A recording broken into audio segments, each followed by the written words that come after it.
Chapter 1837. The captain looked at the Royal Divine Army that rapidly charged over with pressuring presences. He wondered, looking at the direction the Royal Divine Army is coming from, they're heading for the Perched Phoenix Inn as well. Strange, why has the Royal Divine Army that rarely mobilizes suddenly come here? Has the Royal Divine Army been alarmed by the fact that Yang Tai's arm was chopped off in the Perched Phoenix Inn? And I clearly heard that a few elders of the Yang family had come here. With the Yang family's pride and strength, how could they tolerate something like this? But in the end, the elders of the Yang family actually left silently. They didn't even bother with the culprit. Looking at it now, the Yang family has probably retreated because they received news that the Royal Divine Army has come, which is why the culprit who chopped off Yang Tai's arm is fine. The captain could not help but nod secretly when he thought up to there. He became more and more convinced that his hypothesis was correct. The true reason why the Yang family had retreated was extremely likely because they knew the Royal Divine Army would personally come to capture the culprit, which was why they had given the Royal Divine Army some face. Although the Yang family was a peak clan in the Divine Kingdom of Pingtian, they were nowhere close to being able to do as they pleased. Although basically no clan in the Divine Kingdom of Pingtian dared to stand up to the Yang family, the Royal Divine Army was an exception. Ignoring the fact that the true backer of the Royal Divine Army was the Divine King, just the strength of the Royal Divine Army itself was no weaker than the Yang family. Moreover, the Royal Divine Army had a commander who was also a late overgod. If there was anyone in the Divine Kingdom of Pingtian who could stand up to the Yang family aside from the Imperial family, it would definitely be the Royal Divine Army. However, with another thought, the captain shook his head. That can't be right. The Royal Divine Army has nothing to do with the Yang family. The young master of the Yang family has lost his arm, so there's no reason for the Royal Divine Army to stand up for the Yang family. What's going on? Is it not as complicated as I imagined it to be, and the Royal Divine Army is just passing by? In front of them, the galloping sounds of the tri-flame divine horses were getting louder and louder, more and more deafening. There were only 100 of them, but they had the aura of a magnificent army. Most importantly, all of them were moving in unison. Every time the tri-flame divine horses' hooves landed on the ground, it sounded like a thunderclap, causing the ground to tremble. In the end, the army of around 100 people rapidly approached the Perched Phoenix Inn under everyone's gazes. All the people on the two sides of the street stuck close to the buildings behind them. All of them consciously cleared the wide street for the army to pass through. Even the captain of the guards stood to one side obediently. He was usually haughty, but before the Royal Divine Army, he could only shrink his neck obediently. He dared not to point his finger at them. The difference between the Royal Divine Army and his guards was like the difference between heaven and earth. However, just when the captain of the guards thought the Royal Divine Army was just passing by, he never expected all the soldiers to pull on their reins in unison. All the tri-flame divine horses immediately raised their flaming hooves high into the air. With an earth-shaking neigh, they stomped the ground heavily, producing a great thump. It was like a thunderclap. Immediately, a visible shockwave appeared under the hooves of the tri-flame divine horses, expanding in all directions rapidly. It caused all the people who had stopped to watch on the two sides of the street to tremble violently. They staggered from the shockwave, and many people even stumbled and fell to the ground. If it were not for the fact that the entire royal capital was enveloped by a powerful formation, where even the ground was covered with defensive formations, just the stomp from the tri-flame divine horses would have reduced the surrounding buildings to ruins. After all, there were over 100 mature tri-flamed divine horses. They were equivalent to 100 deities. At this moment Ruru, whom Jianchen had met once in the True Sword Pavilion, stood in the crowd with a few guards. She stared at the group of tri-flame divine horses that had stopped outside the Perched Phoenix Inn in suspicion. Strange.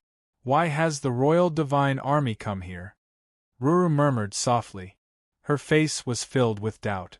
"Young miss, I heard that someone severed Yang Tai's arm in the Perched Phoenix Inn. Have the Royal Divine Army come because of this?" A guard behind Ruru spoke. That clear and lively voice was obviously from a woman. Just from the voice, it was possible to tell that the appearance of the guard under the helmet was definitely extraordinary. If one were to look at their figures, they would discover that not only the guard who spoke, but the rest of the guards who followed Ruru all had the figure of a woman. "Young miss, in my opinion, the person who severed Yang Tai's arm must be the young man who bought the startling rainbow sword from the True Sword Pavilion. However, isn't this young man a little too bold? He actually dares to offend the Yang family in the royal capital," another guard said. "Young miss, although the young man was rather vicious, he seemed to possess a sense of righteousness. I'm not powerful, but I've met countless people in the lower world. If I've seen correctly, the young man should be a righteous and upright person. Otherwise, it would be impossible for him to possess such a bearing. Young miss, let's help that person. After all, Yang Tai was the cause of all of this," a guard said with some pleading in his voice. Ruru did not reply. She looked at the Perched Phoenix Inn and remained silent.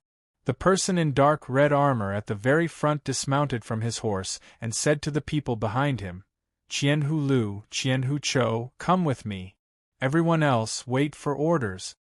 "Yes, sir," all the soldiers replied. Nearby, the captain's eyes immediately widened when he heard the familiar voice of the leading member of the Royal Divine Army. Disbelief filled his face as he thought, "Isn't that the voice of 10,000-man Commander Pring? How is this possible? 10,000-man Commander Pring has actually come personally, and there are 2 captain commanders with him? But why has 10,000-man Commander Pring come here with 2 captain commanders?" Although he was very puzzled and shocked, the guard captain didn't dare to be negligent. He immediately ran forward and arrived in front of 10,000 Lord Ping, who was completely covered in a set of crimson armor. Only his eyes were exposed. He flattered 10,000 Lord Ping with a flattering smile on his face. His posture was very humble and very polite. He understood extremely well that although he was a captain of the Royal Guards, he was nothing before a 10,000-man commander of the Royal Divine Army. Not to mention, this 10,000-man commander was 10,000-man Commander Pring. However, 10,000-man Commander Pring completely ignored the captain. He glanced at him coldly before entering the Perched Phoenix Inn with the 2 captain commanders. The captain of the guards did not become angered at all. He smiled awkwardly as he glanced at the Royal Divine Army waiting outside with envy and yearning in his eyes. Afterwards, he eagerly followed behind 10,000-man Commander Pring and ran in. "Young miss, the Royal Divine Army has already gone in to capture the person, and the person leading them seems to be 10,000-man Commander Ping. 10,000-man Commander Ping is known as the strongest person below Overgod in the divine kingdom of Pingtian. There are even rumors that 10,000-man Commander Ping's strength is enough to make it onto the god's altar.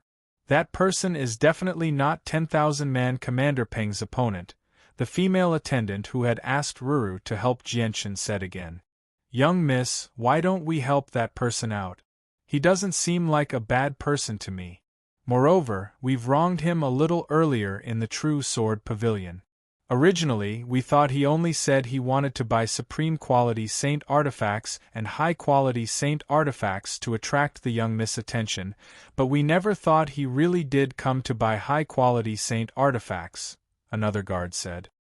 He also seemed to be reluctant to see Jianchen being taken away by the Royal Divine Army like this. Once someone was taken away by the Royal Divine Army, they would not be able to avoid suffering even if they came from an organization with an overgod. Chapter 1838. Ruru took light steps and walked towards the perching phoenix Inn at a neither fast nor slow pace. The few guards followed closely behind Ruru. Currently, 2 armored soldiers of the Royal Divine Army stood guard at the entrance of the inn.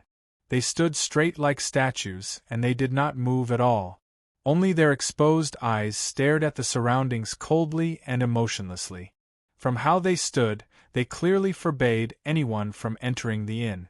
As for the guards, they had already moved far away. Ruru directly made her way to the entrance of the inn with a few guards. Even though there were 2 soldiers of the Royal Divine Army guarding the entrance, she did not show any hesitation at all.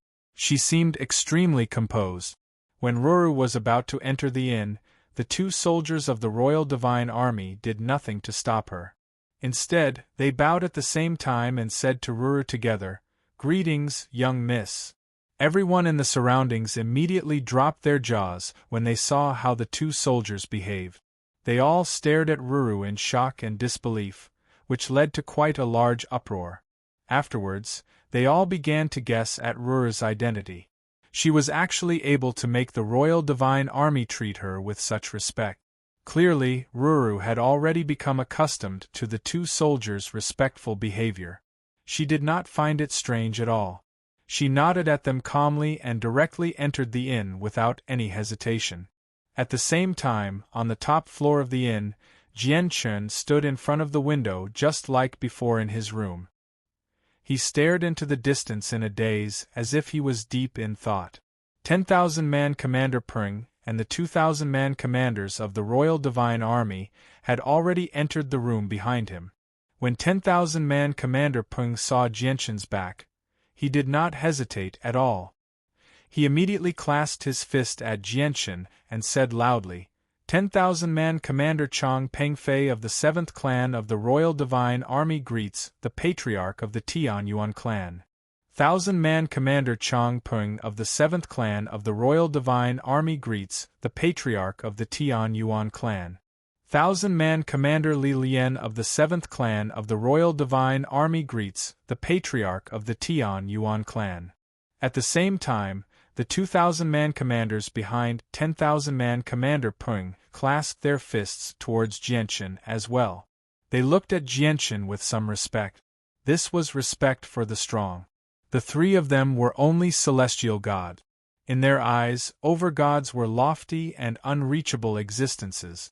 Moreover, the overgod before them was not a regular overgod. Instead, he was the Tianyuan clan's patriarch who had completely defeated the overgod of the Wainer clan, Wainer Yen, who had comprehended the laws of strength. He was Jianchen. Jianchen looked at the 3,000-man army behind him and asked, "Xian Dozes, right? Are you sure that I'm the patriarch of the Tianyuan clan? What if he got the wrong person? Wouldn't that be a huge joke? Commander Xian sent us.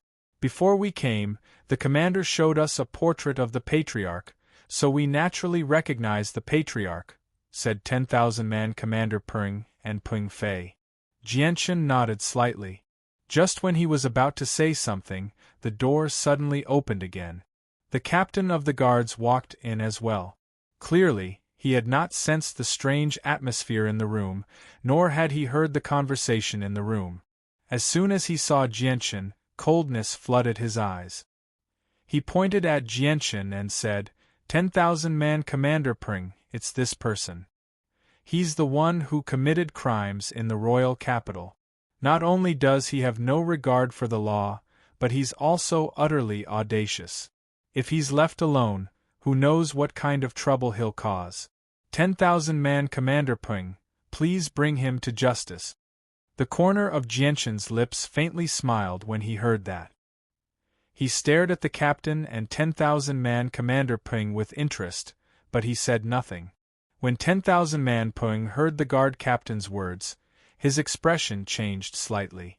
At this very moment, if one could see his face hidden under the helmet, they would definitely discover that his complexion had turned pitch black and incomparably gloomy. The person before him was the patriarch of the Tianyuan clan. Several decades ago, he had easily defeated Wainer Yen, who had comprehended the laws of strength. Moreover, there had been rumors a few days ago that the patriarch's strength had broken through once again in the divine King Duanmu's dwelling.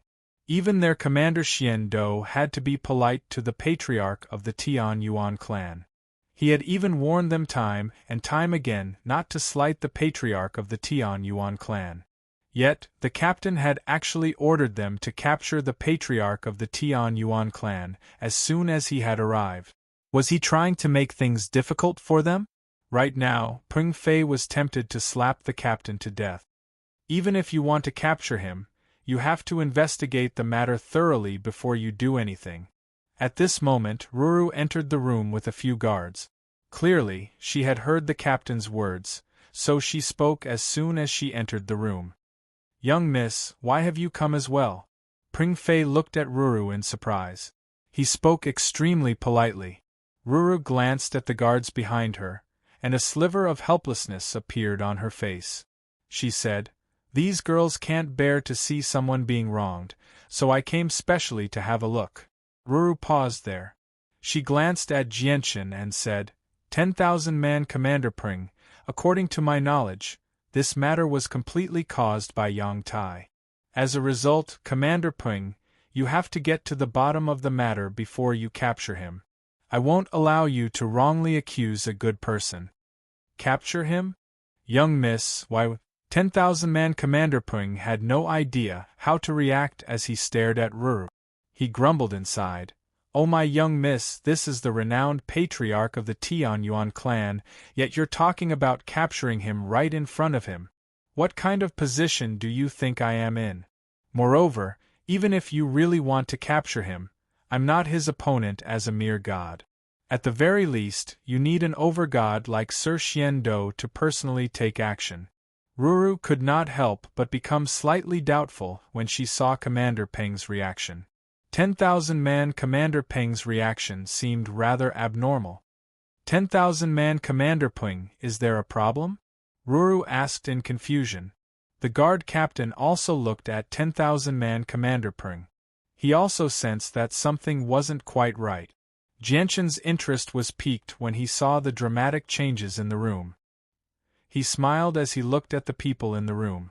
Suddenly, Commander Peng clasped his fist at Jianchen and said apologetically, "Patriarch, this is the young miss of our general's estate, Xian Ruru. The young miss does not know the patriarch's identity, so if she has offended you in any way, I hope the patriarch can forgive her." When the captain of the guards saw 10,000-man Peng's actions, he was stunned. His face was filled with disbelief. The mighty 10,000-man commander of the Royal Divine Army, one of the most renowned 10,000-man commanders, was actually apologizing to the young man right now. Moreover, he was apologizing because the young miss of the general's estate had said something inappropriate. Just what kind of status did the young miss of the general's estate possess? With her status in the general's estate, there were very few overgods who dared to pursue the matter even if she was disrespectful to regular overgods. Yet at this moment, Commander Peng was actually apologizing to this young man just because Xian Ruru's words were a little inappropriate. Just who exactly was this young man? Patriarch? Patriarch? Just which patriarch possesses such great authority in our divine kingdom of Pingtian? No, there isn't. Let alone our divine kingdom of Pingtian, even the surrounding divine kingdoms do not have a patriarch with such authority. This is because the patriarchs of the overgod organizations are all gods, and there are even some who are deities. However, even before the patriarch of the Yang family, one of the most powerful clans in the divine kingdom of Pingtian, Commander Peng would speak with a straight back.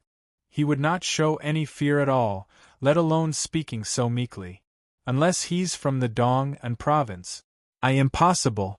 The captain guessed inside. In the end, he seemed to think of something, and his face immediately paled. Xian Ruru also found Commander Peng's apology rather unbelievable, but soon afterwards she seemed to realize something as well. A strange light immediately appeared in her eyes as she stared at Jianchen. She said in surprise, "Are you the patriarch of the Tian Yuan clan in the Dong'an province, Jianchen?" To Xian Ruru's knowledge, only the patriarch of the Tian Yuan clan in the Dong'an province could be referred to as a patriarch and make Commander Peng so cautious. Chapter 1839. Young miss, you've guessed correctly. "This is the patriarch of the Tian Yuan clan from the Dong'an province," said Commander Peng. As soon as he thought about how the young miss had spoken to him eagerly before she had even understood his identity, Commander Peng smiled bitterly inside. The young miss was usually quite smart, so why had she suddenly become so careless? Did she not realize from the reactions and actions of the Royal Divine Army that he had not come to capture someone? Xian Ruru immediately became stunned after confirming Jianshan's identity. She stared at Jianshan's young, masculine face blankly as disbelief filled her face. She had already guessed that Jianshan's background was definitely extraordinary. It was extremely likely that he came from an organization with an overgod. Otherwise, it would have been impossible for him to have so many divine crystals to buy a high-quality saint artifact. However, she had never thought that the person who had asked to buy a supreme-quality saint artifact right from the start in the True Sword Pavilion and had even been misunderstood as just trying to attract her attention would actually be the legendary Jianshan from the Tianyuan family who had caused quite a stir in the divine kingdom of Pingtian. For a moment, Xian Rur felt rather disbelief over the sudden change in identity. The mouths of the guards beside Xian Rur hung agape as disbelief flooded their faces. Just like how Xian Ruru and the others were shocked, the captain felt like he had fallen from the mortal world to hell. Not only did his entire body tremble violently, but even his legs trembled. "It's over. It's over. It's over. How can this person be from the Tianyuan family? Yang Tai, oh Yang Tai. Of all the people you could have provoked, you just had to provoke the patriarch of the Tian Yuan clan. You've done me in," the captain wailed inside as his face paled. Although he was the captain of the royal capital's guards, the royal capital was so large that there were naturally many guards. Who knew how many captains there were like him in the royal capital? Although he had an official background, his status was not particularly great. Once someone like him offended an overgod, no one would be able to protect him. Even if he had the backing of a lord-level force, very few lord gods would speak up for him. After all, purposefully provoking an overgod and having the overgod purposefully make things difficult for you were two completely different matters. Suddenly, the guard captain dropped to his knees and kowtowed to Jianshan. His forehead collided with the floor, producing thumping sounds. He did not use origin energy to protect himself, so in just a few kowtows, his forehead was already dripping with blood. "Lord Patriarch, it's my fault. I didn't know that Lord Patriarch would personally come to the Imperial City." The guard captain's attitude immediately changed. He kept kowtowing and begging for forgiveness with a face full of regret. Even with the entire divine kingdom of Pingtian in perspective, there were only around a dozen overgods.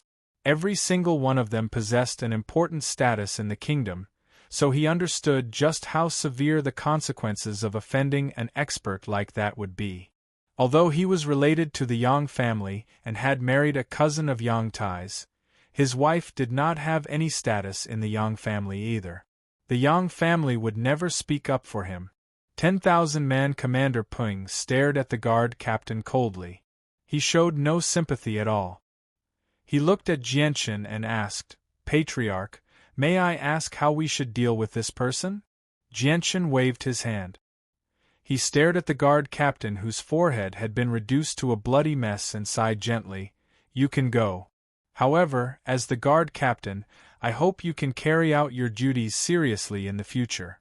Do not use your position for personal gain." The guard captain felt like he had been pardoned. After expressing his gratitude, he left as if he was fleeing for his life. "Patriarch, the commander has invited the patriarch to the general's estate. May I ask if the patriarch—" 10,000-man Commander Peng clasped his hands. "I just happen to want to visit Commander Xian at the general's estate as well, but it's just too eye-catching to be with your Royal Divine Army. You can go back first. I'll go to the general's estate afterwards," said Jianshan. "Yes, sir." 10,000-man Commander Peng clasped his fist at Jianshan before leaving with the 2,000-man commanders. With 10,000-man Commander Peng's departure, Xian Ruru naturally would not remain in the room as a woman. She immediately bid farewell to Jianshan extremely politely and left. In the blink of an eye, Jianshan's room became empty once again. Only some bloodstains remained on the ground as evidence of what had happened earlier. Jianshan glanced at the puddle of blood on the ground and sighed gently. I never thought that something like this would happen under the Emperor's rule. It looks like the royal capital isn't as perfect as I imagined it to be. The rules of the royal capital can restrict regular cultivators, but they can't restrict the people from large clans and organizations. With that, Jianshan leapt out of the window as well. He turned into a faint blur as he shot off into the distance. His movements were as swift as the wind and as fast as lightning. None of the cultivators on the streets below sensed him at all. There were a total of 5 generals' estates in the royal capital of the divine kingdom of Pingtian. They were located in the north, south, east, west, and center of the royal capital. The 4 generals' estates were the generals who guarded the borders of the divine kingdom. They spent most of their time there and rarely returned to the royal capital. The central general's estate was the residence of the commander of the Royal Divine Army, Xian Do. Not only was Xian Do a late overgod, but he was also the commander of the Royal Divine Army. He controlled the most powerful army in the divine kingdom of Pingtian. In terms of status, he definitely stood above everyone else in the divine kingdom. However, Xian Do always kept a low profile and rarely showed off. As a result, his reputation in the divine kingdom paled in comparison to the Yang family. After leaving the inn, Jianshan directly made his way to the general's estate. Even though the royal capital was extremely large, he only used a short while to arrive at the entrance with his speed. Ha ha ha, brother Jianshan, you've finally come. Looks like my estate is a little too small. I've waited for you for several decades, and you've finally come.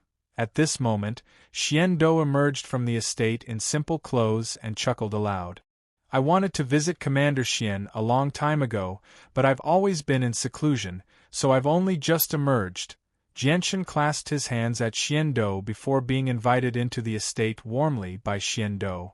Jianshan and Xian Do conversed freely in a guest room of the estate. They talked about everything from cultivation to what they had learned from cultivation to all sorts of interesting matters in the saint's world. Only after over 20 hours did they show signs of stopping for a breather. "Oh right, Commander Xian, I have something to ask."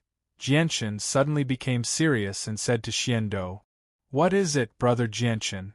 Just tell me." "There's no need to talk about asking," Xian Do said generously. Chapter 1840. A fist-sized beast lay silently on the crystal coffin. It seemed like an ant, but it had a pair of wings on its back.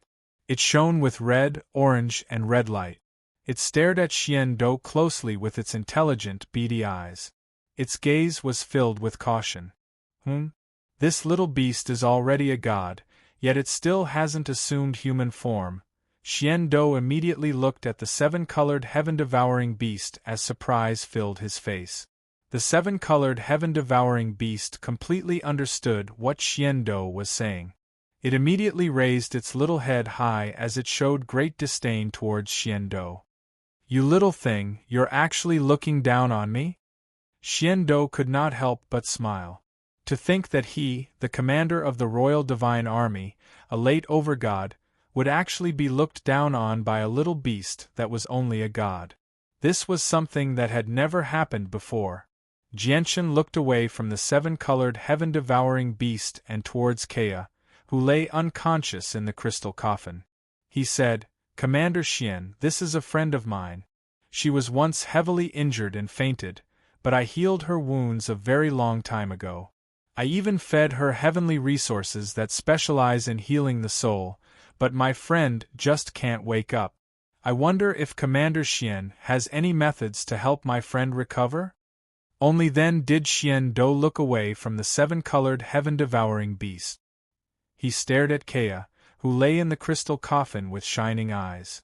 Due to the great difference in strength between him and Kea, there was no need for him to do anything at all. He could clearly observe the situation within Keia's body, which immediately made him frown. After a moment of thought, Xiando said, "Jianchen, your friend is not injured at all. Her life force is abundant as well, so she is not injured at all. As a result, we can conclude that the reason why she fainted is definitely not because of her wounds. Instead, it's because of something else. All right, may I ask how long your friend has been unconscious?" Xiando looked at Jianchen. "It's been close to 100 years, said Jianchen. 100 years? Xiando's brows furrowed deeply. He crossed his arms and paced around the crystal coffin. Light flashed through his eyes as he stared at the unconscious Keia in deep thought. After a while, he said slowly, "He hasn't woken up even after 100 years, and there's nothing wrong with his physical body. Then, the problem must be with his soul. I'm guessing that it's probably because there's something wrong with the soul that I can't find. However, I've used heavenly resources to heal the soul as well, but it's a pity that they don't work at all." Jianchen sighed gently. He was filled with helplessness. In his heart, he had long concluded that Keia's problem was definitely with his Yuan spirit. However, since it was an injury to her primordial spirit, as long as her primordial spirit was not completely destroyed, a drop of juice from the amethyst spiritual bamboo would be enough to heal her to this extent. He had ingested the juice from the amethyst spiritual bamboo before, so he understood just how powerful it was. Since a single drop of juice was useless to Keia, it would be useless no matter how much juice he ingested. This was because in his eyes, Keia was just a holy emperor. She was nowhere near the origin realm. Let alone a drop of juice, just half a drop or even less would be enough to bring her back to life. Of course, there was another possibility, which was that a single drop of juice was nowhere near enough to awaken Keia, because a single drop was nowhere near enough. However, Jianchen had never considered this possibility, because Keia was only a holy emperor. Injuries to the soul are the most troublesome matters, not to mention that your friend is a little too weak. She hasn't even reached godhood, so she obviously can't endure injuries to her soul. Brother Jianchen, I suggest you look for some heavenly resources or pills of a higher grade that can heal the soul. Although you've given her some heavenly resources that can heal the soul in the past, you should know that there are many types of heavenly resources that can heal wounds to the soul. Perhaps what you have doesn't suit your friend at all, suggested Xiando. He was also helpless when it came to injuries to the soul. Jianchen sighed gently and stowed the crystal coffin away again. He had no other ideas about Keia's current situation. He could only try what Xiando said. Suddenly, Xiando's face changed, and he said, "In 3 days, it just happens to be the centennial auction that the Imperial United Merchants Association will be holding. The Imperial United Merchants Association is the greatest merchants association in the Divine Kingdom of Pingtian. Not only does their business cover the entire Divine Kingdom, but they've even dabbled in the surrounding Divine Kingdoms. There are some rare items among the items they've collected. Among the items being auctioned this time, there seems to be a heavenly resource that specializes in healing the soul, soul-drawing lotus. Brother Jianchen, perhaps you can try it." "The soul-drawing lotus," Jianchen murmured as his eyes gradually lit up. "However, all heavenly resources that can heal the soul are several dozen times, or even more valuable than other heavenly resources of the same grade, regardless of their grade. Brother Jianchen, you have to be prepared." "Oh right, I still have 5 blocks of high-grade divine crystal." "Brother Jianchen, you can have them first," said Xiando. Immediately, he took out 5 blocks of high-grade divine crystal. "Thank you for your good intentions, Commander Xian, but I still have some divine crystals on me. It shouldn't be a problem for me to bid for the soul-drawing lotus." Jianchen rejected Xiando tactfully. Before long, he bid farewell to Xiando and left the estate. On the other side of the royal capital, there were 2 veiled women in white dresses on a bustling street. They tirelessly walked in and out of the shops in high spirit. All the items that caught their eye, regardless of the price, were bought by them. They had already lost count of how many items they had bought along the way. The two of them had acted in such an unbridled manner and exposed their wealth. Naturally, it attracted the attention of some people with ulterior motive. Anyone who was secretly following behind them would instantly turn pale when they were swept by the gaze of one of the ladies. They would immediately flee, not daring to hesitate for even a moment. "Sister Shiyu, this dress is so pretty. If Sister Shiyu wears it, you'll be even more charming. You'll definitely be able to enchant Patriarch Jianchen," one of the two veiled women said secretly in a store. "Mo Yen, what are you blabbering about, you brat? Hee, Sister Shiyu, look at this dress. Don't you think Patriarch Jianchen will seem even more domineering if he wears it?" "Yep, I've made up my mind. I'll buy this dress and give it to Patriarch Jianchen." Chapter 1841. Beauty and shopping were the innate hobbies of every woman. Very few people were an exception to this. Mo Yen and Shiyu were naturally the same. Even though Shiyu had become a god now and could be regarded as an expert in the entire divine kingdom of Pingtian, she was still unable to resist her innate love for beauty as a woman. Shiyu and Mo Yen had an extremely good time in the royal capital. They went shopping like crazy, sweeping through everything that caught their eye. They spent money like it was nothing. With Shiyu's status and wealth as a god, she was naturally able to bear such expenses easily. Sister Shiyu, the Imperial United Merchants Association, will be holding a centennial auction in the royal capital in 3 days. It'll definitely be very lively. "Let's go take a look then," Mo Yen said to Shiyu excitedly and eagerly. Shiyu nodded. There should be quite a few good things appearing in the centennial auction. "Let's go take a look then. Hopefully, we'll come across the supreme quality materials that the Patriarch told us to find." The supreme quality materials that Shiyu mentioned were naturally what Jianchen needed to forge the twin sword. When Jianchen left the Tianyuan family, he had listed out all the materials he needed to forge the twin sword. With the assistance of the sword spirits, he had recorded down all the characteristics of the materials and how to make them so that the people of the Tianyuan family could collect them. Unfortunately, all the materials that Jianchen needed were supreme quality. They were just far too rare in a place like the divine kingdom of Pingtian, so he had yet to discover any of them. Apart from the violet scale rock and profound lightning rock he had found in the divine king's space ring, the Tianyuan family had never been able to find anything. The Yang family was located in a huge estate near the center of the royal capital. With the estate as the center, the area within a radius of 5 kilometers was a forbidden zone that no one but the members of the Yang family could enter. At this moment, the atmosphere in the majestic discussion hall within the huge manor of the Yang family was particularly oppressive.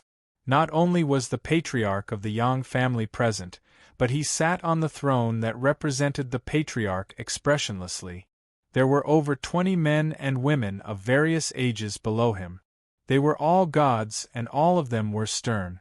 The young master of the Yang family, Yang Tai, stood in the center of the discussion hall. His clothes had already been dyed red with blood. One of his arms had already disappeared. Intense pain came from where his arm had been severed, causing the muscles on his face to constantly twist. "Father, this is what happened. That person has gone too far, provoking our Yang family time and time again. To think that our Yang family is one of the top clans, when have we ever been looked down upon like this?" Yang Tai recounted the entire incident with great embellishment. In his heart, he already hated Jianchen to the bone.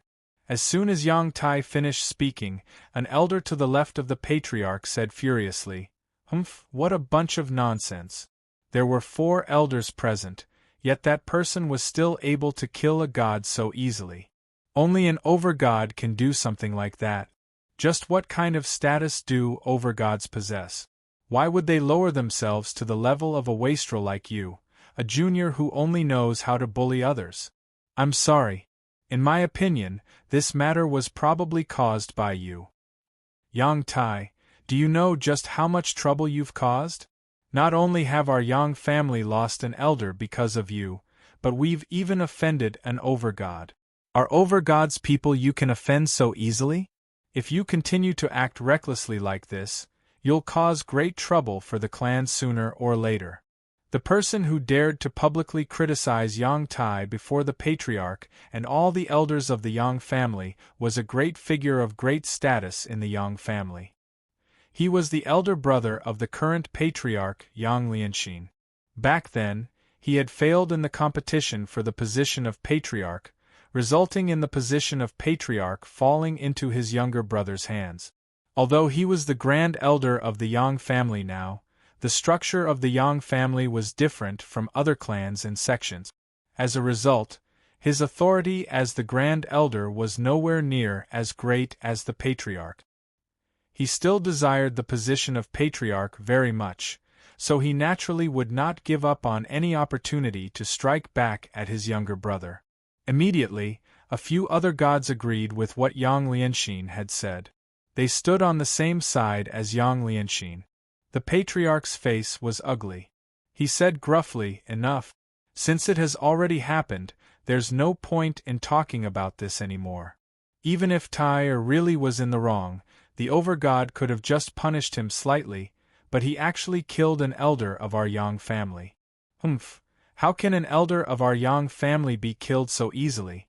If we don't seek justice now, how will our Yang family remain in the royal capital in the future?" "Humph, Yang Eoren, do you really want to overestimate yourself and seek revenge from an overgod? It's not that I'm looking down on you, but you really don't have that ability right now. Listen to me, don't make trouble for the ancestor," Yang Lianxin sneered coldly. However, he was secretly overjoyed. He saw hope for Yang Eoren's position as the patriarch now that Yang Tai had caused something like this. This was because no matter what Yang Eoren did in the future, he would not be able to change the fact that he had made a mistake. If he continued to pursue the matter, he might end up offending an overgod. Although the Yang family no longer feared most overgods, they could not afford to offend even an early overgod so easily. Even if they did offend an overgod, they would have to see whether it was worth it or not. If they did not pursue the matter, the status of the Yang family would definitely plummet. Some people with ulterior motives might even make an issue out of this matter and cause even more negative news for the Yang family. As the patriarch of the Yang family, Yang Eoren was unable to shirk his responsibility. The patriarch of the Yang family, Yang Eoren, naturally guessed what his brother, Yang Lianxin, was thinking. He stared at Yang Lianxin coldly and said emotionlessly, "Brother, do you know why you can't become the patriarch of the Yang family? It's because you don't understand the ancestors' temperament at all. If you could fathom the ancestors' thoughts, even if it was just a tiny bit, then the position of patriarch would belong to none other than you. It would definitely not fall on my head." Yang Lianxin was shocked when he heard that. He thought, is Yang Eoren bold enough to pursue the matter because he understands the ancestors' thoughts? Is he certain that the ancestor will support him? Chapter 1842. After leaving Xian Dou's estate, Jianchen did not return to the Perched Phoenix Inn immediately. Instead, he strolled through the royal capital by himself, passing through the streets and alleys. He did not even let go of the free trade zone in the royal capital that was specially set up for independent cultivators. The royal capital was extremely large. Just the surface area of the city was several times larger than the kingdom of Jessen. However, with Jianchen's current strength, he only needed 2 days to stroll through it. Speaking of which, his actions in the past 2 days were rather strange. When he sped up, he would cross several hundred or even several thousand meters with each step. He would basically walk through the streets whenever he came across them, purposefully going to places with many shops and free trade zones as if he wanted to buy something. However, he just happened to not enter a single shop along the way. His actions were rather unfathomable.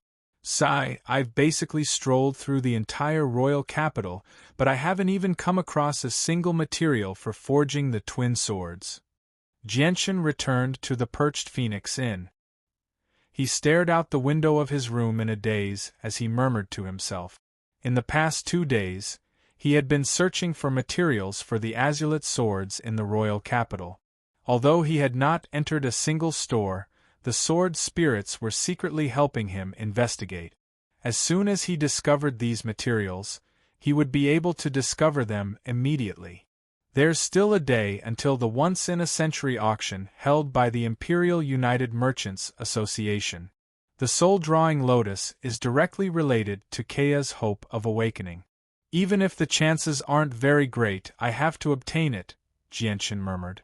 His gaze became extremely determined. Afterwards, he tidied up all the divine crystals on him. Out of the 10 blocks of high-grade divine crystals that the Divine King had bestowed upon him, he had used up 6 blocks to buy the startling rainbow sword. He only had 4 left. Moreover, there was a small amount of supreme-grade divine crystals that he had obtained from the Divine King Duanmu's space ring. Although it was not a lot, it was basically equivalent to a block of high-grade divine crystals. 5 blocks of high-grade divine crystals.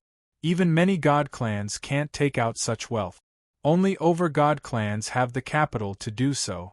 It's more than enough to buy the soul-drawing lotus, Jianshan became confident. In the blink of an eye, it was already the day of the once-in-a-century auction held by the United Chamber of Commerce. Today in Pingtian Imperial City. It was particularly lively. Discussions about the once-in-a-century auction could be heard everywhere in the streets and alleys. Many people were excitedly discussing just what kind of precious items would appear in the auction this time, or they would sigh regretfully, hating themselves for not having the ability to participate in the auction this time. The surroundings of the Dilian Chamber of Commerce were already packed with people. Many people were holding the Dilian Chamber of Commerce's entrance tickets as they lined up at the entrance, following the flow of people as they passed through the tall and imposing entrance walls in an orderly manner and slowly entered the auction venue. On the other side, a red carpet had already been laid out on the ground in the passageway for guests. It was covered in enchanting flower petals as young, beautiful female attendants stood in rows on both sides with smiles, welcoming the guests who constantly arrived. All the people who could enter the auction venue through the passageway were people of great statuses. Most of them came from over-god clans. It was not just the local organizations of the Divine Kingdom of Pingtian. Even the large clans and organizations in the surrounding Divine Kingdoms had come to take part. This was because the United Chamber of Commerce was just too famous. Over the countless years that they had held auctions, there would basically always be precious items that could interest clans with over-god. That's the carriage of the Guhun clan. The people of the Guhun clan have come. Do you see that white carriage with the imprint of an ice flower? It's the people of the Yubing clan of the Frigid Snow province. The people from the general's estate have come as well. That woman seems to be the young miss of the general's estate, Xian Ru. The carriage of the Yang family has come as well. That young man seems to be the young master of the Yang family, Yang Tai. Didn't I hear that his arm was chopped off a few days ago? He's actually completely recovered now. Do you see that banner with the stars embroidered on it? That's a member of the imperial family of the Divine Kingdom of 9 stars. As the carriages that were extremely luxurious in the eyes of ordinary people arrived one after another, people from organizations with over-gods arrived one after another. The VIP passageway immediately bustled with activity, attracting the gazes of countless people in the surroundings. As a result, it had become the focus of everyone's attention. Wow, Sister Shiyu, there's so many people here. It's just too lively. At this moment, Mo Yen and Shiyu arrived as well. They still wore veils, and they did not travel in luxurious carriages.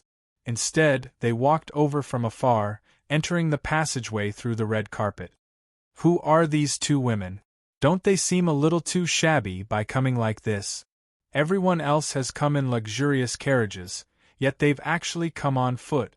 It's more than enough to see that their background is just too weak. They should be from a god clan. They obviously don't have the confidence of an organization with overgods.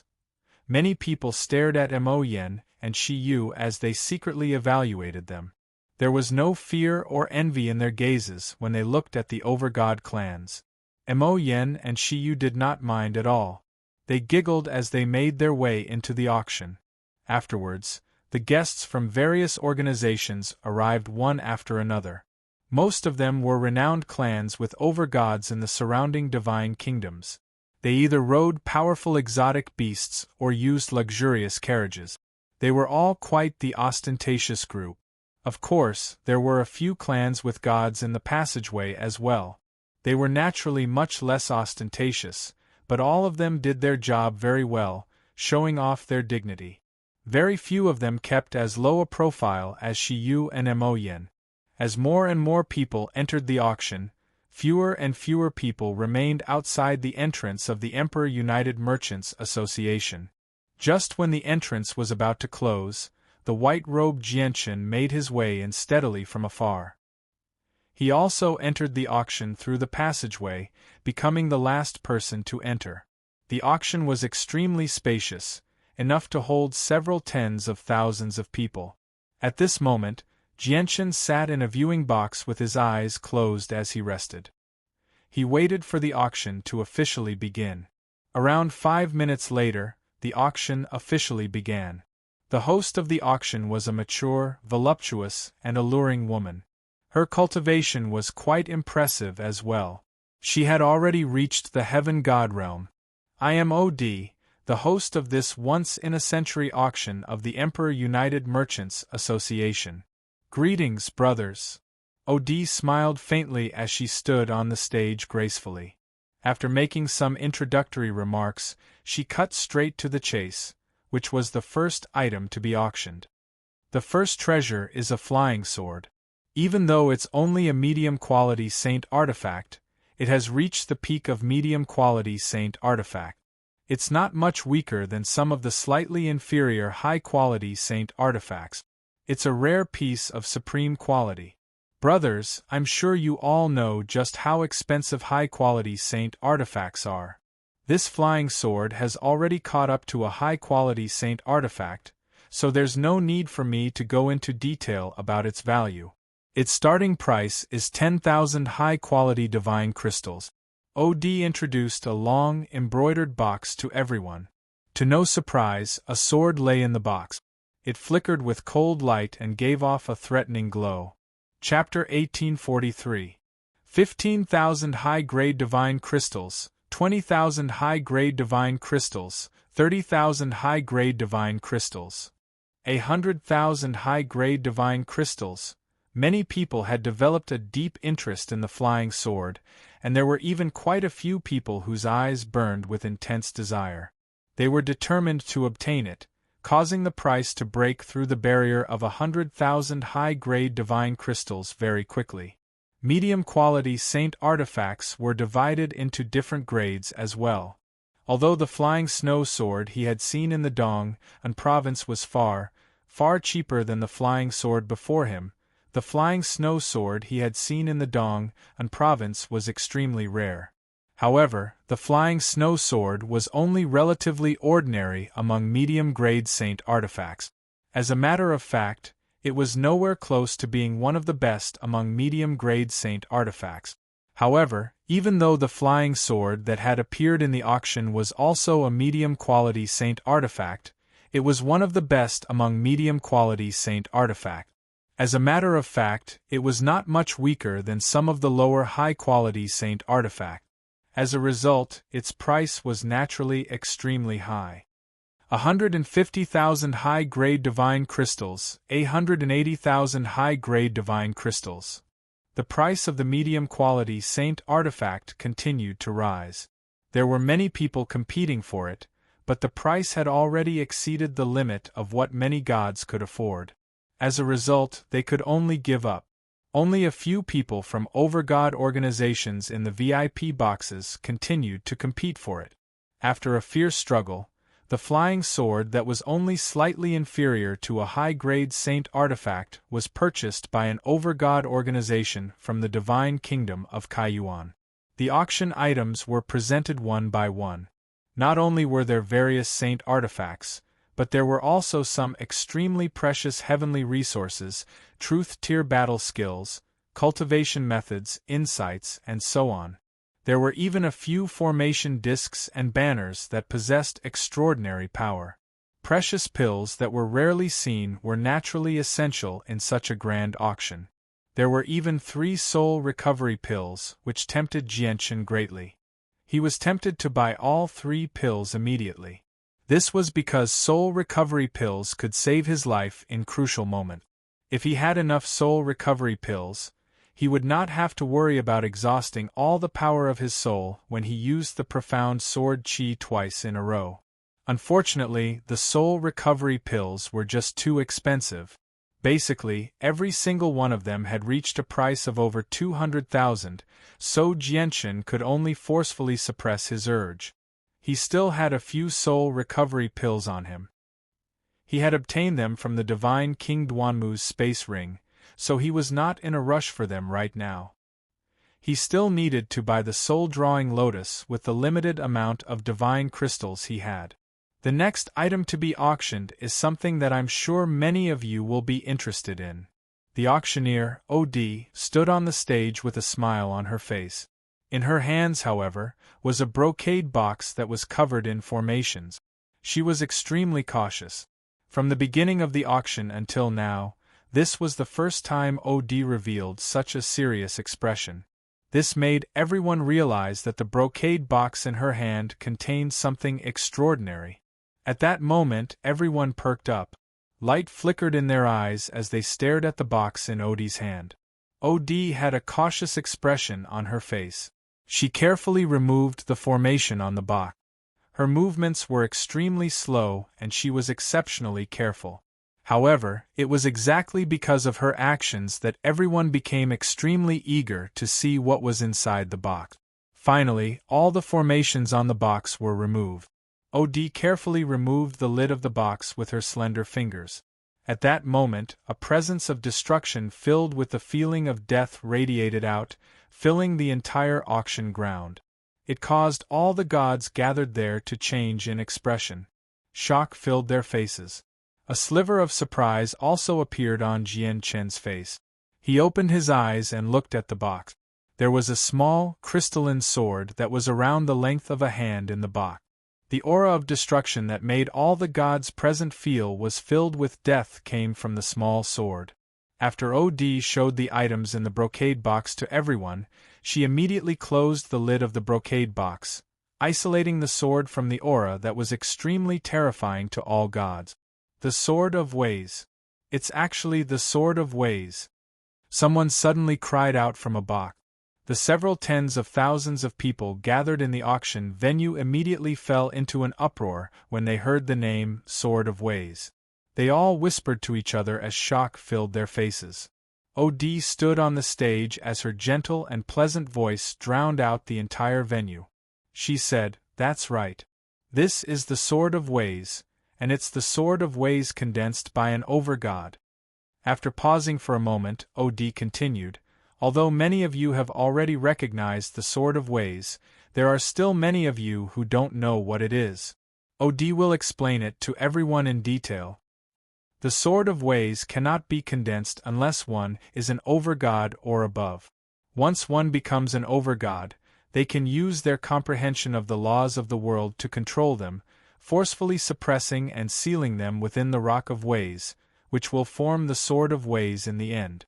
The power of every single Sword of Ways is equivalent to a single strike from the expert who condensed the Sword of Ways. Although the strike is purely an attack from the laws of the world, it lacks flexibility, charm, and agility, so it's very difficult for it to pose a threat to experts at the same level of cultivation. However, it's a fatal threat to experts who are a major cultivation realm lower. It can basically kill them in a single strike or heavily injure a group of them. Let's use the Sword of Ways in my hand as an example. It was condensed by an overgod, so I'm sure you've all sensed how terrifying it is. Let me ask you, if someone uses it against you, how confident are you in surviving? Many people paled slightly when they heard Odie's explanation. They were extremely stern. Earlier, all of them had clearly sensed the presence of destruction within the Sword of Ways. Before the presence, they all felt their souls tremble. A sliver of pity appeared on Odie's face. She continued, "It's a pity that although overgods can condense swords of ways after a few days, the rock of ways that can bear the laws of the world is extremely difficult to find. As a result, the Sword of Ways is extremely rare in our region."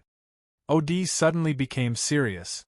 She raised the embroidered box high into the air and said, "The auction for the Sword of Ways will officially begin now. If you need a clan treasure, if you need something to protect your life, if you have an enemy who is a god, you can't miss out on this. The starting price will be 500,000 high-grade divine crystals. P.S. That's all for today's update. I will work harder tomorrow. I hope it will surpass today's update."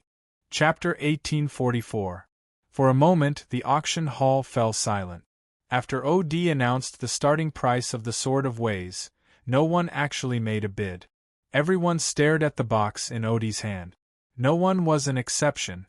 Even the people from organizations with overgods were the same. The light in their eyes flickered as they thought to themselves. OD stood quietly on the stage. She was not surprised by this scene at all. Instead, a sliver of confidence appeared on her beautiful face. This was the calm before the storm. The appearance of the Sword of Ways would definitely push the auction to a whole new peak. This was because the value of the Sword of Ways would far exceed any item that had been auctioned before. "Since no one has made a bid, I'll make the first bid. 600,000 high-grade divine crystals. Everyone, if you want to buy the Sword of Ways, you can't remain silent like this. Don't wait until I count down and buy the Sword of Ways for 600,000 high-grade divine crystals." The strange silence did not last for very long before it was interrupted by a middle-aged man's voice. He seemed to be smiling, and he came from a VIP box. "Brother, you must be joking. It's a Sword of Ways after all. It's nothing to overgods, but to us, possessing a Sword of Ways is extremely significant. If you want to buy the Sword of Ways for just 600,000 high-grade divine crystals, you'll be insulting the value of the Sword of Ways far too much. You'll be insulting the overgod who created the Sword of Ways as well."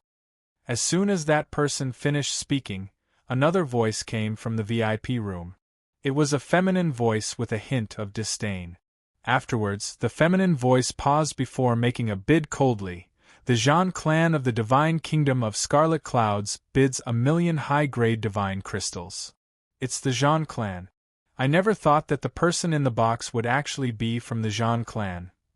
Not only is the Zhan clan an overgod clan in the Divine Kingdom of Scarlet Clouds, but it's also an extremely large organization. Their status in the Divine Kingdom of Scarlet Clouds is equivalent to the Yang family in the Divine Kingdom of Pingtian.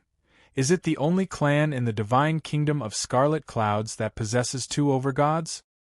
When the name of the Zhan clan spread out, the auction hall was instantly filled with heated discussions. Many people had a look of surprise in their eyes when they talked about the Zhan clan. A clan with 2 overgods was very rare in the nearby Divine Kingdoms. Even if all the surrounding Divine Kingdoms were included, it would be difficult to find a clan with 2 overgods except for the Zhan clan in the Divine Kingdom of Crimson Clouds. The Zhan clan's reputation was not small. However, fame was one thing. 90% of the people seated in the viewing box this time came from clans with overgod. Naturally, they would not show any respect to the Zhan clan from the Divine Kingdom of Scarlet Clouds when they competed for treasures. 1,200,000 high-grade divine crystals, 1,300,000 high-grade divine crystals. The competition for the Sword of Ways was extremely intense. Basically most of the clans with overgods gathered here took part in the competition for the Sword of Ways. This was because the Sword of Ways could basically kill gods instantly. Even late gods would struggle to survive, so the overgod clans would naturally value a treasure like that. The price of the Sword of Ways soared rapidly, breaking through 2 million high-grade divine crystals very soon. A few overgods had already given up on the Sword of Ways, but there were still a few clans that refused to back down. They constantly increased the price. There were even people who began to announce the name of their clan, hoping to use the prestige of their clan to deter their competitors. Unfortunately, the clans with overgods from different divine kingdoms did not fear each other at all. In the end, the Sword of Ways was purchased by an overgod organization from the divine kingdom of 9 stars for 4 million. Even Jianshan was amazed by the price. He had learnt quite a lot about the Sword of Ways from the commander of the Royal Divine Army, Xian Do. To overgods, creating a Sword of Ways was not too difficult. It would just take some time. The true obstacle was the difficulty of finding a Stone of Ways that could bear the power of the laws of the world. If he possessed a Stone of Ways, would he not be able to earn several million high-grade divine crystals easily? Afterwards, a few more items were sold. Every single one of them was extraordinary. Even to clans with overgods, they were rare treasures. The final price was shockingly high, with the cheapest being several 100,000 high-grade divine crystals. After all, the Emperor United Merchants Association had gathered these items from all directions and had spent 100 years accumulating them.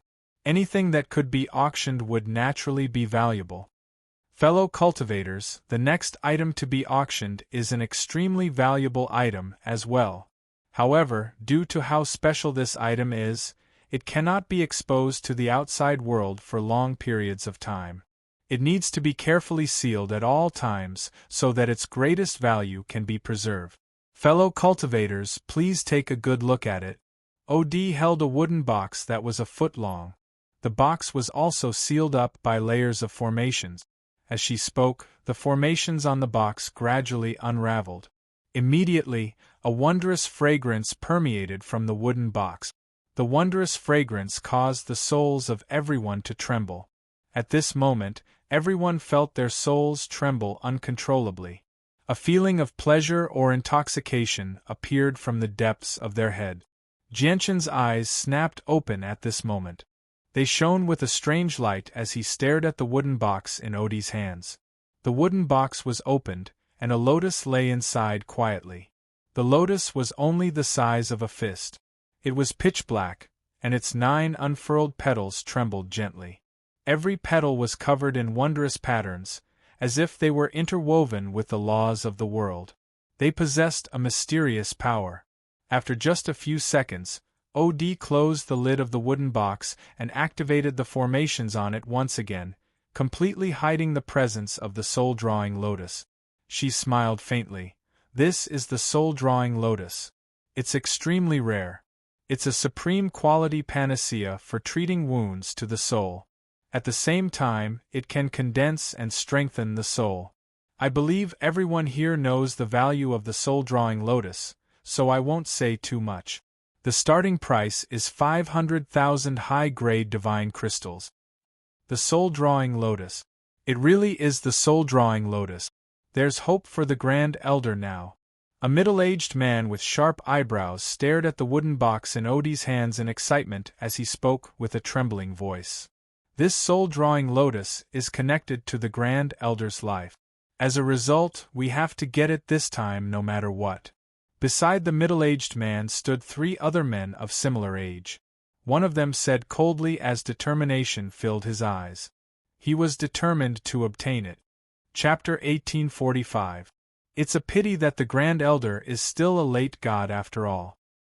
His soul was heavily injured several decades ago, and his vitality was damaged as well.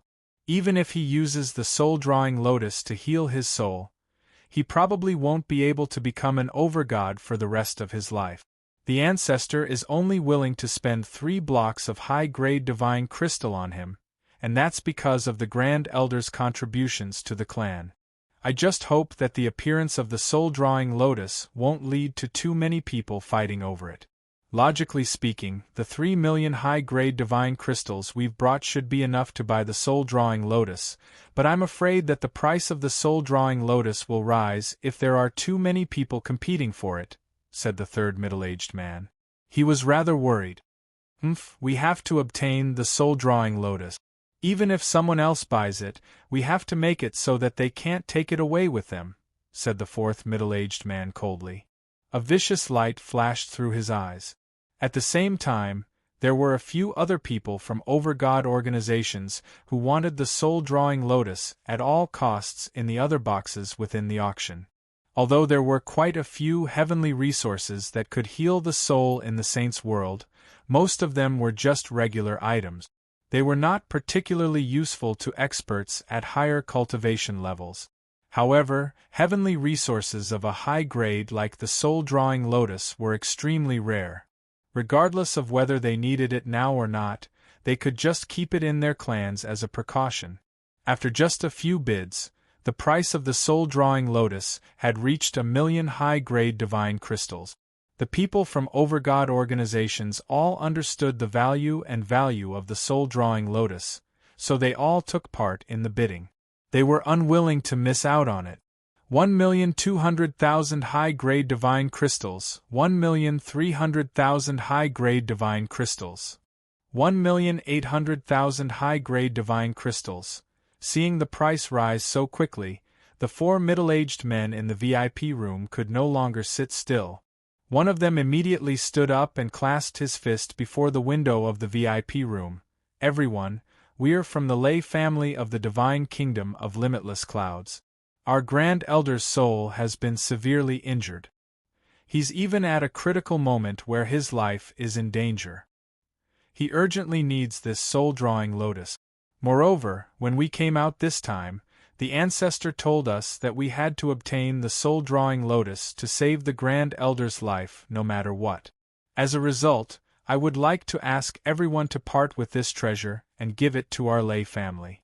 Our lay family will be extremely grateful. Right now, our lay family is offering 2,500,000 high-grade divine crystals. I believe that this price is not enough to disgrace the value of the soul-drawing lotus. The lay family of the divine kingdom of limitless clouds is an extremely impressive clan. It's said that a divine king appeared in the lay family 100,000 years ago, but he vanished mysteriously afterwards. I never thought that the Lightning Brothers would actually come personally. The four of them are the four heavenly kings of the lay family. They're extremely powerful, and it's said that the four of them have grasped a combination technique. When they work together, they can even surpass the Great Barrier and rival over gods. They're extremely powerful. With the Lightning Brothers' words, the bidding for the soul-drawing lotus immediately stopped. The price remained stuck at the 2,500,000 high-grade divine crystals that the Lightning Brothers had offered. No one made a bid for it for quite some time. The people gathered here all came from different divine kingdoms in the surroundings. They were organizations with overgods, so they did not fear each other very much. However, that was only when the difference in strength was not too great. However, the lay family of the divine kingdom of limitless clouds was an exception. It was an extremely powerful and monstrous clan. Even with the barrier between them, very few people dared to offend the lay family. Even the Yang family, a peak clan in the divine kingdom of Pingtian, feared the lay family very much.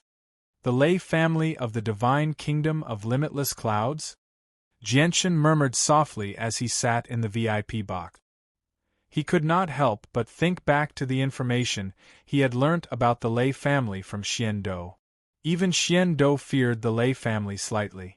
This was because the rumor that a divine king had appeared in the lay family 100,000 years ago had basically been proven to be true. However, for some reason, the divine king had mysteriously vanished. There was no news of him even now. Moreover, ignoring the missing divine king of the lay family, just the lay family itself was extremely powerful and terrifying.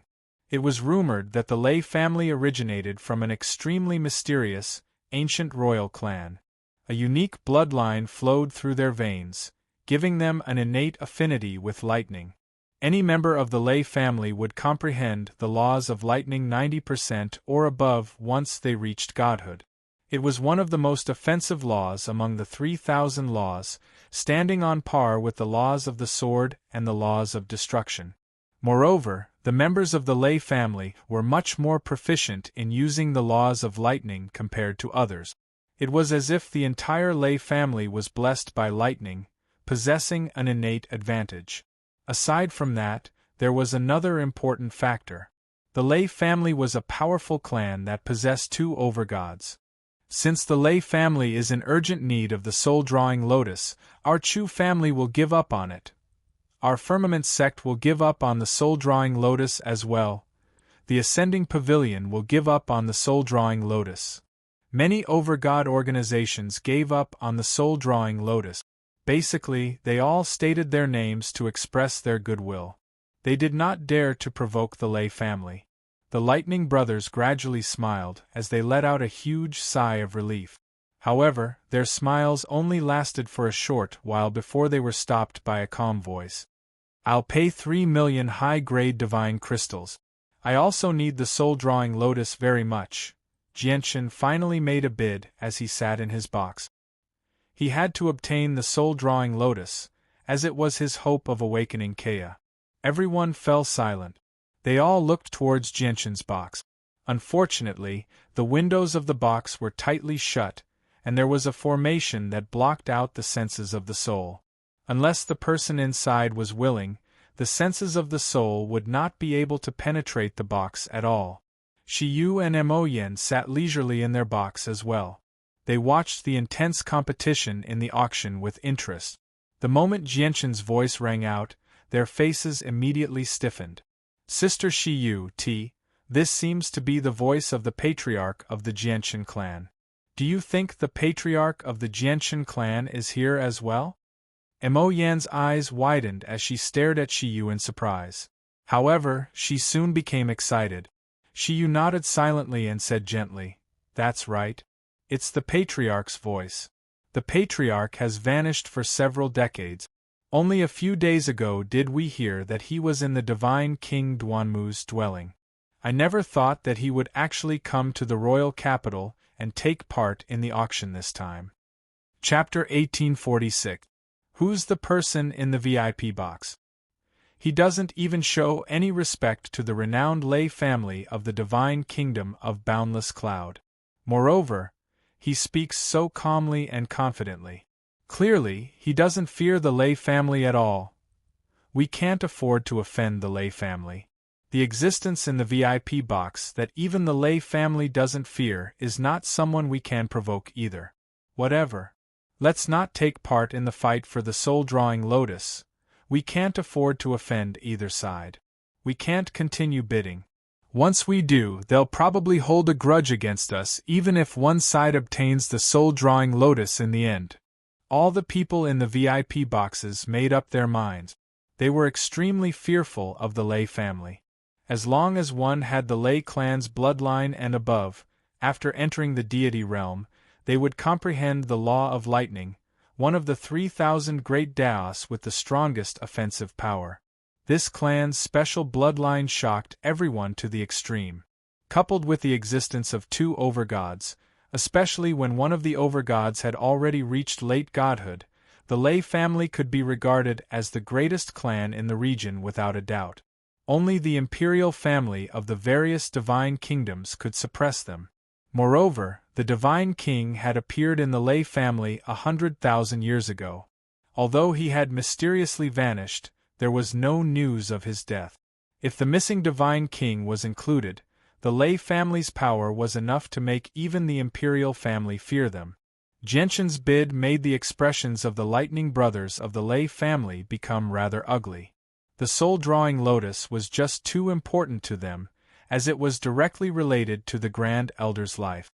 "Brother, we, the Lightning Brothers, greet you. However, we have to obtain the soul-drawing lotus no matter what. We have to obtain it no matter what. We hope you can part with it. We'll be extremely grateful," said one of them. One of them said. Although his tone was calm, It was filled with a kind of toughness, and even contained a threat. They had to obtain the soul-drawing lotus no matter what. They had already made it clear to Jianchen that even if he really did obtain the soul-drawing lotus, the four of them would do everything they could to take it back from him. Of course, this included forcefully taking it back. I want the soul-drawing lotus to save the life of a friend, so I can't give it to you. Moreover, the four of you have to obtain it no matter what, replied Jianchen. His voice was firm, leaving no room for negotiation. Jianchen's words immediately shocked everyone in the auction hall. Even the overgods in the VIP boxes all looked towards Jianchen's box. They all wondered inside if he was bold enough to speak to the Lei family like that. Did he truly possess the strength of the Lei family, or did he not fear the Lei family, or did he not know what kind of an existence the Lei family in this region? The Lightning Brothers fell silent. Their faces were terrifyingly sunken right now. At the same time, they felt a sliver of resentment. They hated the ancestor for not taking the Grand Elder seriously and only being willing to give them 3 blocks of high-grade divine crystal to heal the Grand Elder's soul. Otherwise, the four of them would not have ended up in such an awkward situation. We'll bid 3,500,000 high-grade divine crystals. That's all the wealth we have. Friend, please consider whether you want to continue bidding or not, said one of the Lightning Brothers coldly. One of the Lightning Brothers said coldly. The remaining 500,000 high-grade divine crystals had come from all the wealth the four of them possessed. 3,600,000 high-grade divine crystals. Jianchen bid without any hesitation. At the same time, he let out a sigh of relief inside. He only had 5 blocks of high-grade divine crystals on him right now, so he really was rather worried that the price the Lightning Brothers would bid would exceed what he could afford. After all, the Lei family was a glorious clan that had made a name for itself a long time ago. The wealth they had accumulated over all these years was incomparable to a Tianyuan family that had just started out. 3,600,000 high-grade divine crystals going once. The host of the auction smiled from the stage. 3,600,000 high-grade divine crystals going twice. 3,600,000 high-grade divine crystals going thrice. I now announce that the soul-drawing lotus belongs to the esteemed guest in VIP Box 98. The soul-drawing lotus successfully landed in Jianchen's hands. The Lightning Brothers did not say anything else. However, everyone in the auction knew that the Lightning Brothers would not just let the matter rest. Jianchen's emotions fluctuated as he held the soul-drawing lotus. He was rather excited and eager. Kea had been unconscious for far too long, so there was nothing he could do. Now there was finally a sliver of hope. However, Jianchen did not leave just like that. He remained in the auction to see if anything else that could help them would appear. Afterwards, Jianchen bid a few more times. He bought some things for his friends who had come to the Saints' World with him from the Tianyuan continent. He only stopped when he spent all of his remaining divine crystals. I've spent all 5 blocks of high-grade divine crystals. The ancestor of the Mo family from the divine kingdom of Qingyang still owes me something. Looks like I need to find some time to pay him a visit. Helplessness filled Jianchen's face as he looked at the few pieces of high-grade divine crystals in his space ring. Now, he had returned to his days of poverty. He probably could not even afford to stay in the heaven-grade guest room in Phoenix's Perch. He was a mighty overgod, yet he was actually so poor. Probably no one would believe him if he told them about it. Next up is a supreme-grade material for forging artifacts, scarlet gold Oregon. OD took out another item. It was a special piece of metal around the size of a human head. It flickered with a strange light and possessed a sliver of the laws of metal. Jianchen originally did not care about this so-called material because there were already several materials that had appeared in the auction. Unfortunately, he could not use any of them. However, when he glanced at the scarlet gold ore out of habit, his eyes suddenly narrowed. Master, this is condensed gold Oregon. It's one of the materials for forging the twin swords. It was also at this moment that the voices of the sword spirits rang out. Scarlet gold ore was also condensed gold Oregon. It was just that the same material had different names in the Saints' world and the Immortals' world. Jian Chun immediately frowned as bitterness filled his face. Why did the condensed gold meteorite not appear earlier or later? It just had to appear after he had used up all his divine crystals. Was it not purposefully making things difficult for him? Currently, Shiyu was completely focused on the condensed gold ore in the box where Shiyu and Mo Yen resided. She was stern as she studied every single feature of the condensed gold ore. Chapter 1847. The scarlet gold ore in my hand is not just a supreme-grade material for forging artifacts. I believe many of you have already sensed the extremely pure power of the laws of metal within the scarlet gold Oregon. If anyone who has comprehended the laws of metal uses this ore to cultivate and comprehend the laws of metal, they will be able to achieve twice the results with half the effort. There's no need for me to explain how valuable it is. Alright, the auction for the scarlet gold ore will officially begin now. The starting price will be 100,000 high-grade divine crystals, OD said from the stage. 150,000 high-grade divine crystals, 200,000 high-grade divine crystals. The value of the scarlet gold ore had indeed far exceeded that of a supreme-grade material for forging artifact. The main reason for that was the pure laws of metal within the scarlet gold Oregon. If one used it to cultivate, they would indeed be able to achieve twice the results with half the effort. It was enough to tempt all godhood experts who had comprehended the laws of metal. The price of the scarlet gold ore reached 500,000 high-grade divine crystals very soon. The price had even exceeded the price of a supreme-grade material for forging artifact. At the same time, the people competing for the scarlet gold ore did not stop. The people from the 4 over-god clans constantly bid, engaging in an intense competition. They had even revealed the names of their clans to frighten off their opponent. Shiyu wore a veil as she sat in a viewing box. She listened to the bids from outside from time to time, and a sliver of doubt appeared on her face. She murmured softly, "Isn't the scarlet gold ore the material the Patriarch needs? Why haven't I heard the Patriarch make a bid? Is the Patriarch waiting until the final moment to bid?" "Sister Shiyu, what are you muttering to yourself about?" Mo Yen turned around when she heard Shiyu's muttering. She stared at Shiyu with her strange, beautiful eyes. "It's nothing. I'm just curious as to why the Patriarch isn't bidding for the scarlet gold Oregon. When the Patriarch left, he gave us a list of materials for forging artifacts to all of us elders. He told us to pay attention to the materials on the list and bid for them regardless of the price once we discovered them. The scarlet gold ore that's being auctioned outside is one of the materials that the Patriarch needs. However, I haven't heard the Patriarch bid for it, so I find it rather strange," Shiyu said with a hint of confusion. Mo Yen came to a realization. She looked around and suddenly, her face changed. She said, "Sister Shiyu, do you think the Patriarch of the Genshin clan has run out of divine crystals? After all, the Patriarch of the Genshin clan bid on quite a few things earlier. He must have spent all of his divine crystals. This shouldn't be possible." Shiyu hesitated. Her instincts told her that Mo Yan's words were unlikely. After all, the Patriarch was an over-god, and an extremely powerful one at that.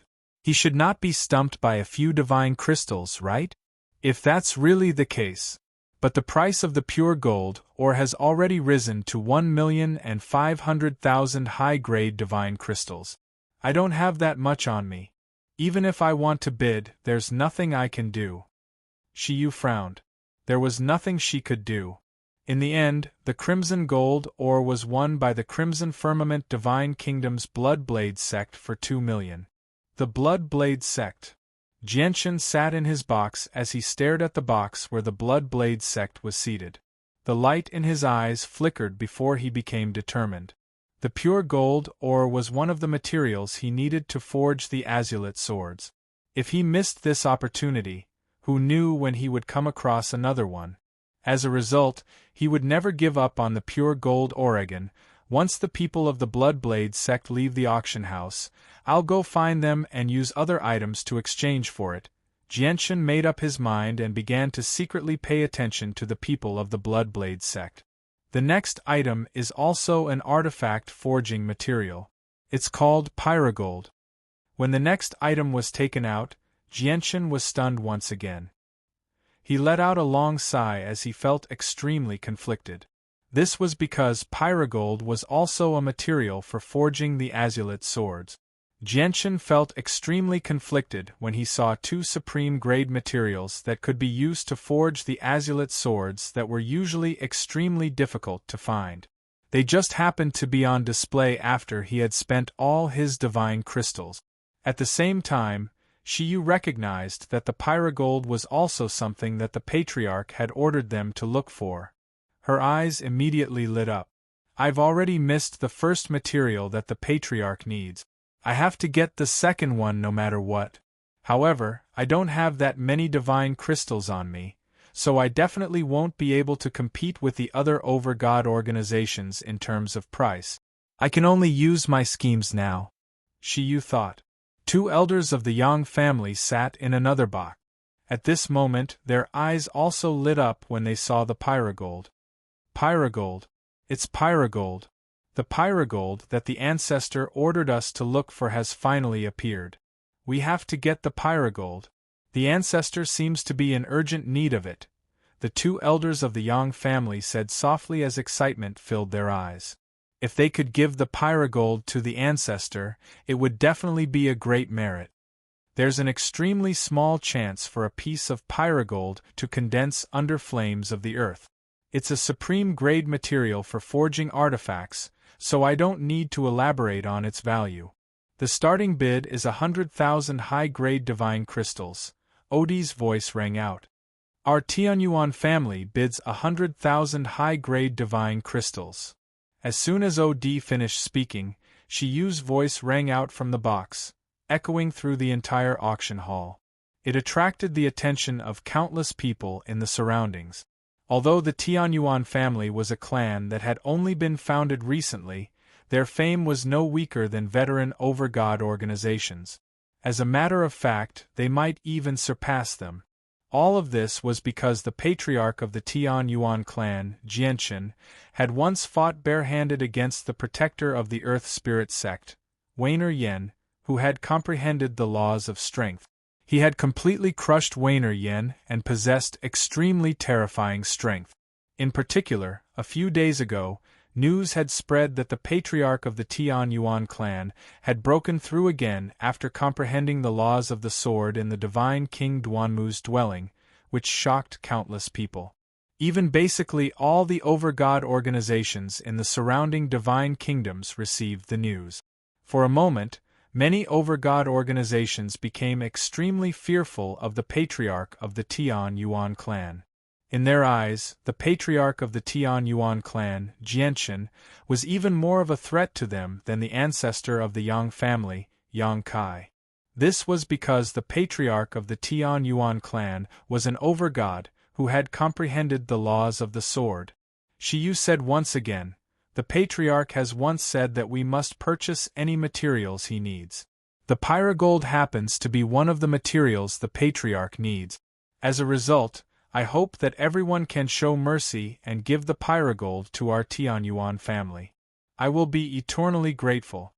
Speaking to this point, Shiyu paused for a moment before continuing. Of course, everyone can continue to bid. However, there are some things that I must say first. This pyrogold is extremely important to our patriarch. Our patriarch is determined to obtain this pyrogold. Even if all of you manage to obtain the pyrogold, our patriarch will not give up. That's right. Sister Shiyu is right. Our patriarch of the Jianshan clan is determined to obtain the pyrogold. Oh, and Jianshan's temper isn't particularly good. I heard that when the patriarch was in the divine King Duanmu's dwelling, he killed an over-god without any hesitation at all, wiping out the over-god's soul. Take a guess. How many moves do you think the patriarch of the Jianshan clan used to kill the overgod? Mo Yin leapt forward as well. She winked at Shiyu playfully as she spoke with great interest. You definitely won't be able to guess, so let me tell you. A single move. The patriarch of the Jianshan clan used a single move to kill an overgod. You gods might not believe it, but you'll know if I'm telling the truth when you ask the seniors in the clan. There were many overgods present back then, Mo Yin giggled. Her face was filled with pride. Although she had not personally witnessed it, she had heard about it. Chapter 1848. The patriarch of the Tianyuan clan, Jianshan, was determined to obtain the pyrogold.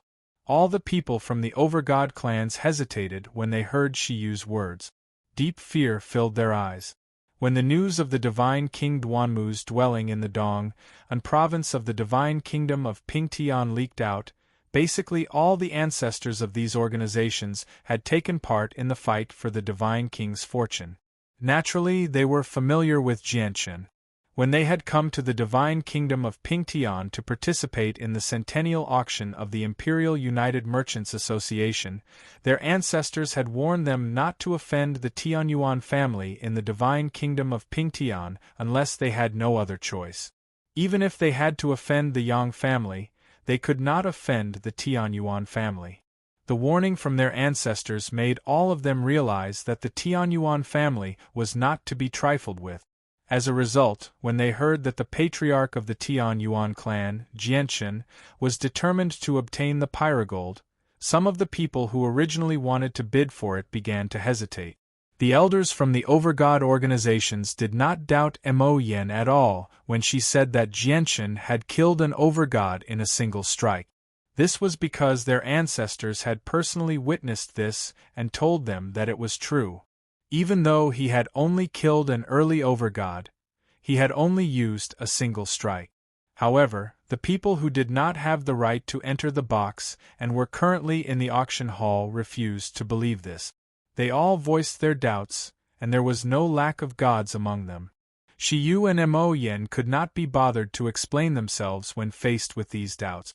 They only hoped to deter the overgod organizations so that they would back off and not take part in the bidding for the pyrogold. As for the people who did not have the right to bid for the pyrogold, it did not matter whether they believed Jianshan's glorious feat of killing an overgod in a single strike or not. Since the patriarch of the Tianyuan clan needs the pyrogold, our Gohan clan will not be taking part. A middle-aged man stood before the window of a box. He clasped his fist toward Shiyu with a smile and spoke extremely politely. So, it's Family Patriarch Gohan. Thank you, Family Patriarch Gohan, for your reluctance to part with this treasure, Shiyu said with a cupped fist salute. The Gohan clan was an overgod organization in the divine kingdom of Pingtian. They had always been on good terms with the Tianyuan family. Haha, we originally wanted the pyrogold, but I never thought that the patriarch of the Tianyuan clan would need it as well. If that's the case, our Ling family won't be participating in the auction.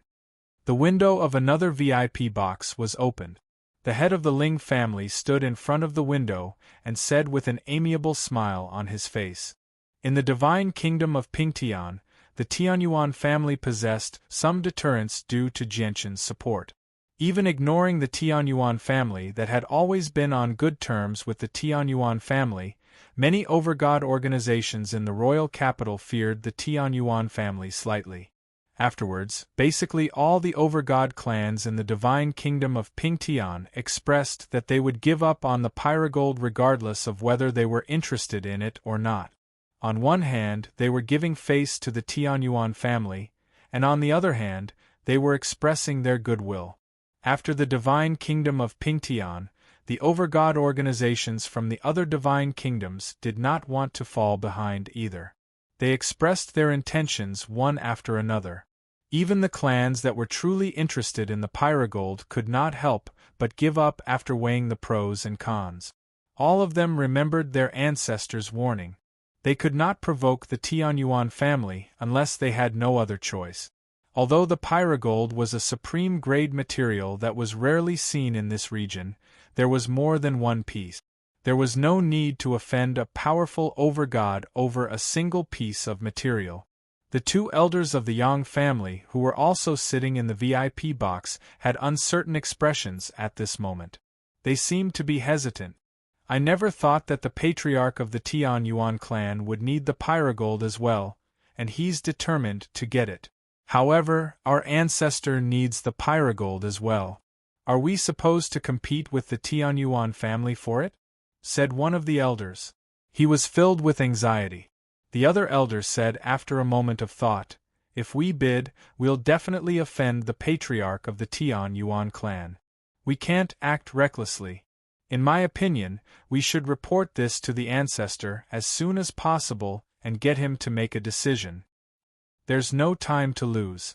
Let's return right now. The two elders no longer cared about the remaining items. They left the auction house as quickly as they could, hurrying back to the Yang family as quickly as they could. No one else bid on the pyrogold in the huge auction house anymore. The host of the auction, OD, was helpless about this situation. The pyrogold would definitely be worth more than that. If it were a regular auction, it would be worth 500,000 high-grade divine crystals at the very least. Now, it could only benefit the Tian Yuan family. In the end, the pyrogold was purchased by Shi Yu for 100,000 high-grade divine crystals. Jianshan still had not returned to his senses when the next item was presented. He sat in his viewing box as he stared at Shi Yu's box. His face was filled with shock. Not only was he surprised to see Shi Yu and Mo Yen here, but he had also never thought that Shi Yu would purchase the pyrogold so cheaply in such a manner. A while later, Jianshan shook his head with a gentle smile. He murmured to himself, I never thought I'd have such great influence. I'm not surprised that the people from the 5 great provincial cities of the divine kingdom of Pingtian have withdrawn from the bidding. After all, I've worked with their ancestors in the past. I just never thought that the clans with overgods from other divine kingdoms would give me so much face as well. This has exceeded my expectations.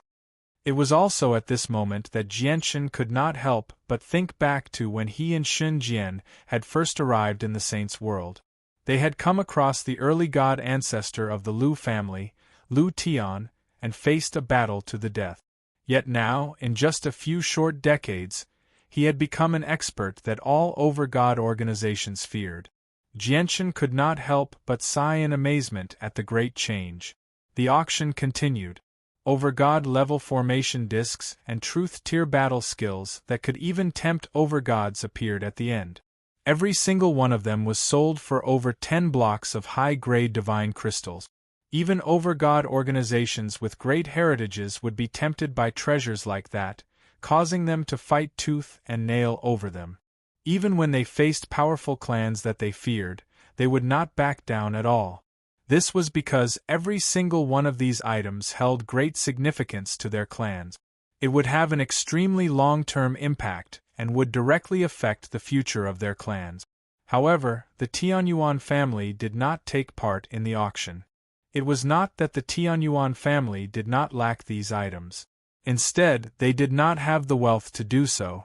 The pyrogold was only a supreme-grade material, so everyone could back down a little and not take part in the auction.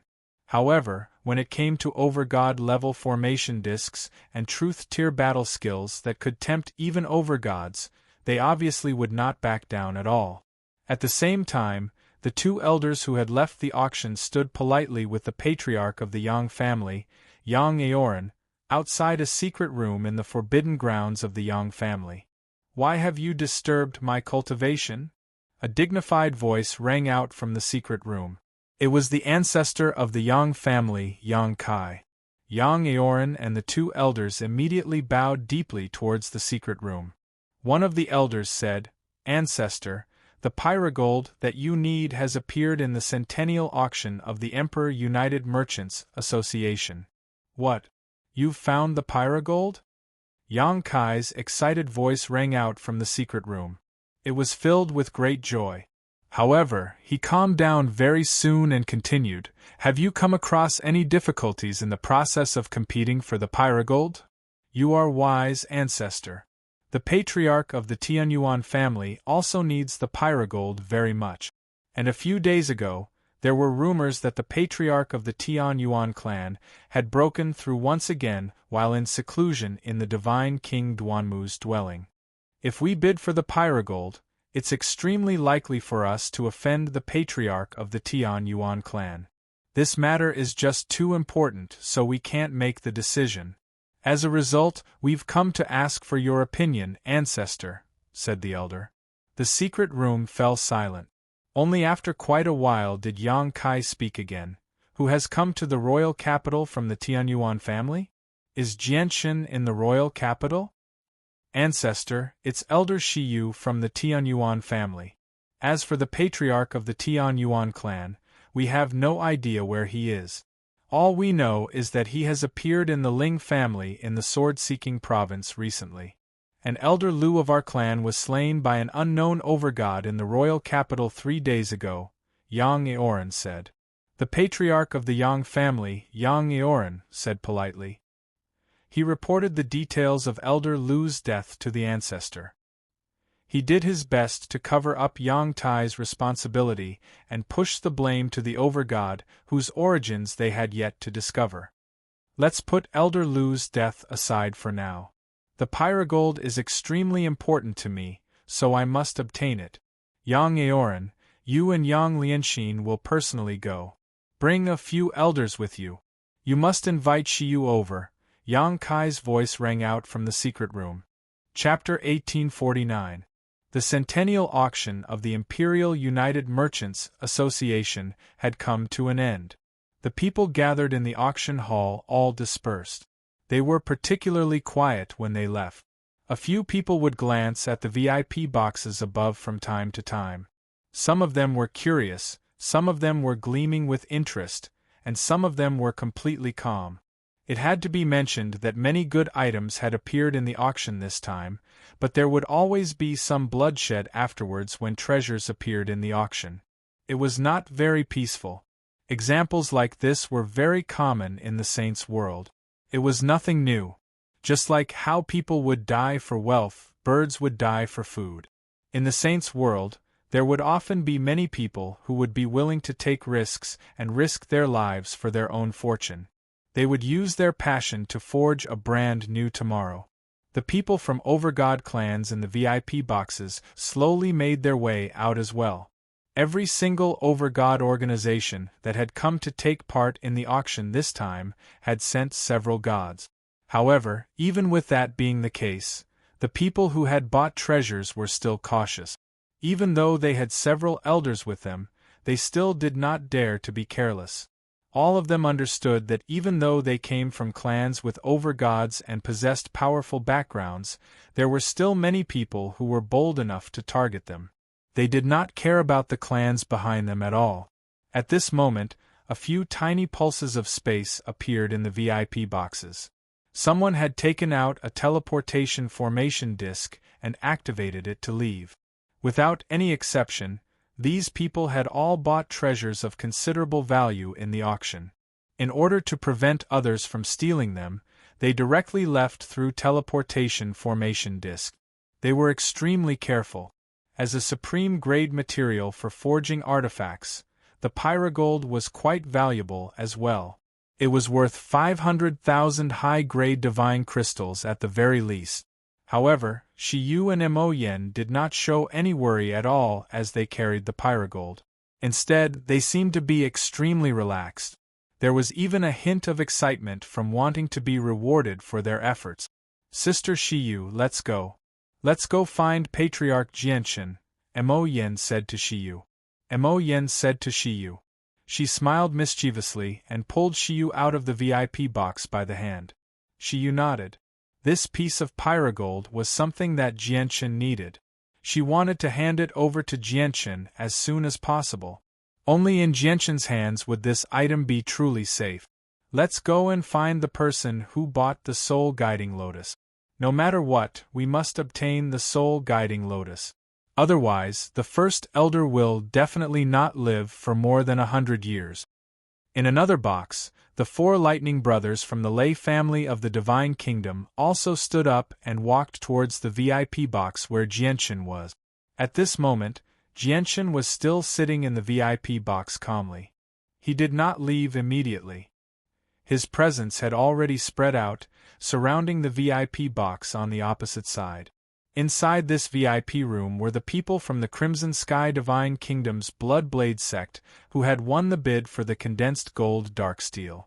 Every single VIP box in the auction was covered in powerful formations, so Jianchen was unable to send his presence in without destroying the formations. As a result, he could only concentrate his presence outside the VIP box. Once the people from the Bloodblade sect left, he would discover them immediately. At this moment, a weak ripple of space appeared from the VIP box where the people from the Bloodblade sect were. It immediately made Jianchen's face change slightly. Oh no, they've actually left through teleportation formation discs, Jianchen thought. The people from the Bloodblade sect are only gods at most, so their teleportation formation discs can't be of too high a grade, so they can't be too far away, thought Jianchen. Afterwards, he leapt up and flew out of the VIP box as a blur, leaving the auction house. The Lightning Brothers just happened to see Jianchen leave. They naturally believed that Jianchen feared them and wanted to flee with the soul-drawing lotus. Without any hesitation, they immediately chased after him as quickly as they could. Before long, Shi Yu and Mo Yen arrived outside Jianchen's VIP box. It was obvious that they had failed to find Jianchen. On the streets of the royal capital, Jianchen identified the direction of the Divine Kingdom of Crimson Sky before immediately chasing after them.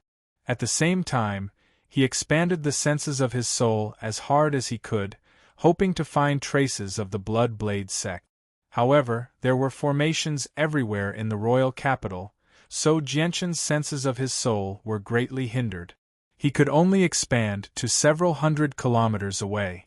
I need to leave the royal capital to find the people from the Bloodblade sect. Jianchen strode through the street. As if the ground had shrunk, he could cross several thousand meters with each step. He moved faster and faster. Behind him, the Lightning Brothers pursued relentlessly. Lightning flickered around them. They had already used a secret technique to chase after him at full speed. Of course, this was not because of their speed. Instead, it was because they were in the royal capital. Whether it was the 4 of them or Jianchen, they had to abide by the rules of the royal capital, which forbade them from flying. Otherwise, they would have moved even faster. This person sure is fast. We're almost unable to catch up. It looks like this person has probably comprehended the laws of wind, or he's grasped some sort of battle skill that increases speed, said the Lightning Brothers telepathically. Even though Jianchen was getting further and further away, they did not give up.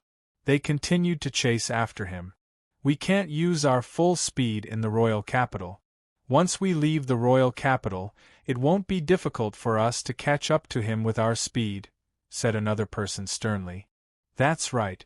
As long as we leave the royal capital, he won't be able to escape. Before long, Jianchen had already left the royal capital of the Divine Kingdom of Pingtian. He sat on the scarlet ground and closed his eyes. The senses of his soul flooded out, enveloping a range of 10 million kilometers in a single instance. The range rapidly expanded. There's no trace of the Bloodblade sect within 10 million kilometers. Jianchen's senses fanned out even further. 20 million kilometers. No. 15 million kilometers. No. 40 million kilometers. No. Just when Jianchen's senses of his soul had expanded to 50 million kilometers, he finally discovered the traces of the people from the Bloodblade sect from the Divine Kingdom of Scarlet Cloud. At this moment, the 4 elders of the Bloodblade sect were not in a good situation. They were in an extremely terrible state. The 4 of them were trapped in a killing formation at the same time. At the same time, 4 streaks of lightning appeared behind Jianchen. The Lightning Brothers had caught up and surrounded Jianchen. Sir, the soul-drawing lotus is extremely important to us, so please part with it. Otherwise we can only offend you." One of the brothers clasped his fist towards Jianchen and said emotionlessly. Jianchen withdrew the senses of his soul and slowly opened his eyes. He looked at the Lightning Brothers calmly and said, "I also need the soul-drawing lotus very much, so I can't part with it. If that's the case, we can only offend you." The eyes of the Lightning Brothers turned cold. Suddenly, powerful presences erupted from the four of them, crushing towards Jianchen. Lightning flickered on their bodies as they seemed to rumble. "I don't have that much time to waste with you. However, I heard that you have a combination technique that can fend off overgods when you work together. I'll give you a chance to use it," Jianchen said nonchalantly as he endured the presences of the four brothers like nothing had happened. Chapter 1850. With that, the gazes of the Lightning Brothers suddenly became extremely sharp. It was as if a bolt of lightning had flashed in their eyes. As they circulated their cultivation methods, they began to shine with endless blue light. Method of the four symbols: thunder, sky-striking lightning. The Lightning Brothers bellowed out at the same time. They unleashed their cultivation as late overgods without holding back at all. Their presences skyrocketed, reaching the peak in just a single instant. At the same time, the vital energies of the four brothers seemed to fuse together. Their powers seemed to have truly fused together, causing their current strength to surpass the limits of gods and touch upon the realm of overgods. The difference between gods and overgods was as great as a chasm. Apart from a small number of supreme prodigies who could surpass it, it was an insurmountable gap for everyone else. It would not be an exaggeration to describe the tremendous difference in strength as the difference between heaven and earth. However, the Lightning Brothers were able to fuse their strength together perfectly through a secret technique, erupting with the strength of overgods as gods. This was more than enough to demonstrate their strength. Boom! With a deafening rumble, the Lightning Brothers fused together and shot towards Jianchen as a huge bolt of lightning. Because the lightning they had transformed into was simply too fast, they had already entered the domain of lords. However, the four brothers just happened to not have grasped the comprehension of lords, so they were unable to completely become one with the world. As a result, as the lightning moved quickly, it violently collided with the air, producing loud sonic booms. "You've basically become an overgod. The four of you really are extraordinary. If you were up against a regular early overgod, you really might be able to put up a fight, but it's a pity that you've encountered me," Jianchen said. His body that was not particularly burly stood there like a mountain. With a wave of his hand, a strand of chaotic sword chi condensed, shooting towards the incoming bolt of lightning with a destructive presence. Jianchen did not even need to use the laws of the sword against the Lightning Brothers. Just chaotic force was enough. This was because his laws of the sword had already reached late overgod, while his chaotic force was only equivalent to a god. With a boom, the Lightning Brothers were dispersed by the chaotic sword chi, and the four of them fell out of the lightning. They were all pale as they staggered back. Their gazes at Jianchen were filled with disbelief. You're a lord?" the four brothers exclaimed at the same time. They were extremely shocked. Only an overgod, and an expert among overgods at that, could repel the combined attack of the four brothers so effortlessly. There were only around a dozen overgods in the entire divine kingdom. Every single one of them was a great figure who reigned over an entire region. They were renowned and very rarely seen. The four brothers had never thought that they would be so lucky as to come across an overgod so casually. "Even though we haven't seen all the overgods in the surrounding divine kingdoms, we've heard about them. However, none of them are similar to you, sir. Are you an overgod from even further away?" one of the four brothers asked. He was surprised and doubtful. Jianchen did not argue with the four brothers about their identities. He stared at them calmly and asked, "Do you still have the confidence to take the soul-drawing lotus from me now?" The four brothers looked at each other when they heard that. Their gazes were filled with bitterness as well as some sorrow. Suddenly, the four brothers seemed to understand one another. They bowed deeply towards Jianchen at the same time and said, "Senior, the soul-drawing lotus is just too important to us. We need it to save the Grand Elder's life. If we can't obtain it, the Grand Elder probably won't be able to live for another century. I hope Senior can give it to us. If we can save the Great Elder, we 4 brothers will definitely repay Senior's kindness." "Why are the 4 of you the ones repaying the kindness and not your lay family?" Jianchen asked. The 4 brothers hesitated. After a while, one of them said, "Senior, you might not know this, but our Grand Elder's soul has been heavily injured. Even if he recovers, it'll be difficult for him to become an overgod. As a result, his status in the clan is nowhere near what it used to be, and the ancestor doesn't place much importance on him. Otherwise, we wouldn't have missed out on the soul-drawing lotus. Our lay family doesn't lack divine crystals. But don't worry, Senior.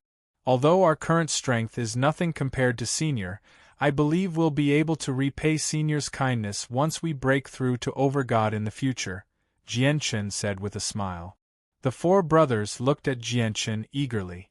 They had already said everything they needed to say. They all hoped that their words could move this Overgod so that he would give the soul-drawing lotus to them. A gleam of light flashed through Jianchen's eyes. After a moment of thought, he sighed gently. "If I didn't need the soul-drawing lotus, I wouldn't mind giving it to you. It's just a pity that I need it to save a friend, so I can't give it to you." "Senior." The 4 brothers panicked. Just when they wanted to say something, Jianchen raised his hand to stop them. Jianchen continued, "But you don't have to worry too much. Doesn't your Grand Elder still have 100 years to live? During that time, I'll pay a visit to your lay family and see if there's any other way to save your Grand Elder." The 4 brothers hesitated. Naturally, they did not doubt Jianchen's words. Even if the lay family was a dangerous place, the lay family would still welcome a friendly visit from an overgod. They would be more than happy to befriend him. However, they doubted whether Jianchen really had any other way to save the Grand Elder. After all, wounds to the soul could not be healed so easily. "Thank you, Senior. The 4 of us will await Senior's arrival in the lay family." The 4 brothers clasped their hands after a single moment of hesitation. They knew that it was impossible for them to obtain the soul-drawing lotus, so they could only agree to it for now and keep a sliver of hope. Jianchen nodded. Without wasting any more time, he pursued the people from the Blood-Blade sect as quickly as he could.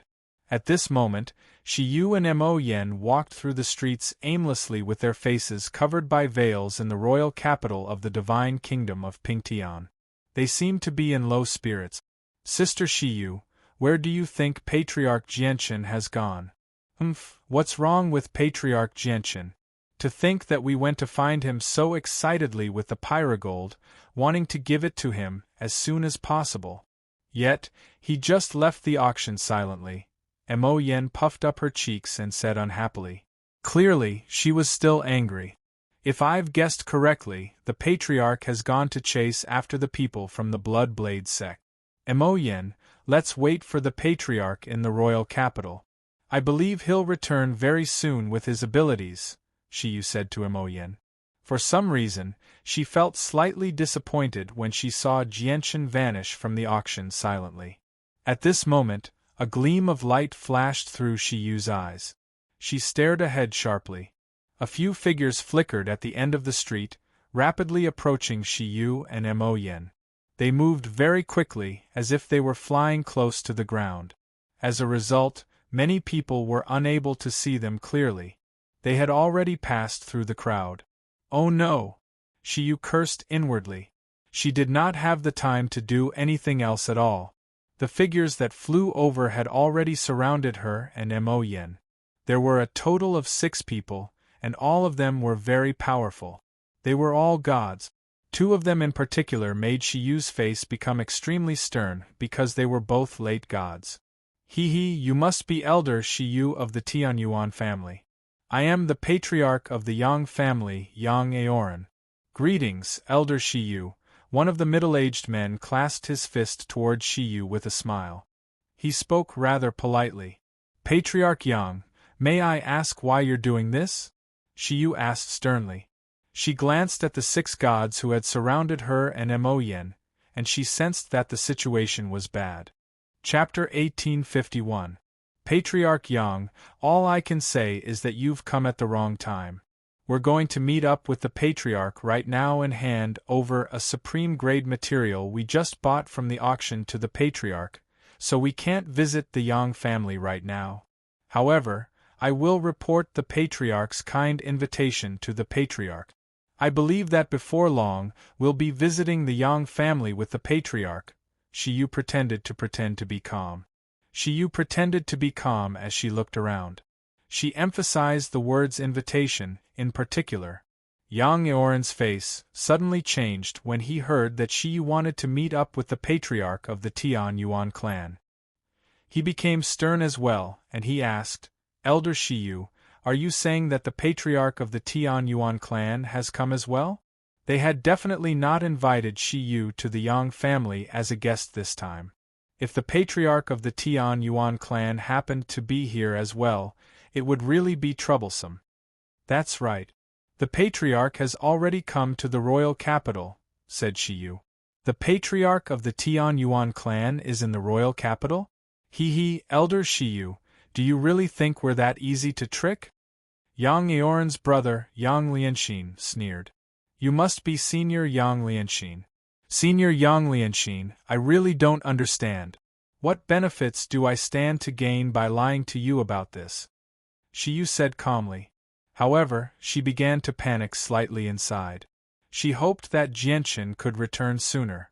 Although she had no idea why the Yang family would invite her as a guest, she could tell with a single glance that they had come with ill intentions. It was probably nothing good.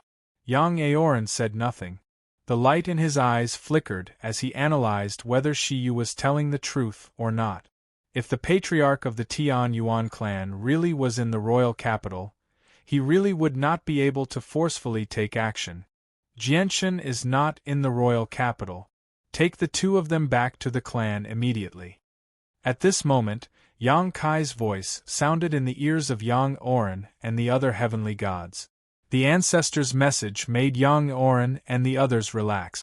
Yang Eoran revealed a gentle smile once more, but it was cold no matter how one looked at it.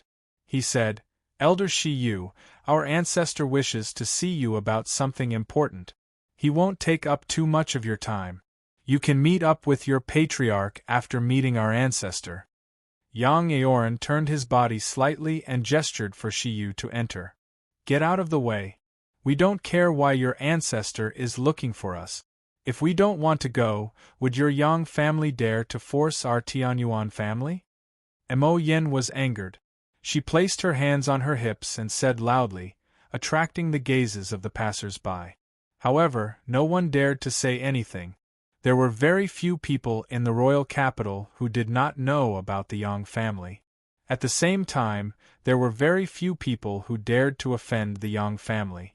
Shiyu pulled on Mo Yan's sleeve, hinting for her to remain silent. Afterwards, she clasped her fist and said, Patriarch Yang, please report to Senior Yang Kai that I'm only an elder of the Tianyuan family. I can't make any decisions on anything important. Once we meet up with the Patriarch, we'll pay a visit to the Yang family. A gleam of light flashed through Yang Eoran's eyes. He said, to us, completing the ancestor's mission is of utmost importance. Since the ancestor has personally spoken, it's inappropriate for Miss Shiyu to make the ancestor wait. As a result, please come with us, Miss Shiyu. With that, a powerful pressure radiated from Yang Kai, directly enveloping Shiyu and Mo Yen like a mountain. At the same time, Yang Lianxin, who was also a late god, and the 4 elders who were mid-gods radiated with powerful presences as well. At that moment, the 6 gods all released their presences, targeting Shiyu and Mo Yen. Shiyu's face suddenly changed. Although she had made rapid progress in the past few years, she was only a mid-god. She was extremely close to late god, so she was obviously no match for the 4 elders of the Yang family, who were no weaker than her and the 2 late gods. She was only able to unleash 70% of her strength after being suppressed. Spurt. Mo Yen directly became sheet white. She vomited blood as soon as she opened her mouth. She was heavily injured from the tremendous pressure. If it were not for the fact that the 6 gods of the Yang family were targeting Shiyu, just the pressure alone would have been enough to leave Mo Yen half dead or even directly kill her. After all, this was the pressure of 6 celestial gods. How could Mo Yen, a mere saint emperor, withstand it? Sister Yen Shiyu cried out and immediately protected Mo Yen. She looked at the people of the Yang family furiously and called out, "You actually injured Mo Yen. Do you know how much the patriarch loves Mo Yen? If anything happens to Sister Mo Yen, the patriarch will never just let the matter rest." Yang Eorin said disapprovingly, "Since that's the case, please come to our Yang family as a guest, Elder Shiyu. Once our friendship is damaged and we end up fighting here, this girl is so weak. If she's careless and her soul is destroyed, it'll be your responsibility." Shiyu pointed at Yang Eorin as her body trembled slightly from anger. "Alright, I'll go with you. I'd like to see what your Yang family is planning," Shiyu compromised in the end. Ignoring the fact that she was not their opponent at all, it would be very difficult for her to protect Mo Yen even if they really ended up fighting. Even Origin Realm experts would become heavily injured from the shockwaves of a battle between gods or directly die, let alone Mo Yen who had not reached the Origin Realm. Although the royal capital had a rule that prohibited fighting, that was only applicable to regular people. Overgods would naturally not be punished with their statuses and identities. Even though Shiyu and Mo Yen had been forced to come to the Yang family, they were treated very well in the Yang family. Ever since Shiyu had entered the Yang family, Yang Eorin had invited her to the guest hall as an esteemed guest. "Please forgive us, Elder Shiyu. We only did this to complete the ancestors' mission. We had no other choice. This is a healing pill. It's enough to heal this lady's wounds." Yang Eorin smiled apologetically at the 2 women in the guest hall. He took out a jade bottle and personally passed it to Mo Yen. He seemed extremely sincere. This was because he understood that if it were not for the fact that Huiyenjin was just too important to the ancestor would not have been willing to offend the Tianyuan family so easily. Who cares about your shitty pill? Mo Yen did not accept his kindness at all. She directly smashed the jade bottle to the ground, and it immediately shattered. The round pill inside rolled out as well, giving off a heavy fragrance. The pill was indeed of an extraordinary grade. Yang Eorin did not mind at all. He knew Mo Yan's identity. She was only the daughter of the patriarch of the Mo clan, Mo Xingfeng. She was not someone important. He had only gifted her the pill because of their relationship with the Tianyuan family. "Eorin, you can leave first." Suddenly, a voice rang out from the guest hall. A middle-aged man with a resolute face and no presence at all, who seemed like an ordinary person, had entered the guest hall unknowingly. He had arrived silently like a ghost. Even with Yang Eorin and Shiyu's strength, they failed to sense him at all. When he saw the middle-aged man, Yang Eorin's expression immediately became respectful. He bowed to the middle-aged man and then left respectfully. The middle-aged man looked at Shiyu and nodded in admiration. "Shiyu, I've heard about you in the past. You've become a god at such a young age. The younger generation really will surpass us in time. It won't be difficult for you to become an overgod in the future. Even I feel rather envious of Jianchen now. He's just founded the Tianyuan family, yet he already possesses such an outstanding expert. It's a pity that my Yang family doesn't have someone as talented as Shiyu. You must be the patriarch of the Yang family, Senior Yang Kai." Shiyu stood up and clasped her fist towards Yang Kai. However, she showed no respect at all. "You've guessed correctly. I am Yang Kai," the middle-aged man smiled faintly. "Senior Yang Kai, you've sent several gods, and even the patriarch of the Yang family has personally come.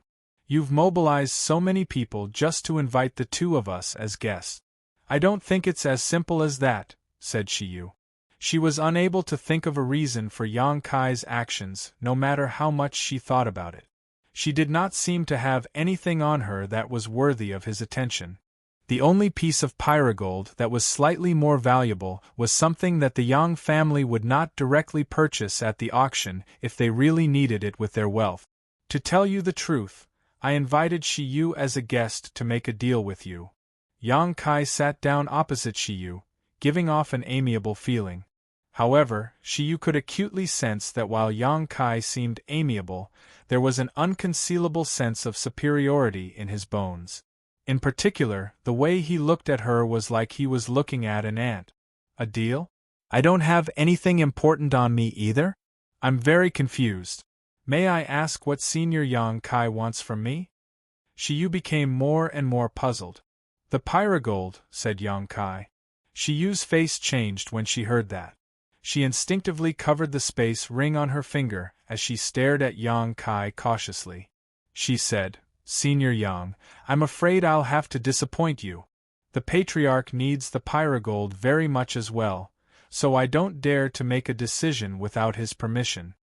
Yang Kai seemed to have expected Shiyu to say something like that. He said calmly, The pyrogold is extremely important to me as well, so I have to obtain it.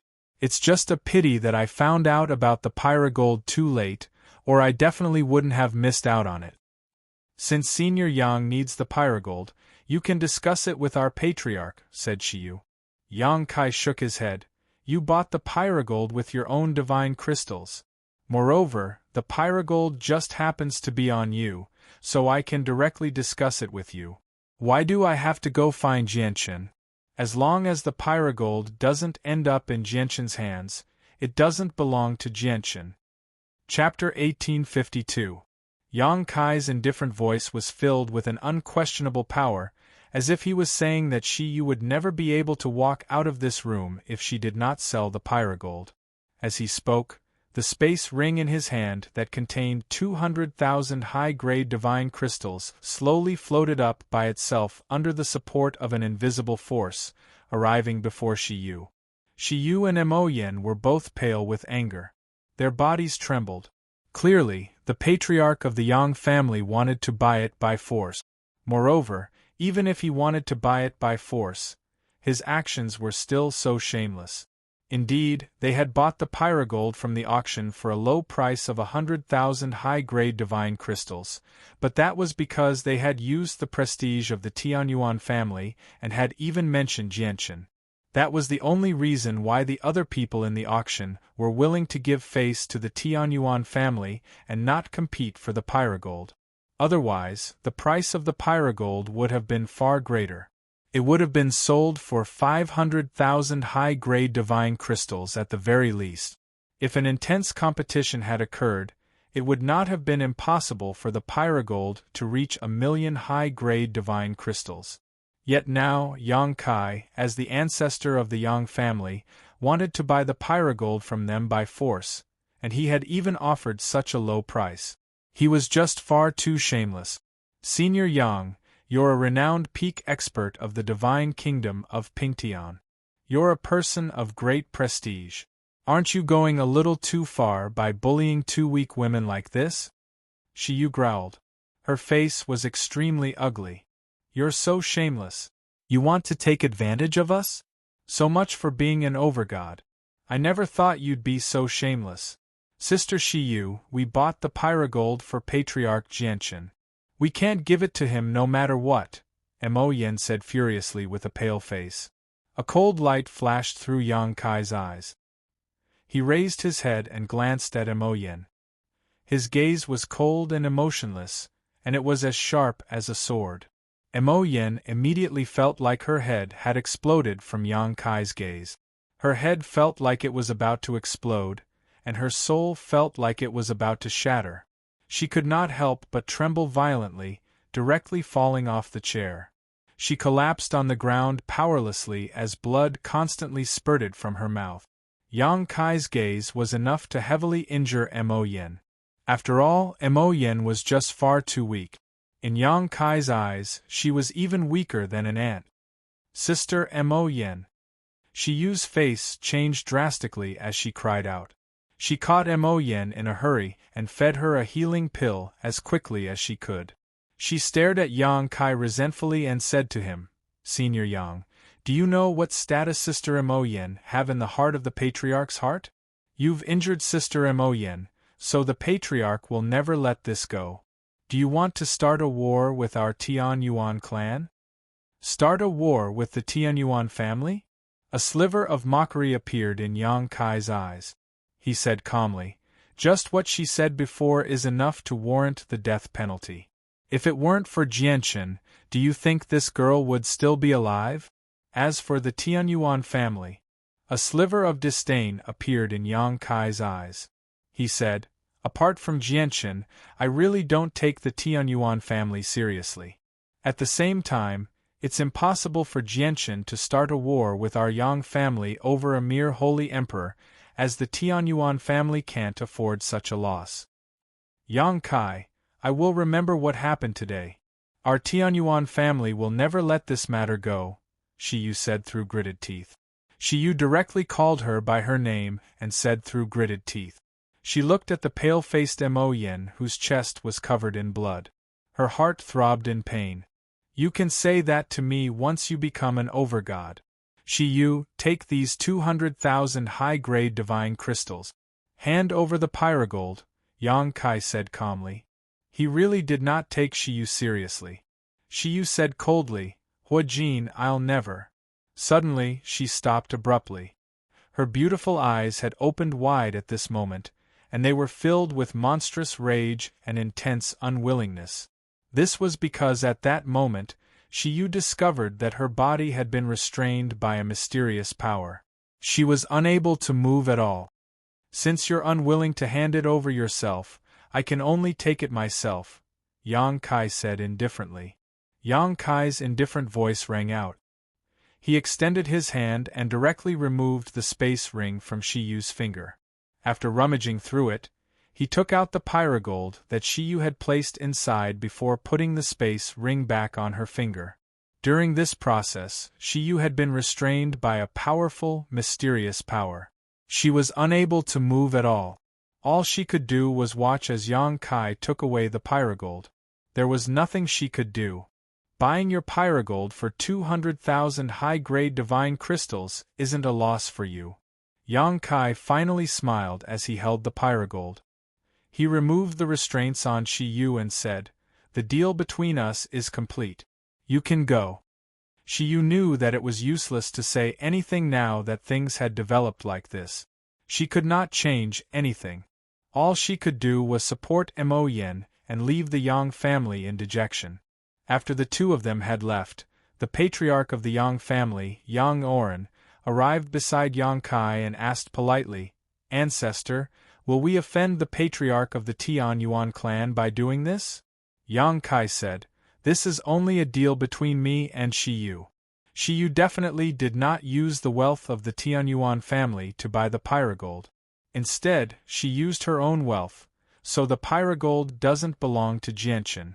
I bought it from Shi Yu first, so even if Jianchen learns about it, what can he do? After all, it was a normal deal between me and Shi Yu. Moreover, the pyrogold is only a supreme-grade material for forging artifacts. Although it's rather rare, it's not unique in the Saints' world. As long as you're willing, you can continue to collect it in the future.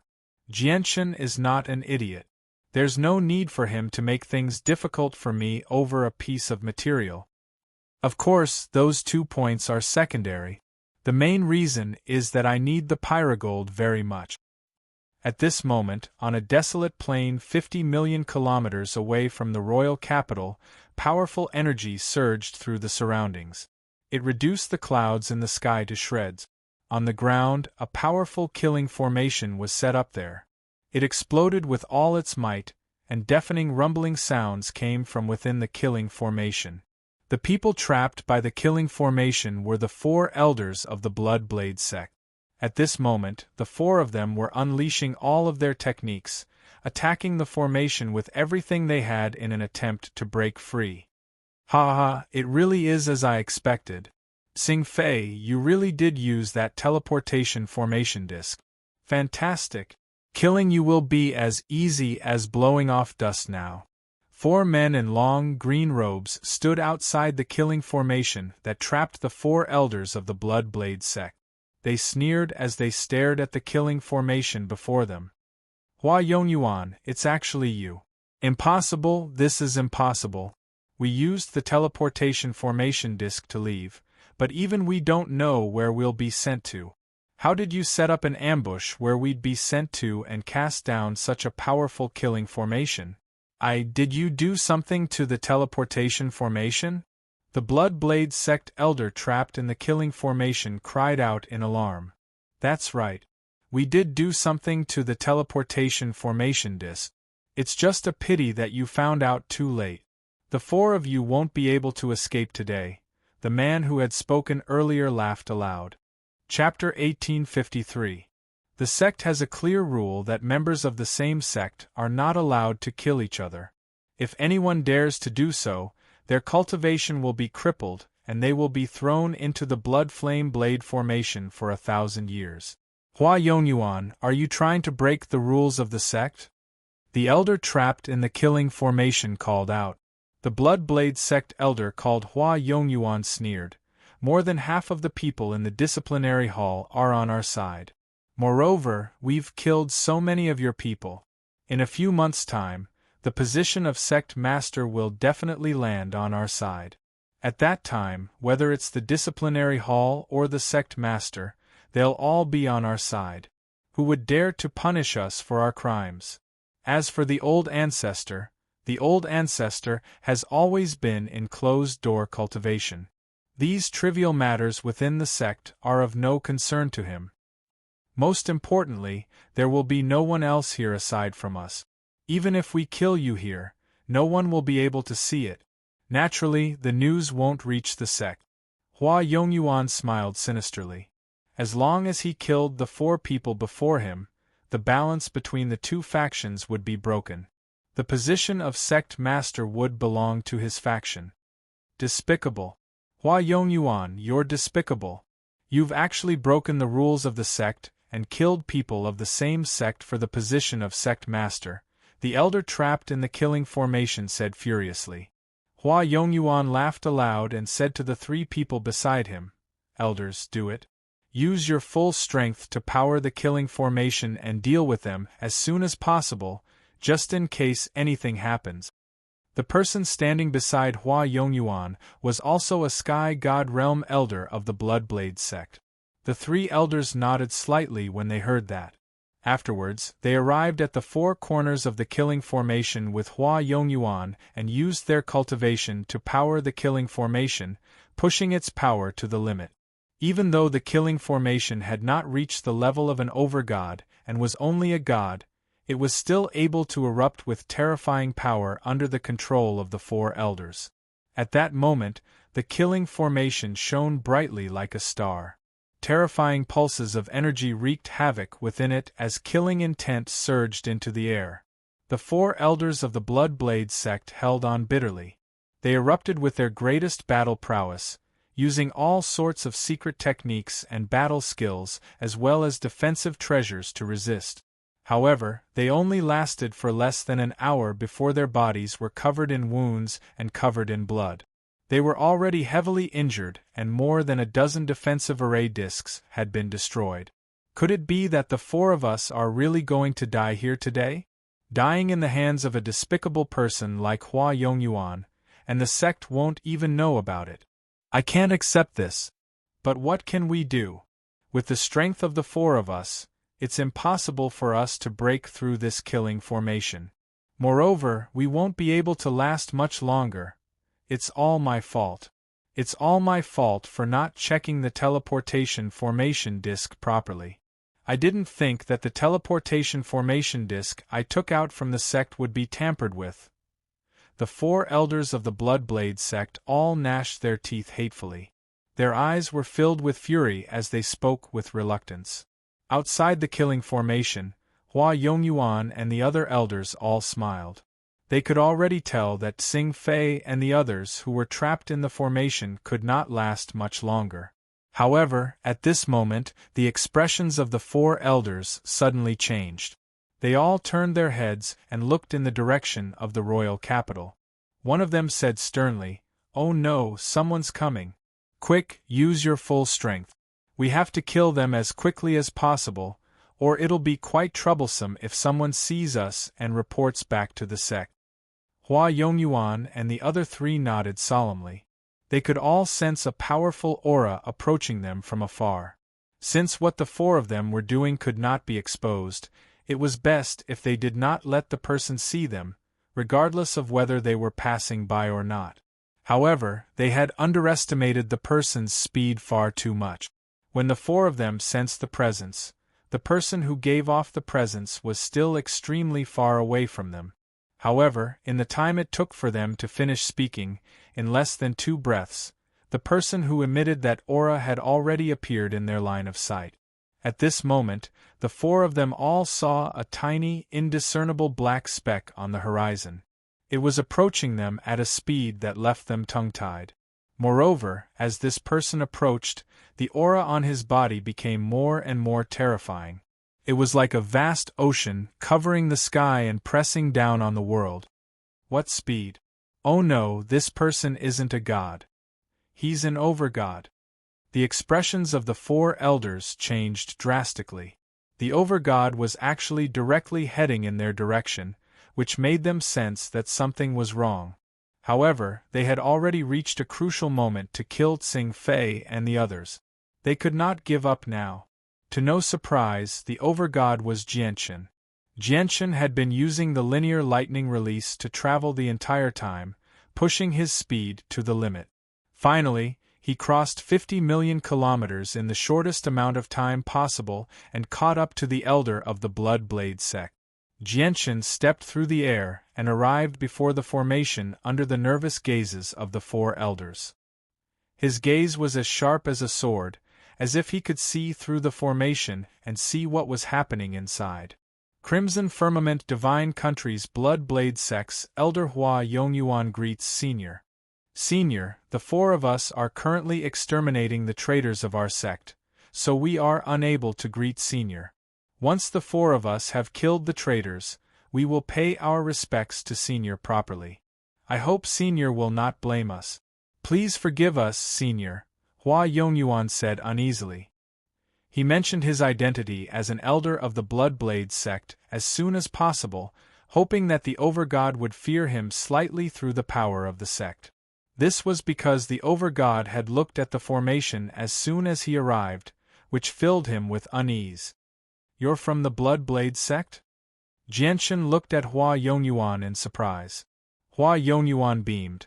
We are indeed from the Bloodblade sect of the Divine Kingdom of Scarlet Clouds. Is Senior related to our Bloodblade sect? Jianshan ignored Hua Yongyuan and the others. He looked at the killing formation and said indifferently, Is the Scarlet Gold ore from the Emperor United Merchants Association with you? Jian Chen's voice directly passed through the obstructions of the killing formation, clearly reaching Xing Fei's ears, who was trapped in the formation. The Scarlet Gold ore is indeed with us. May I ask who you are? An elder of the Bloodblade sect said. His voice was weak and powerless. Give me the Scarlet Gold ore, and I'll get through the formation for you. Are you willing to accept this deal? Jianshan said. He did not use a secret technique, so Hua Yongyuan and the others naturally heard him clearly. Hua Yongyuan and the others' faces changed drastically. They said in a panic, Senior, this is a matter of our Bloodblade sect. Please don't interfere. If Senior needs the Scarlet Gold ore in their possession, we'll hand it over to you with both hands after we kill them. Chapter 1854. Jianshan ignored Hua Yongyuan. He stared at the killing formation and said, Do you agree to this deal or not? If you don't, I won't force you. Senior. The expressions of Hua Yongyuan and the other elders changed. If the formation really was destroyed and Xing Fei and the others managed to escape back to the sect, the four of them would definitely be severely punished. As a matter of fact, the people from their faction might even directly abandon them. This was because the position of sect master had yet to fall into their hands. Within the killing formation, Xing Fei and the others beamed. They agreed to the deal with Jianchen in a hurry. Jianchen did not hesitate after receiving their reply. He extended his hand and a resplendent and powerful strand of sword qi condensed in the air. It shot towards the killing formation below as a streak of white light. The moment Jianchen moved, Hua Yongyuan and the others moved as well. Cold light flickered through their eyes as they leapt up from the ground at the same time. A fiery red blade appeared in their hands at the same time. It was as beautiful as blood. Blood Sun Blade formation. Hua Yongyuan and the others called out at the same time. The blood-red blades in their hands shone with scorching red light as they roared with flames. The 4 blood-red blades intersected in the air as the scorching red light fused together, forming a huge blood-red sun that hung high in the air. It radiated with terrifying heat. The 4 of them formed a formation in the shortest amount of time possible. They controlled the blood-red sun formed by the fusion of the 4 blades and swept it towards Jianchen with blade qi that filled the air. They definitely would not just watch Jianchen destroy the formation and allow Xing Fei and the others to escape. Even though Jianchen was an overgod, they still swung their blades towards Jianchen decisively. They wanted to use the moment when Jianchen destroyed the formation to strike out with their most powerful attack. You overestimate yourselves. Jianchen snorted coldly as he extended a finger from afar. The finger possessed the supreme might of an overgod. The most powerful attack from the 4 elders could not even approach Jianchen. It collapsed in the air from Jianchen's finger. The blood-red sun collapsed, turning into divine flames that filled the sky. It dyed the entire world crimson, and the terrifyingly high temperature scorched the earth. Spurt. The 4 elders vomited blood as they fell out of the flames in horrible shape. Their faces were pale, and their gazes towards Jianchen were filled with shock. He was definitely not an ordinary overgod. Even if ordinary overgods could destroy their formation as easily as Jianchen had done, they definitely would not have the strength to heavily injure them. You're far too lacking compared to the Lightning Brothers, Jianchen said emotionlessly. At the same time, the sword qi struck the killing formation cast down by the 4 elders. With a boom, the killing formation directly shattered from Jianchen's sword qi, revealing Xing Fei and the others who were trapped inside. The 4 elders stood there covered in blood as they stared at Jianchen in shock. They were very unsettled. They had also realized that the person before them was actually an overgod. However, Xing Fei returned to his senses soon afterwards. He took out the scarlet gold rock as quickly as he could and passed it to Jianchen politely. He said politely, "Senior, Hua Yongyuan and the others have ignored the rules of the sect and wantonly killed fellow disciples. If it weren't for Senior's assistance, the 4 of us would be doomed today. Please help us, Senior." Xing Fei asked for help from Jianchen. Although the formation had been destroyed, the 4 of them were heavily injured. It would be difficult for them to escape from Hua Yongyuan and the others. Jianchen checked the scarlet gold rock and finally let out a long sigh of relief. He stowed it away casually and said, "This is an internal matter of your Bloodblade sect, so it's inconvenient for me to interfere.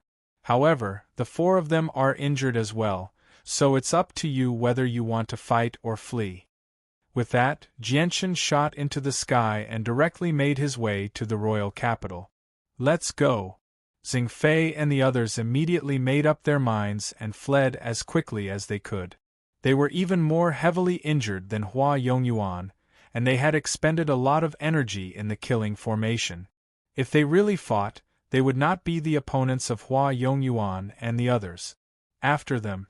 Don't let them return to the sect, Hua Yongyuan and the others immediately pursued. Jianchen had already returned to the royal capital of the divine kingdom of Pingtian. He did not stop at all along the way, directly arriving outside the auction house of the Imperial United Merchants Association. Afterwards, He expanded the senses of his soul in all directions. I've already obtained the scarlet gold rock. Out of the two supreme quality materials that can be used to forge the twin swords, all that's missing is Shiyu's piece of pyrogold. Jianchen began to search for Shiyu and Emoyen with the senses of his soul. He was overjoyed inside. Originally, he had only participated in the auction for the soul-drawing lotus. He had never thought that he would unexpectedly obtain two materials for forging the twin swords. This was definitely a pleasant surprise, so how could he not be overjoyed? I've found them. Jianchen smiled faintly, but his smile disappeared in the blink of an eye. He frowned and became uneasy. In the next moment, he vanished from the streets as a blur. Shiyu supported Emoyen. The two of them were sorrowful and dejected as they strolled through the streets aimlessly. Even though Emoyen's wounds had not healed after ingesting Shiyu's medicine, they had been brought under control. They would not worsen any further. Sob, sob, sob. Sister Shiyu, the pyrogold that Patriarch Jianchen wanted has been taken away by the overgod of the Yang family. What do you think we should do? We bought it with great difficulty and planned on giving it to Patriarch Jianchen, yet it's been taken away by the Yang family just like that. Sob, sob, sob.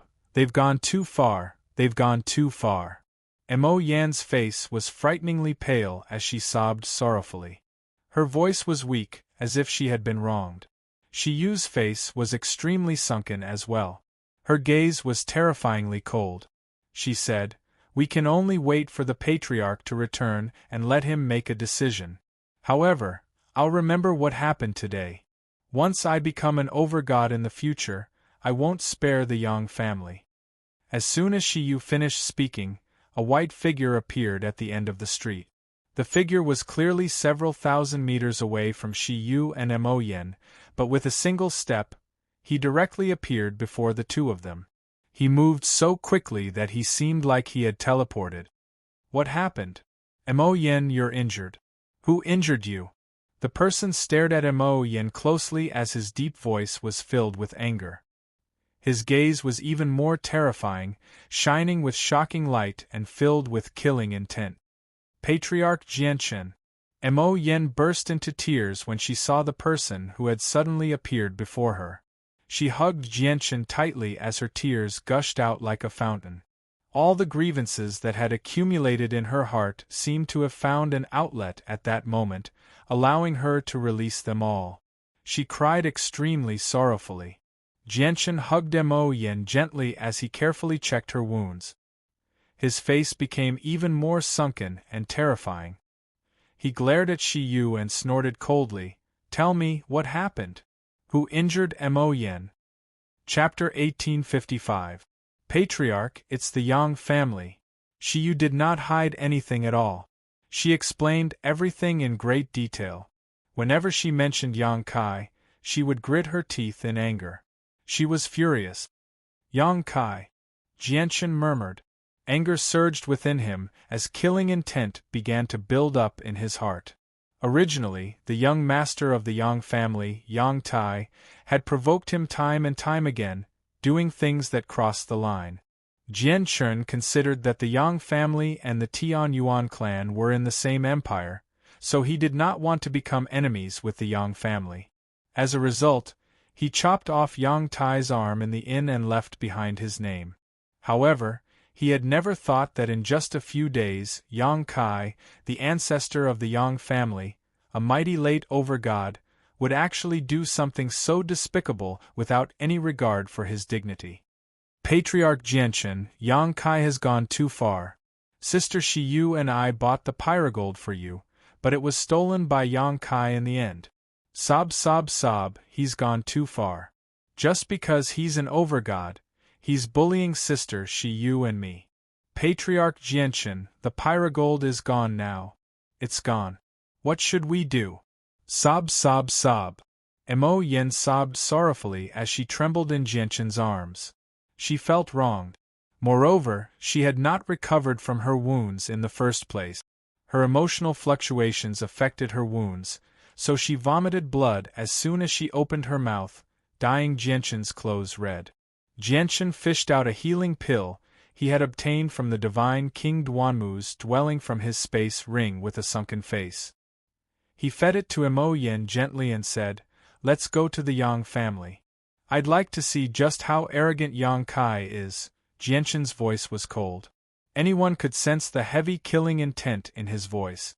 This time, he was truly angered, or in other words, he wanted to kill.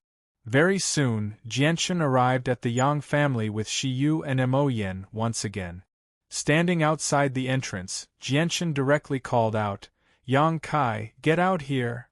Jianshan's voice boomed thunderously, expanding in all directions as a visible sound wave. It basically reached a small portion of the royal capital. With that, a resplendent strand of sword chi condensed in Jianshan's hand. It shone brightly as sword chi swept out, directly striking the entrance of the Yang family mercilessly. Boom! With a deafening rumble, the huge estate of the Yang family shook violently. Formations appeared one after another, enveloping the entire estate. The estate had been constructed by the Yang family themselves. Although the protective formations of the estate were not connected to the formations of the royal capital, they had reached the level of overgods, so they could completely endure Jianshan's attack. Moreover, this loud sound also spread through a small portion of the royal capital. Everyone could clearly feel the monstrous energy ripples. The royal capital was no longer peaceful. Countless people looked towards the Yang family as they discussed heatedly. Xian Dou's eyes narrowed as he guided Xian Ru's cultivation in the back courtyard. Suddenly, he looked in the direction of the Yang family and frowned.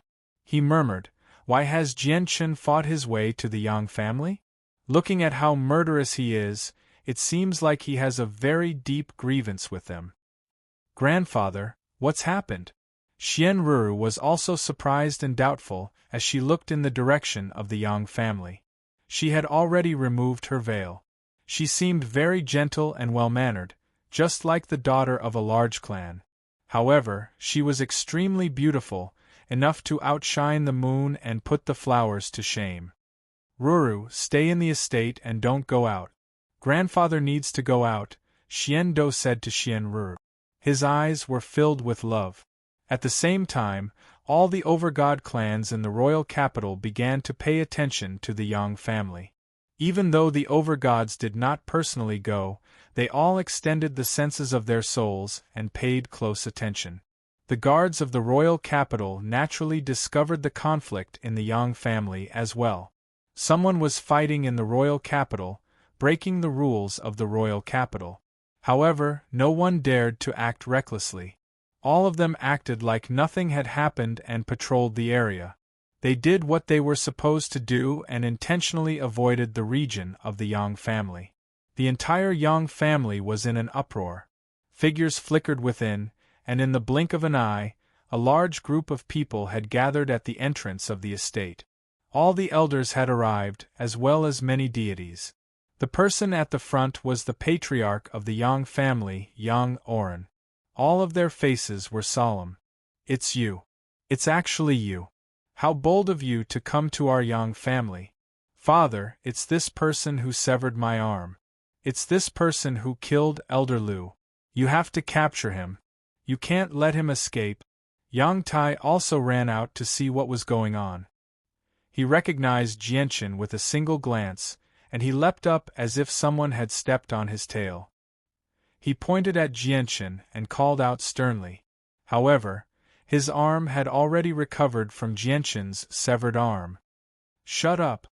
Yang Aoran snorted coldly. He glared at Yang Tai, forcefully forcing Yang Tai to swallow what he was about to say. In the surroundings, many gods stared at Yang Tai like they were looking at an idiot. They all cursed inside that Yang Tai was even dumber than a pig. "I was wondering who it was. So it's the patriarch of the Tian Yuan clan, Jianshan. How impressive." A vigorous voice rang out. Yang Kai stepped into the void and walked out step by step. His expression was not very good. This was because the situation had taken him by surprise. He had forcefully bought the pyrogold that Jianchen needed from Shiyu, but in his opinion, Jianchen would only come to negotiate with him at most. He had many ways to deal with that. However, he had never thought that Jianchen would attack the Yang family so mercilessly right from the start. After all, Yang Kai was a late overgod, who would provoke a peak overgod for a piece of pyrogold that was only worth a few 100,000 high-grade divine crystals. Everyone in the Yang family was surprised when they heard him mention the patriarch of the Tian Yuan clan. Even Yang Tai was stunned. He was at a loss as he struggled to accept this. There were indeed very few people who had seen Jianchen's appearance before. Aside from Yang Kai, no one in the Yang family recognized him. This was because Jianchen had only made a name for himself recently, so no one knew what he looked like. As a result, they were naturally unable to recognize Jianchen from the minute details. However, not only did everyone in the divine kingdom of Pingtian know about the patriarch of the Tian Yuan clan, Jianchen's name had even spread through the surrounding divine kingdoms. He had become an influential figure long ago. No matter how impressive I am, I'm not as impressive as you, Yang Kai. You're a mighty overgod, yet you've done something so despicable without any regard for your status, Jianchen sneered. I'm despicable? Jianchen, why do you say that? If you don't give me a satisfactory answer, I'll get to the bottom of what you did to my Yang family today, Yang Kai said with a sunken face. Chapter 1856. Yang Kai snorted coldly. Jianchen, the pyrogold clearly belongs to Shiyu. I only bought it from Shiyu. Since when did it become yours? Jianchen sneered. He said icily, I ordered the elders of the clan to collect the pyrogold. From the moment Shiyu bought it, it became mine. Even if you want to buy it from Shiyu, you need my permission. Moreover, most importantly, did Shiyu agree to sell the pyrogold to you? Patriarch, I already said that the pyrogold belongs to the Patriarch, but not only did Senior Yang not listen to me, he even forcefully took it away from me. How is that any different from robbery? Shiyu said through gritted teeth as she stood beside Jianchen. Yang Kai's face immediately sank when Shiyu called him a robber. He glared at Shiyu as a cold light flickered through his eyes. He said, You bought the pyrogold for 100,000 high-grade divine crystals, while I bought it from you for 200,000. Shiyu, did you receive the 200,000 high-grade divine crystals? If you received the 200,000 high-grade divine crystals, how could you say you forcefully took it away? Yang Kai then stared at Jianchen. He said furiously, Jianchen, considering that we're both overgods of the divine kingdom of Pingtian, I don't want to become your enemy. However, you better watch what you say. If you keep talking nonsense, don't blame me for being rude. Rude? Jianchen sneered. Killing intent filled his eyes as he said coldly, Yang Kai, I should be the one saying that. If you don't give me a satisfactory explanation, don't blame me for being rude. Their words became more and more intense. They seemed like they would start fighting at any moment. Shiyu and Emoyen became nervous as well. They were afraid that Jianchen would not be Yang Kai's opponent if he started fighting. On the other hand, the people of the Yang family were filled with eagerness. They hoped that the two of them would fight because they had great confidence in their ancestor. After all, one of them was a late overgod who had made a name for himself many years ago, while the other had grasped the laws of the sword, the most powerful offensive technique, but he was still a newcomer who had only appeared recently. Brother Jianchen, Brother Yang Kai, please calm down. With your statuses, it really isn't worth it for you to become so angry over a mere piece of material. At this moment, Xian Dou hurried over. He stood between the two of them and tried to mediate the situation. Although he had never interacted with the Yang family before, both Jianchen and Yang Kai were peak experts of the divine kingdom of Pingtian. They were extremely important. The loss of either one of them would be detrimental to the divine kingdom of Pingtian. As a result, he needed to make adjustments for the bigger picture. However, both sides were already enraged. Even if Xiando came to mediate, it would clearly be of no use. Jianshan took the space ring with the 200,000 high-grade divine crystals from Shiyu and tossed it to Yang Kai coldly. He said, Elder Shiyu also said that she did not agree to sell the pyrogold. You forcefully took it away because of your strength. Yang Kai, I'll return the 200,000 high-grade divine crystals to you. Hand over the pyrogold. Jianshan's voice was extremely forceful. It was filled with an unquestionable dignity. He was determined to obtain the pyrogold. The spatial ring containing 200,000 high-grade divine crystals drew a perfect arc in the air as it fell towards Yang Kai. A gleam of light flashed through Yang Kai's eyes. The space ring forcefully came to a halt between the two of them, fixed in the air by an invisible force. He took a step forward and his presence surged. He called out coldly, the deal is done. There's no point in saying anything more. You can't just go back on your word. Brother Yang Kai, Brother Jianshan, with your statuses, if you fight over a piece of pyrogold that isn't particularly valuable, you'll become the laughingstock of countless people once news of this spreads. Why don't the two of you give me some face and each take a step back? What do you think? Xiando said. Although he did not have a good impression of Yang Kai, he really did not want the two of them to fight for the sake of the divine kingdom of Pingtian. Since Commander Xian has put it like that, I'll give Commander Xian some face and take a step back, Jianshan said. Yang Kai's face eased up when he heard that. He understood that Jianshan was prepared to take a step back from what Jianshan had said. He could not help but secretly feel complacent. The patriarch of the Tian Yuan clan was not bold enough to take him on forcefully after all. However, Jianshan's next words made Yang Kai's face suddenly stiffen. Firstly, I can give you the pyrogold, but you have to pay 20 blocks of high-grade divine crystals for it, Jianshan said emotionlessly. What? 20 blocks of high-grade divine crystals? Patriarch of the Tian Yuan clan, you're basically greedy. You're actually selling us 20 blocks of pyrogold that you bought for 100,000 high-grade divine crystals for? Before Yang Kai could reply, the patriarch of the Yang family, Yang Eoran, cried out. His eyes were filled with anger. A single divine crystal was the size of a finger, around a centimeter in size, while a block of divine crystal was a meter in size. It was equivalent to 1,000,000 divine crystals. 20 blocks of high-grade divine crystals was equivalent to 20 million high-grade divine crystals. Everyone in the Yang family widened their eyes when they heard that the pyrogold they bought for 100,000 high-grade divine crystals was actually sold for 20 million high-grade divine crystals.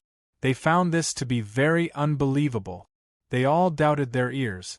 Xiando was stunned as well. He smiled bitterly and felt helpless. Yang Kai laughed out of anger.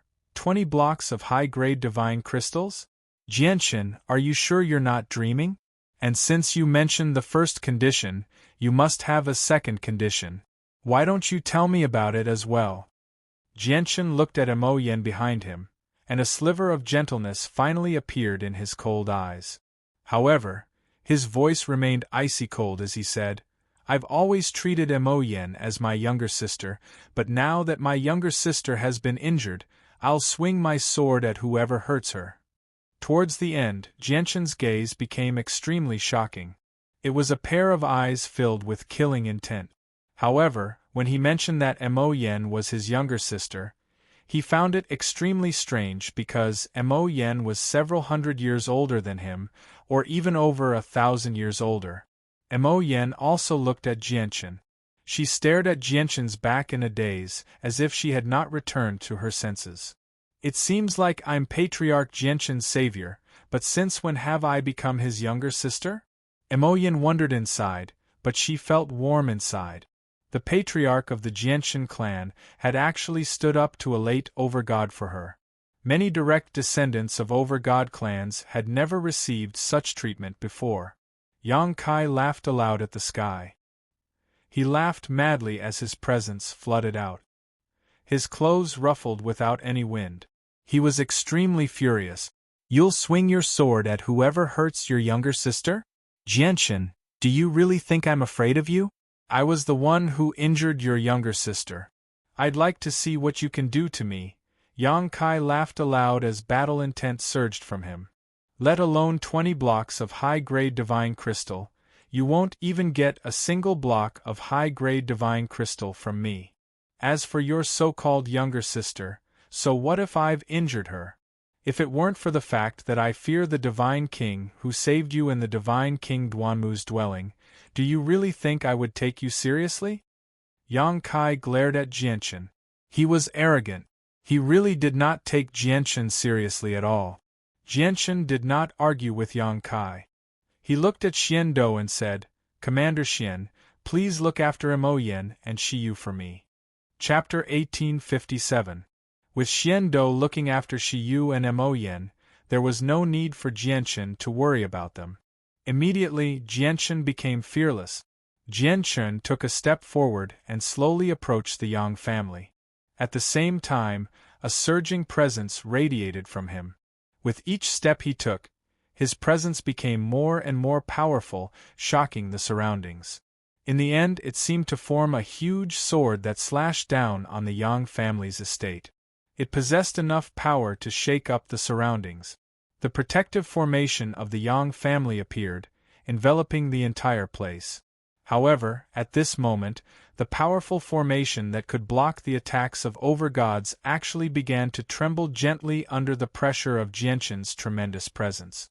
Although the formation only trembled slightly, nowhere close to being destroyed, it had to be mentioned that this was only Jianchen's presence. Just his presence alone was enough to shake up the formation of the Yang family. This was more than enough to demonstrate Jianchen's strength. Xian Dou, who protected Shiyu and Mo Yen, was shocked. He stared at Jianchen in surprise. His understanding of Jianchen's strength was limited to when he defeated Weiner Yen. However, only now did he suddenly discover that Jianchen's strength had actually reached such a level. Yang Kai's pupils abruptly narrowed as he hovered in the Yang family estate. His expression finally became a little more stern. "The patriarch of the Tian Yuan clan is so powerful. Looking at his presence, the patriarch of the Tian Yuan clan must have reached late overgod. He's no weaker than Yang Kai, a late overgod with the laws of the sword. Looks like Yang Kai has provoked a powerful enemy. The patriarch of the Tian Yuan clan is actually so powerful. He can't be provoked." Several powerful senses of the soul gathered there. As they came in contact with one another, they began to converse. The disturbance in the Yang family estate had attracted the attention of all the overgods in the royal capital. Although they had not come personally, they had already observed the situation with the senses of their souls. Jianchen's presence skyrocketed. He unleashed his strength as a late overgod without holding back at all. He said coldly, "Yang Kai, it's fine if you take my pyrogold. Although it's a supreme grade material for forging artifacts, it's not unique in the Saints' world. If you pay a price, I can let you have it. However, you should never, ever have harmed my sister Mo Yen. The daughter of the patriarch of the Mo clan, Mo Xingfeng, is not your sister. Jianchen, are you really going to become enemies with me over a mere holy emperor? I've already shown you enough respect. If it were not for the fact that Mo Xingfeng's daughter is also from a Tianyuan family just offending me, she would have been sentenced to death. She would have been dead, she would have died, she would have died to live her to die, she would have died. A mere emperor? Sentenced to death?" Jianchen sneered. "Now, I'll let you know the consequences of harming this mere holy emperor you speak of." Suddenly, Jianchen erupted with dazzling light. He seemed to have become a miniature sun. He wielded the startling rainbow sword as destructive chaotic force coiled around it. The power of the laws of the sword wrapped around it as he stabbed it towards the Yang family estate. Yang Kai's face was extremely sunken. He snorted coldly and appeared outside the protective barrier of the Yang family estate. A sword also appeared in his hand, shining with dazzling golden light. As he swung the sword, the power of laws surged, turning into a golden pillar of light that shot towards Jianchen. Even though Yang Kai also used a sword, he did not comprehend the laws of the sword. Instead, he comprehended the laws of metal. Boom! The two collided, erupting with a boom. Terrifying ripples of energy wreaked havoc in the surroundings, dispersing the clouds. Even the protective formation of the Yang family estate shook violently after enduring the ripples of energy. Inscriptions of formations appeared in the royal capital as well, forming an impenetrable defense that protected the entire royal capital. The defensive formation of the royal capital was on the level of the divine king. The ripples from the battle between Jianchen and Yang Kai did not even shake it at all. With the formation protecting the royal capital, even if Jianchen and Yang Kai fought a devastating battle, they would not be able to harm a single brick or tile of the royal capital. Only the formation of the Yang family estate was not connected to the protective formation of the royal capital, so it was only on the level of an overgod. Jianchen staggered back a few steps. He was clearly at a disadvantage in his clash with Yang Kai this time, but his presence only grew stronger and stronger. He seemed like he had become a sword. Yang Kai continued to hover in the air. His face was cold. In his first clash with Jianchen, he seemed like it was nothing at all, as if he had struck out casually. So that's all the so-called greatest expert below overgods in the divine kingdom of Pingtian can do, Yang Kai said coldly. Jianchen said coldly. He fused with his sword as sword chi filled the air. Like an arrow, he shot towards Yang Kai with a surging presence. Yang Kai glanced at the trembling formation of the Yang family estate. He did not continue fighting with Jianchen. Instead, he turned around and flew out of the royal capital. Jianchen naturally understood Yang Kai's intentions. He did not want their battle to affect the Yang family estate, which was why he chose to fight outside the city. Jianchen did not hesitate at all. With a thought, the startling rainbow sword appeared beneath his feet. He flew off with his hands behind his back, disappearing from the royal capital as a streak of light. After Jianchen and Yang Kai vanished, the overgods who spent most of their time in seclusion emerged without any hesitation at that moment. They stuck to the ground and followed Jianchen and Yang Kai out of the royal capital. The protective formation in the royal capital obstructed the senses of their souls. Once Jianchen and Yang Kai left the royal capital, they would exceed the range of the senses of their souls. As a result, they had no choice but to emerge from seclusion. The patriarch of the Tian Yuan clan seems to be at a disadvantage. Looks like he's still a little weaker than Yang Kai. What do you know? Yang Kai wants to save face no matter what. He knows there are so many of us watching the battle secretly, so he doesn't want to embarrass himself. As a result, he secretly used a battle skill. However, since he failed to unleash the full power of the battle skill, none of you sensed it. The patriarch of the Tian Yuan clan, Jianchen, is at a disadvantage because he did not use a battle skill like Yang Kai. Instead, he used it openly. In other words, the patriarch of the Tian Yuan clan seems to have been tricked by Yang Kai. That's indeed the case. However, if he didn't do that, Yang Kai probably wouldn't have been able to gain the upper hand. At most, they would be evenly matched. After all, the patriarch of the Tian Yuan clan is an overgod who has comprehended the laws of the sword. He possesses a slight advantage in terms of laws. However, why do I feel like the patriarch of the Tian Yuan clan's cultivation is a little lower? He doesn't seem to be an overgod. Chapter 1858. The overgods who made their way out of the royal capital all conversed with one another. They all communicated with one another through the senses of their souls, and basically all of their topics revolved around Jianchen. They were filled with fear. Mo Yen and Shi Yu also made their way out of the royal capital under Xian Dou's lead. None of them wanted to miss the battle between Jianchen and the ancestor of the Yang family, Yang Kai. Aside from that, Many gods in the royal capital followed them out as well. They were filled with excitement and eagerness. To them, a battle between overgods was extremely rare. Just observing it and comprehending the laws of overgods would benefit them greatly. They might even be able to break through slightly and reach new heights. In a barren land 100 kilometers away from the royal capital, a thunderous boom had already resounded. Powerful shock waves of energy quickly surged over, wreaking havoc in the surrounding area, forming a terrifying storm. The two overgods, the patriarch of the Tian Yuan clan and the ancestor of the Yang family, were already engaged in an intense battle. Both of them were enveloped by resplendent light. One of them used a streak of light to protect himself as sword chi permeated his surroundings. He shot out strands of sharp sword chi. The other person shone with a golden light. It was extremely resplendent.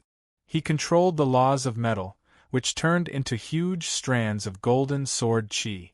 It was a shocking sight. It was extremely magnificent. Jianshan, it's been a few decades since we last met, and your strength really has increased by quite a lot. No wonder you're so arrogant. However, although you've reached late overgod and are on par with me, it's a pity that your cultivation is still a little lacking. I'll show you my true strength now, shouted Yang Kai. Yang Kaifa bellowed out.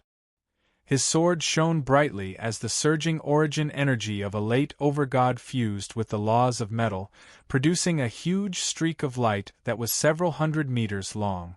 At this moment, all the overgods in the royal capital had arrived. They all watched the battle from afar. When Yang Kai produced the streak of golden light, they all became extremely cautious. That's Yang Kai's 7th grade truth tier battle skill, the Great Guardian Sword. I never thought Yang Kai would use such a powerful battle skill right from the start, a middle-aged man exclaimed in surprise. A middle-aged man cried out in surprise from afar. He was an overgod from the royal capital of the divine kingdom of Pingtian. Jianshan makes Yang Kai feel pressured. Although Jianshan's cultivation is slightly weaker, his advantage in the laws of the sword can make up for it somewhat. As a result, he's narrowed the gap between him and Yang Kai. If Yang Kai doesn't use battle skills to end the battle with lightning speed, the two of them will probably fight for several days and nights without a clear victor. Mo Yen and Shiyu stood behind Xiando. The two women were worried. Mo Yan's pale complexion rapidly improved as well. She ingested the healing pills from Jianshan first, and Xiando had given her a rather high-grade healing pill recently as well. Under the combined effects of the two pills, her wounds rapidly improved. Daluo's sword. Jianshan did not back down when he faced Yang Kai's battle skill. He formed a seal with his hand and also sent out a golden strand of sword chi. The golden strand of sword chi was small, less than 3 meters long. Compared to Yang Kai's sword chi that was several hundred meters long, it seemed much smaller. Boom!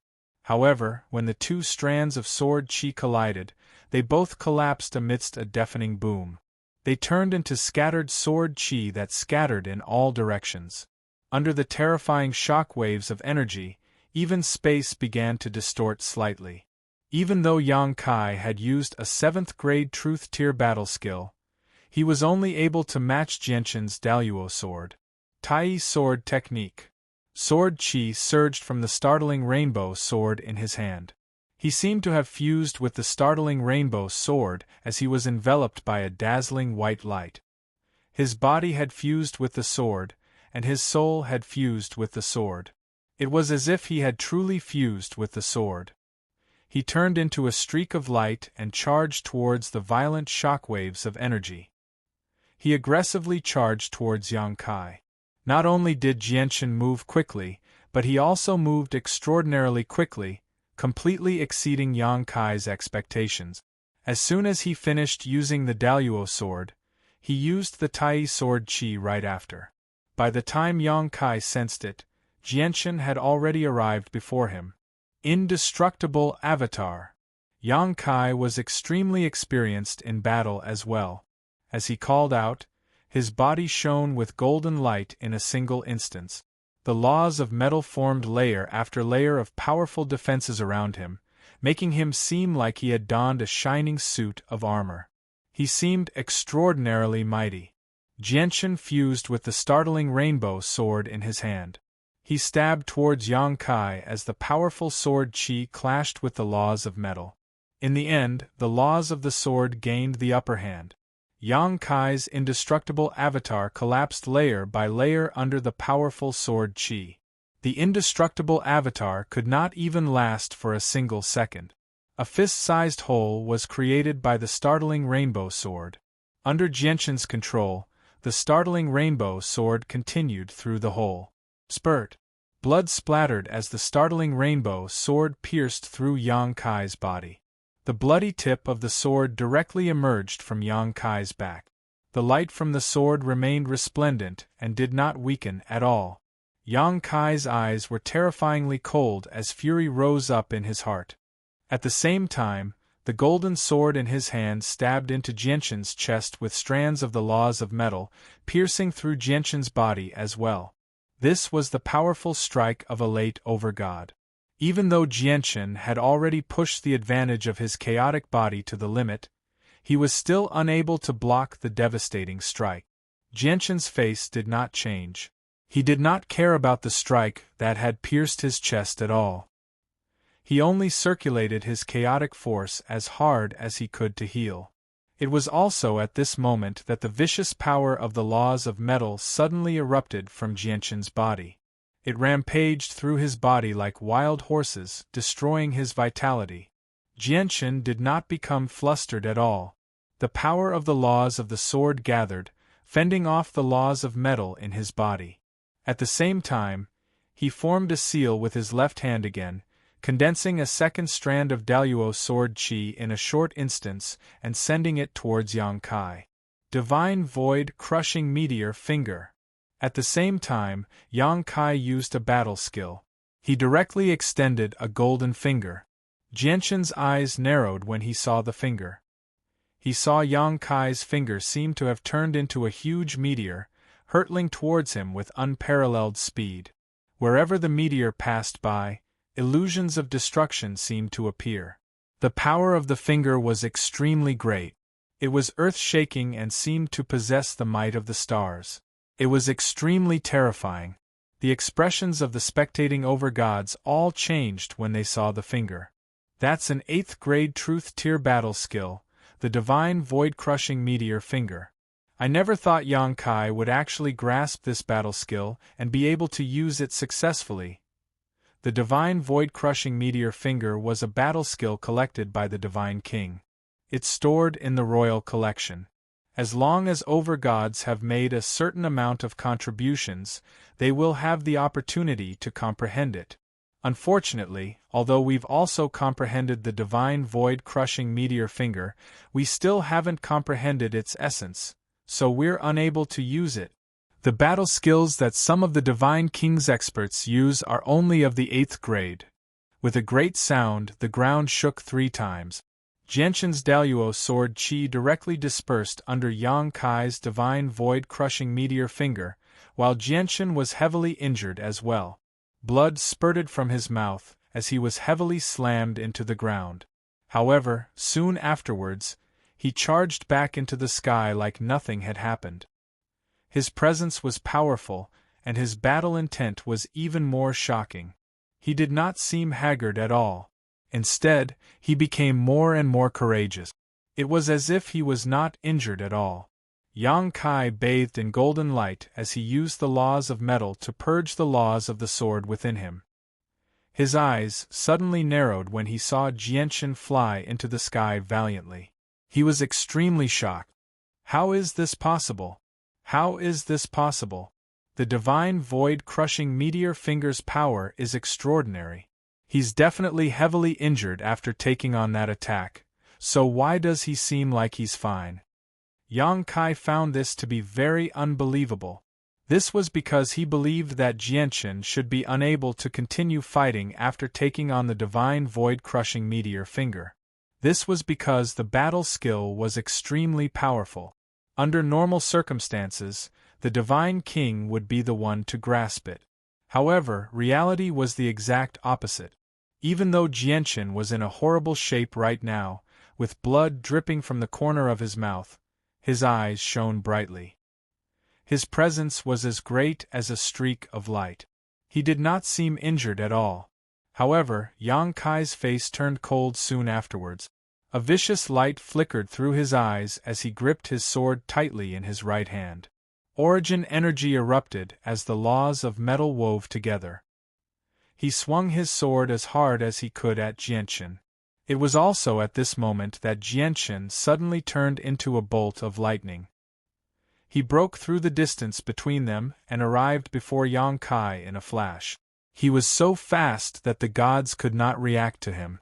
Linear lightning release. Yang Kai's eyes widened.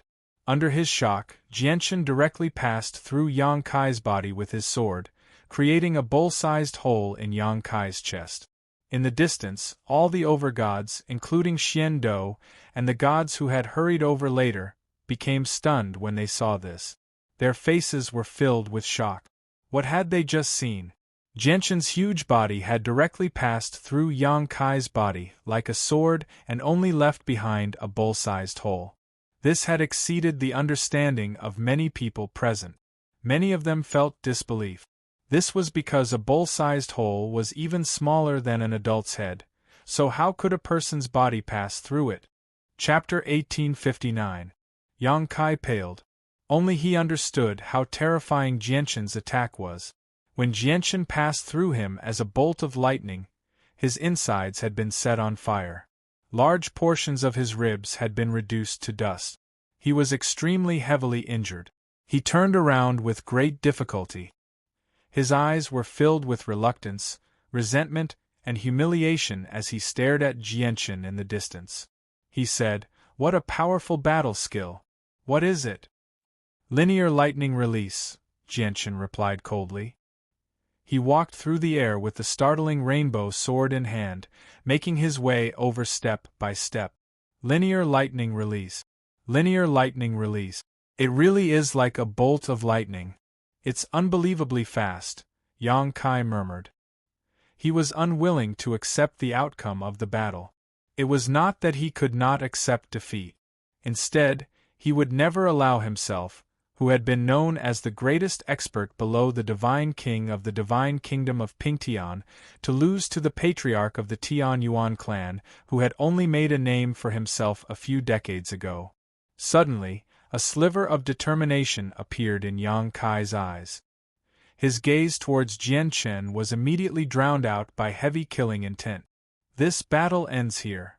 At this moment, an ancient voice boomed out in the surroundings. It was filled with an unquestionable dominance. As the voice rang out, a terrifying aura that was as vast as the sea came crashing down from the sky. Whether it was Jianchen or Yang Kai, they both felt like a huge mountain was pressing down on their backs before the terrifying pressure. They struggled to even take a single step forward. The Divine King! Jianchen's heart skipped a beat, but he was not surprised at all. A white-robed old man appeared silently in the sky. His appearance was nothing special. There was nothing special about him at all. However, it was this ordinary appearance that gave off a terrifying presence that was as vast as the ocean, firmly suppressing Jianchen and Yang Kai. Of course, Jianchen and Yang Kai did not resist. "Greetings to the Grand Imperial Protector." In the distance, all the spectating overgods, including Xian Dou, bowed at the same time without any exception. Their faces were filled with shock. Shi Yu and Mo Yen, who were hiding behind Xian Dou, were surprised. Without any hesitation, the two of them bowed deeply towards the old man politely as well, bowing deeply. Many gods had gathered behind them. A large number of them had already bowed. All of their eyes burned with passion and excitement. The Divine King was a supreme expert that would only appear once in a blue moon.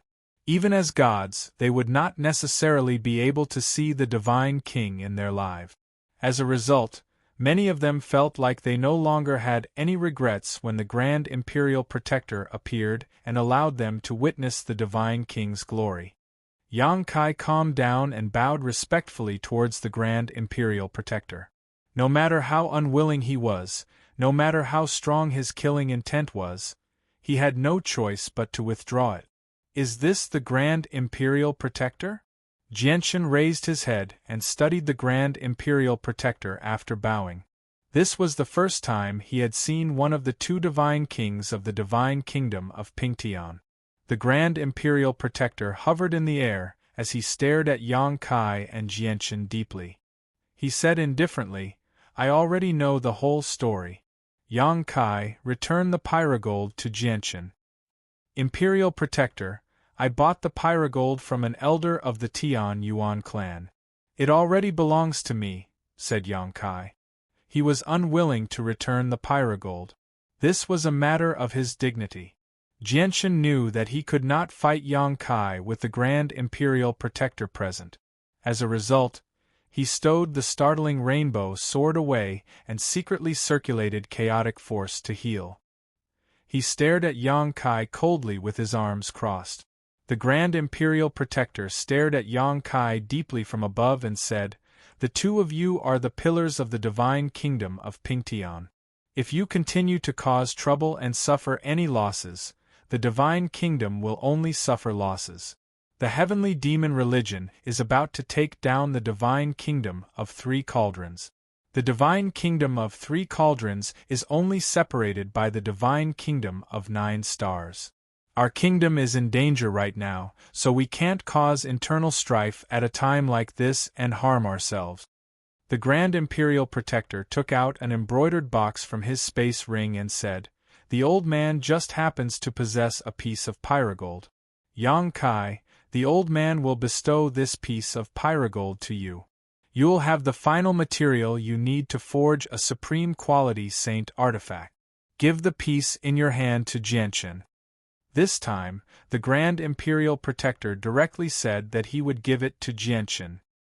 He did not say that he would return it to Jianchen, giving Yang Kai a way out of this embarrassing situation. Yang Kai was a late overgod after all. He was one of the most important pillars of the divine kingdom of Pingtian.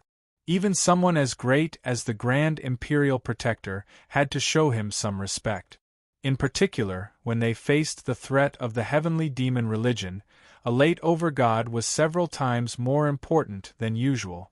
Yang Kai hesitated slightly before accepting the piece of pyrogold from the Grand Imperial Protector. Afterwards, he took out the piece of pyrogold he had obtained from Shi Yu and tossed it to Jianchen. He said coldly, "Jianchen, I'll give you the pyrogold for the sake of the Grand Imperial Protector. I'm not giving it away. I'm returning it. Here are your 200,000 high-grade divine crystals." Jianchen emphasized seriously. At the same time, he tossed over a space ring and continued, "The pyrogold is secondary to my battle with you this time. The main reason is that you injured my people." Without a doubt, Jianchen was announcing to the world that they should not provoke the Tianyuan family. Yang Kai stared at Jianchen coldly and snorted coldly. He bowed towards the Grand Imperial Protector politely before leaving. He returned to Pingtian City with a sunken face. He still had trump cards that he had not used, but he knew that Jianchen also had trump cards up his sleeve. At the very least, he had not used the 2 terrifying strands of sword chi. "Jianchen, since you've dealt with the matters here, come to the palace. I have some matters to discuss with you." The Grand Imperial Protector erased his presence and returned to normal. After saying that to Jianchen, he directly left and returned to the palace. "Brother Jianchen, I really do see you in a different light. I never thought that your strength would reach such an awe-inspiring level. Even Yang Kai lost to you." Xian Dou walked over enthusiastically. In the distance, the spectating overgods hesitated slightly before coming over to chat with Jianchen as well. All of their gazes were filled with hidden fear. They all understood that the Tianyuan clan would be added to the list of peak clans in the divine kingdom of Pingtian apart from the Yang family. Jianchen conversed with everyone before looking at Shi Yu and Mo Yin. "Aside from Yang Kai, did anyone else touch you?" The hearts of the over-gods in the royal capital all skipped a beat when they heard Jianqin's question. Was the patriarch of the Tian Yuan clan still not satisfied after his battle with Yang Kai?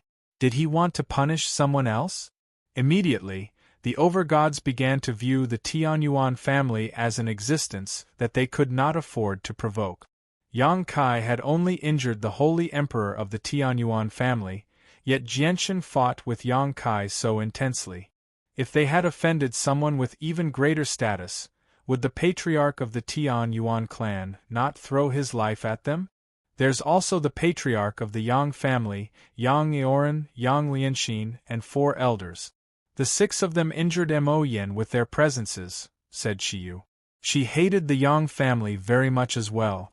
Since the patriarch was so powerful, she no longer feared him. In the distance, the expressions of the elders of the Yang family under Yang Oran's lead changed. They immediately wanted to retreat. How can I let you leave peacefully after injuring my sister? Jianqin said coldly. He extended his fingers 6 times and sent out 6 resplendent strands of sword qi towards the 6 gods who were holding Shiyu and Mo Yin hostage. They pierced their bodies, causing them to cry out on the spot. They used all their strength to flee as quickly as possible. Jianqin did not take their lives. He only injured them and taught them a lesson. Chapter 1860.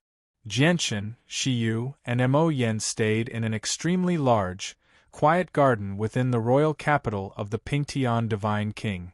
Inside the manor, there were a total of 100 servants serving them respectfully and reverently. An over-god had gifted the manor to Jianqin eagerly after learning that Jianqin had no place to stay in the royal capital. He was extremely enthusiastic. Jianqin originally wanted to continue staying in the inn, but he found it difficult to turn down such great kindness, so he could only move in with Shiyu and Mo Yin. However, he did not accept the gift from the over-god. He only planned on staying here for a while. Jianqin stood in the center of a room in the manor. He took out the crystal coffin with Kea from the bright moon divine hall and placed it on the ground gently. At the same time, with a flip of his hand, an embroidered box covered in formations appeared.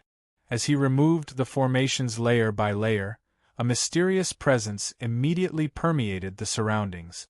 The eyes of the 7-colored heaven-devouring beast on the crystal coffin lit up as soon as it sensed the presence.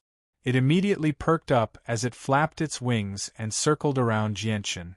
Its intelligent eyes were filled with anticipation.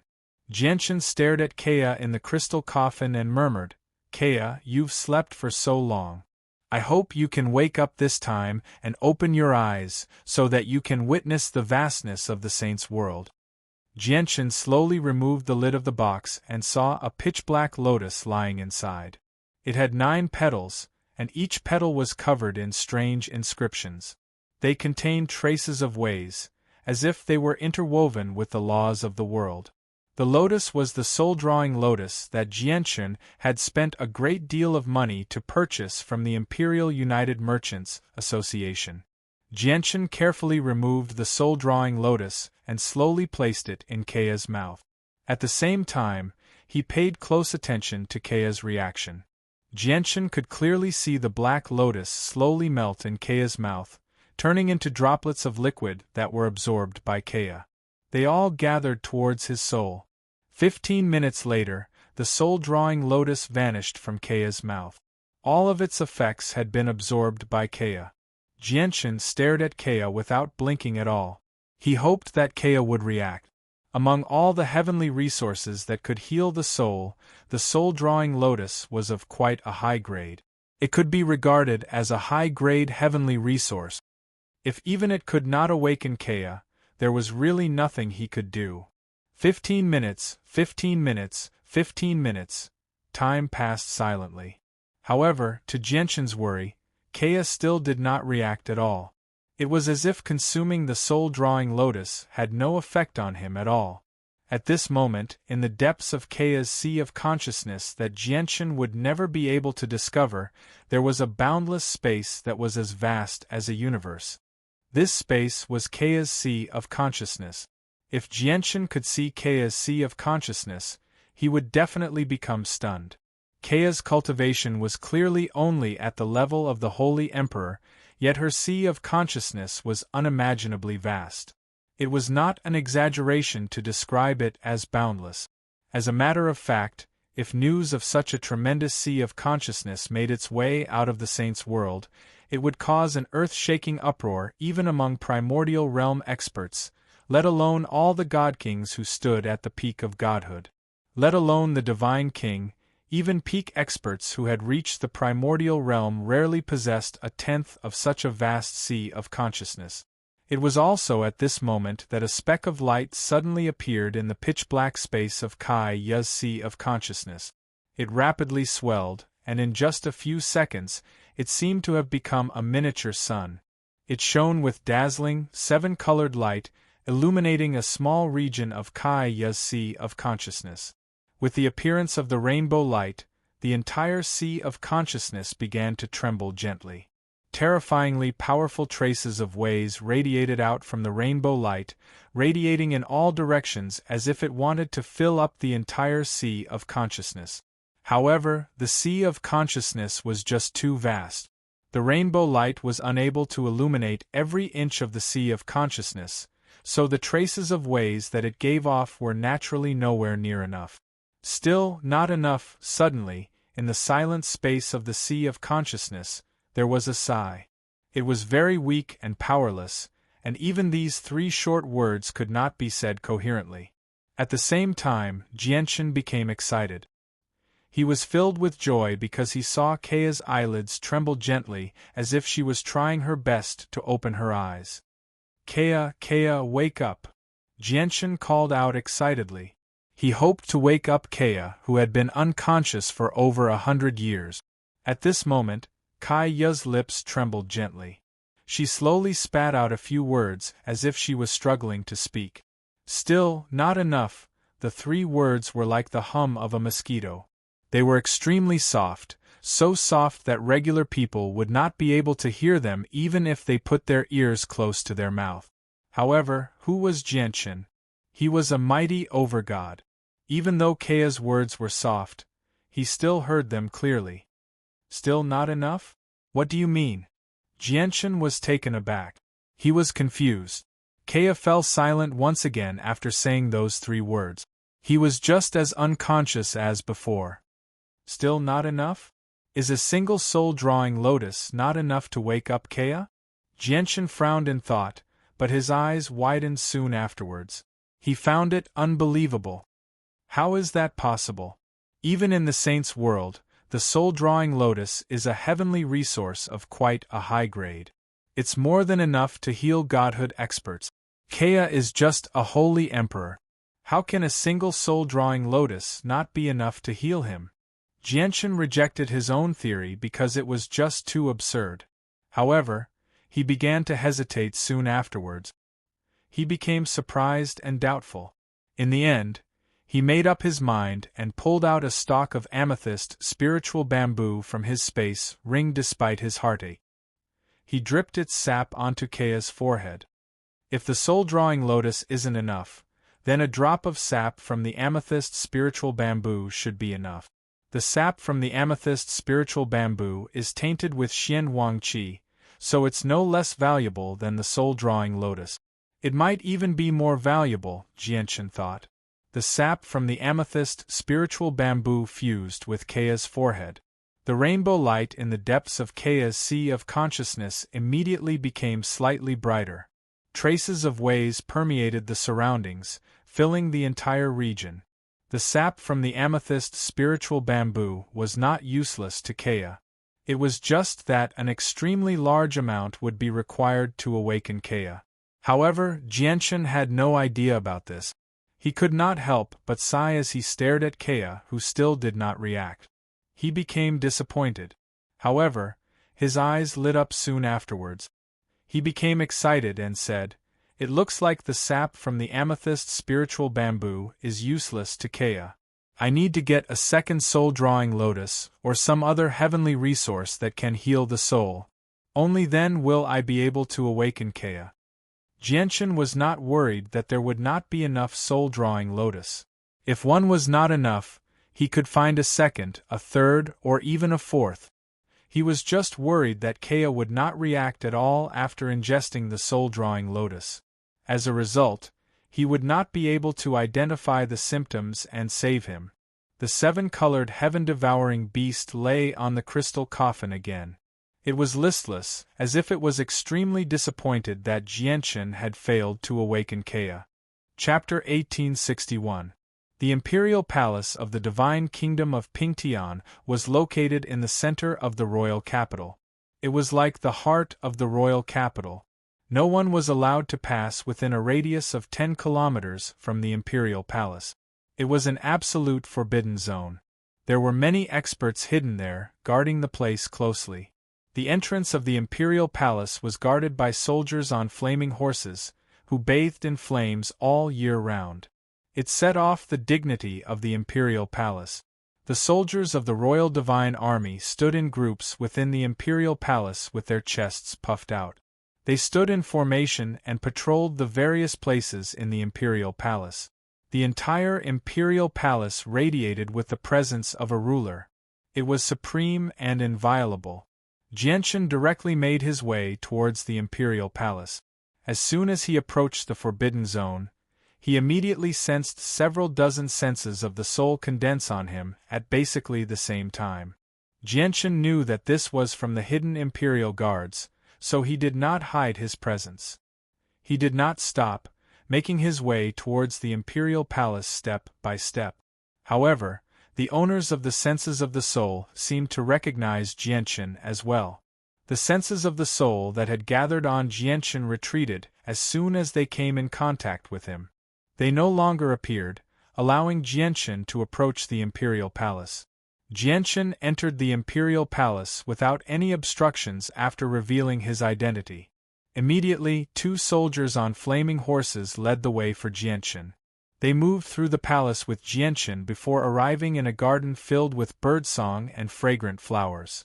Patriarch of the Tianyuan clan, His Majesty is waiting for you in the imperial gardens. We will be taking our leave first. The 2 soldiers clasped their fists towards Jianchen. They were extremely polite before backing off silently. Jianchen moved through the imperial gardens alone. The gardens were extremely large, and various precious flowers and herbs covered the place. They gave off an enchanting fragrance.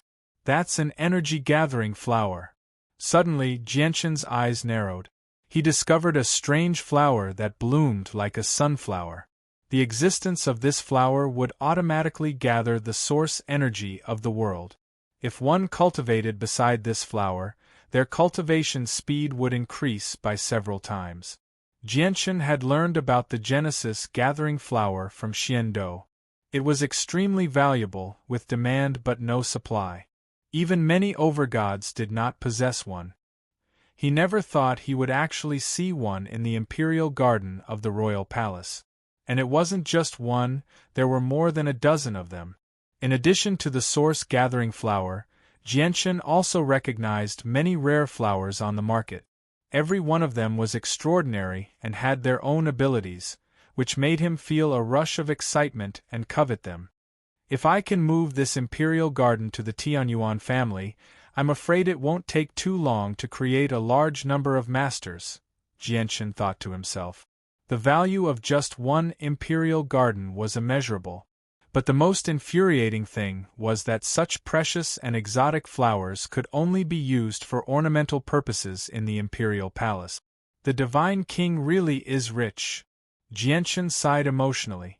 As he admired the flowers in high spirits, he quickly made his way to the depths of the imperial garden. He could vaguely sense a vague presence in that direction. As he drew closer, Jianchen saw 2 white-robed people sitting in a pavilion in the distance. One of them was an old man with a head full of white hair. His appearance was nothing special.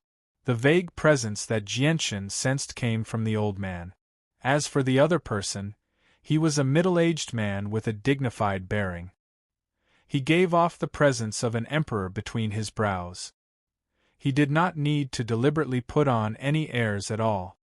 His every action was filled with the presence of an emperor. When he glared, He gave off a dignified aura. Jianchen had already seen the old man before. He was the Grand Imperial Protector. However, when Jianchen saw the middle-aged man, his eyes suddenly narrowed. He could still sense a vague presence from the Grand Imperial Protector, but Jianchen was unable to see through the middle-aged man at all. As a matter of fact, if he closed his eyes, he would not be able to discover his existence at all. It was like the middle-aged man was just a ball of air. Jianchen was shocked by this result. After all, he was a late overgod right now, so his soul was extremely powerful. Even if the Grand Imperial Protector concealed his presence, he was confident that he would be able to discover something through his instincts. However, the middle-aged man clearly did not conceal his presence, yet he was unable to sense his existence at all. The Divine King is very powerful. He's much more powerful than the Grand Imperial Protector, Jianchen concluded. Jianchen, since you've come, why are you standing there like an idiot? Come, have a seat. The Grand Imperial Protector waved his hand at Jianchen and smiled. Right now, he seemed so approachable, like a benevolent old man. He did not give off the pressure of a divine king at all. Jianchen made his way over and bowed. He said, Patriarch of the Tianyuan clan, Jianchen, greets your majesty and the Grand Imperial Protector. The divine king's indifferent gaze landed on Jianchen. Just a single glance was enough to make Jianchen's heart clench. At that moment, he suddenly felt like all his secrets had been seen through by the divine king. Of course, this was only an illusion. He had not truly been seen through. However, even with that being the case, Jianchen became even more vigilant. Not only was the divine king more powerful than the Grand Imperial Protector, but he was much more powerful. Suddenly, the divine king smiled. Jianchen immediately felt like he was bathing in the spring breeze, as if all the gloominess in his heart had vanished. Jianchen, I've heard of your name several decades ago. Ever since then, I've always been paying attention to you, hoping to see you in person one day. I want to see just who the overgod of the sword who caused such a great disturbance in the divine King Duanmu's dwelling is. Now I've finally met you. The divine king smiled as he stared at Jianchen with a strange light in his eyes. Afterwards, he sighed gently and said, Hearing about you really is incomparable to meeting you in person. Who would have thought that the patriarch of the Tianyuan clan, who caused such a great disturbance in the divine King Duanmu's dwelling and defeated the formation's master Chanlong, who was on par with Yang Kai, would have cultivated for less than 1,000 years. What a surprise! What a surprise! Spurt! The Grand Imperial Protector spurted out his tea. He stared at the divine king in shock and became tongue-tied. Ping Tian, what did you say? Jianchen has cultivated for less than 1,000 years? You? Don't try to fool this old man. I can't digest such unbelievable news. If you don't believe me, you're welcome to ask Jianchen yourself, said the divine king. His gaze towards Jianchen was filled with amazement as if he was looking at a precious treasure. Chapter 1862. It's almost been 1,000 years, Jianchen said with some difficulty. He felt extremely helpless inside. If his cultivation level was lower, it would be understandable if someone could tell how long he had been cultivating. However, he was clearly a late overgod now, yet the divine king still managed to tell with a single glance. It was as if his cultivation age was as transparent as a piece of paper before a divine king. Fortunately, the Grand Imperial Protector failed to tell how long he had been cultivating. At the very least, Jianchen understood that not all divine king experts could tell how long he had been cultivating. This was because reaching overgod in less than 1,000 years would indeed shake up the saints' world. Even the supreme prodigies of peak organizations that had spent a tremendous amount of resources to nurture would struggle to achieve such a speed of cultivation. What a prodigy! What a prodigy! This cultivation speed is probably unprecedented in the saints' world. I never thought I would personally witness a miracle today, The Grand Imperial Protector sighed in amazement. The Grand Imperial Protector sighed in amazement. His eyes shone as he looked at Jianchen, as if he had discovered a great treasure. However, what he did not know was that Jianchen had only cultivated for around 200 years. The reason why he said it was close to 1,000 years was because he did not want to make it too shocking. However, even with that being the case, the Grand Imperial Protector and the Divine King were extremely amazed.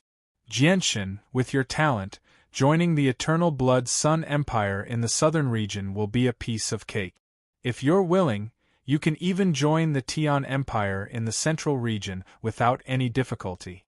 You'll be able to develop even better if you go to those places. Staying in my tiny divine kingdom of Pingtian will only bury your talent, the Divine King said to Jianchen. Jianchen sank into his thoughts and said, Your Majesty is right. Once I join a peak organization, I'll be able to obtain endless heavenly resources and cultivation resources with my talent. However, everything has its pros and cons. Staying in a peak clan will nurture me, but at the same time, I'll lose my freedom. I'll be bound by many rules. It'll be nowhere near as free as I am. Everyone has their own ambitions.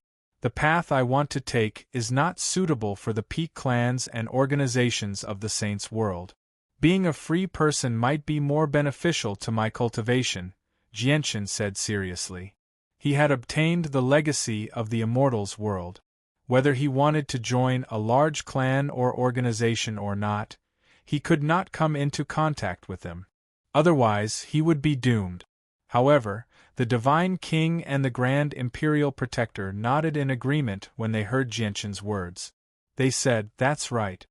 Although joining a large clan or organization is a good choice, you don't have to join a large clan or organization to become an expert that stands above everyone. Tempering yourself in the mortal world and being baptized by the flames of war and blood will instead make it easier to temper your mental fortitude and willpower. You can also become an expert that stands above everyone in the future and stand at the apex of this world. The Divine King stared at Jianchen deeply and said, Jianchen, since you've chosen this path, I hope you can continue down it. Although I don't know whether you'll be able to stand at the apex of the world with your talent, reaching the primordial realm won't be a problem. Jianchen bowed towards the Divine King. He knew that the Divine King was truly thinking for him when he said that. Perhaps the Divine King truly cherished talent and sincerely hoped that he could go even further in the future. At this moment, the Divine King tossed a medallion to Jianchen and said, Jianchen, you can enter the collection as you wish with this medallion.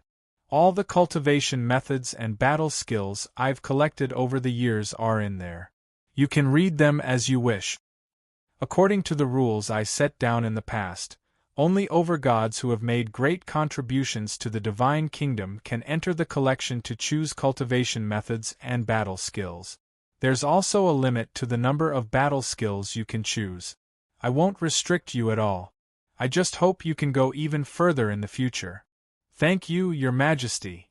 Jianchen clasped his fist and accepted the medallion. The Divine King smiled, but he seemed to think of something soon afterwards. He looked at the hazy sky and sighed gently. The Divine King Duanmu was once a dazzling figure who reigned supreme in the world.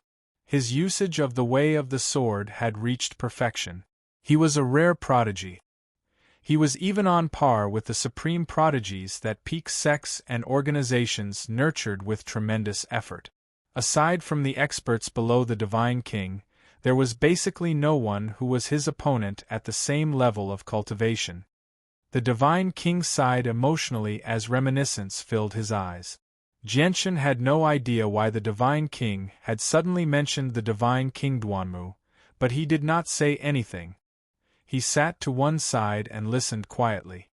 Many years ago, when the Divine King Duanmu was still alive, I was fortunate enough to spar with him.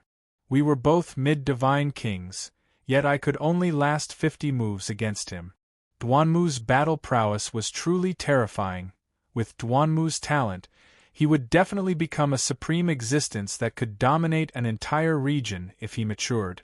Unfortunately, before he could reach the primordial realm, he fell to the vicious hands of the vice leader of the heavenly demon religion, Huayan. What a pity! What a pity! Duanmu was only one step away from becoming a primordial realm expert. With his strength, he could take on the 3 vice leaders of the heavenly demon religion all by himself without being defeated even when he had just reached the primordial realm. It's a pity that he failed to take that final step in the end. A hero has fallen just like that. Sigh, the Divine King's voice was filled with pity. He felt pity for the Divine King Duanmu's death. Jianshan said nothing. In a world where the strong preyed on the weak, something like this was extremely common. In the past, Ling Hogong fought with me everywhere, conquering the entire divine kingdom of Pingtian. On the surface, we seem to be master and servant, but I've always seen Ling Hogong as a brother in my heart. Now that Ling Hogong has obtained Duanmu Shi's legacy, his future accomplishments will definitely be extraordinary. It's just a process of growth. The Divine King looked at Jianshan and said, Jianshan, there's something I'd like to ask of you. If the Ling family encounters any trouble, please help them out. The Divine King's words were extremely sincere, which instead confused Jianshan.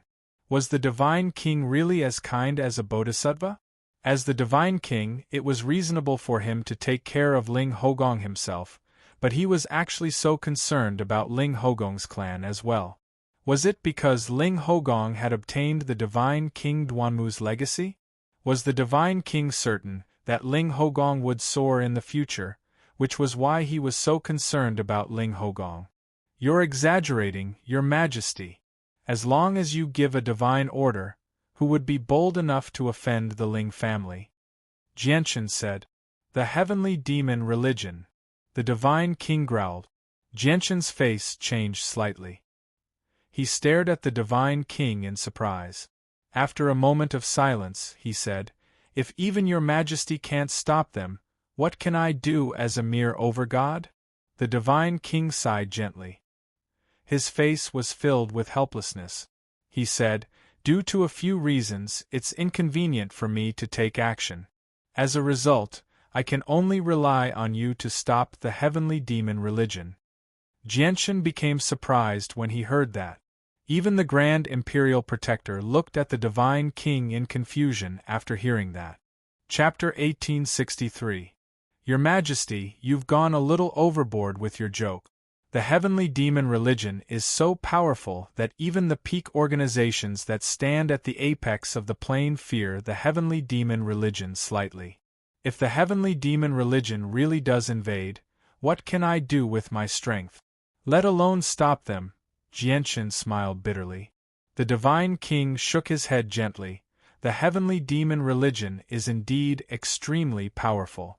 It's not something our divine kingdom of Pingtian can compare to. However, Jianshan, you don't have to worry. When the 9th army of the heavenly demon religion attacked the divine kingdom of 3 cauldrons, it has already attracted the attention of the ancient empires in the southern region. Even the Eternal Blood Sun Empire, the ruler of the southern region, is paying attention to the situation of the divine kingdom of 3 cauldrons at all times. If the heavenly demon religion continues to push their luck, the large organizations and sects in the southern region won't be able to sit still and stop them. Your Majesty, are you saying that the empires will assist the divine kingdom of 3 cauldrons? That they will fend off the heavenly demon religion together? Jianshan asked. He cared about this matter very much. He did not care about whether the divine kingdom of 3 cauldrons would be destroyed or not. Instead, he cared about whether anyone would suppress the arrogance of the heavenly demon religion. This was an important piece of news to him, as it would directly affect what decision he would make when he encountered the heavenly demon religion in the future. The divine kingdom of 3 cauldrons is already on the brink of destruction. Although the divine kingdom of 3 cauldrons has 3 divine kings, even if they work together, they won't be the opponent of the commander of the 9th army of the heavenly demon religion. If nothing unexpected happens, the divine kingdom of 3 cauldrons will vanish from the boundless land of the cloud plain before long. However, the heavenly demon religion's attack on the divine kingdom of 3 cauldrons is already the limit of what the empires in the southern region can tolerate. If the heavenly demon religion dares to continue attacking the 9 Stars Empire or even our divine kingdom of Pingtian, the empires will definitely step forward to stop them. They definitely won't just watch the heavenly demon religion grow. As a result, there's no need to fear the heavenly demon religion right now, the divine king said calmly. He was emotionless. He seemed calm and composed. Afterwards, he looked at Jianchen deeply and continued, as a result, if you come across people from the heavenly demon religion, you don't have to worry about them taking revenge at all in the short term, even if you directly kill them. If they really do come fearlessly, you'll be in deep trouble. The heavenly demon religion definitely won't dare to start a war against several ancient empires at the same time, not to mention that there's still an eternal empire in our southern region. Jianchen remained silent as he sat on the stone bench. He pondered why the divine king had said all this to him. It seemed like the divine king was certain that the people from the heavenly demon religion would come, and he even hoped that Jianchen could stop them or even directly kill them. With the divine king's dignity as a divine king, it's unlikely that he would say something so pointless for no reason. Don't tell me. The people from the heavenly demon religion will really come to the divine kingdom of Pingtian, and they've come to deal with Ling Hogong? Jianchen thought. He was rather unsure. However, Jianchen and Ling Hogong had already hit it off. Although they had not spent a lot of time together in the Divine King, they had formed quite a deep friendship. As long as it concerned Ling Hogong and the Ling family, Jianchen would never just stand by and watch.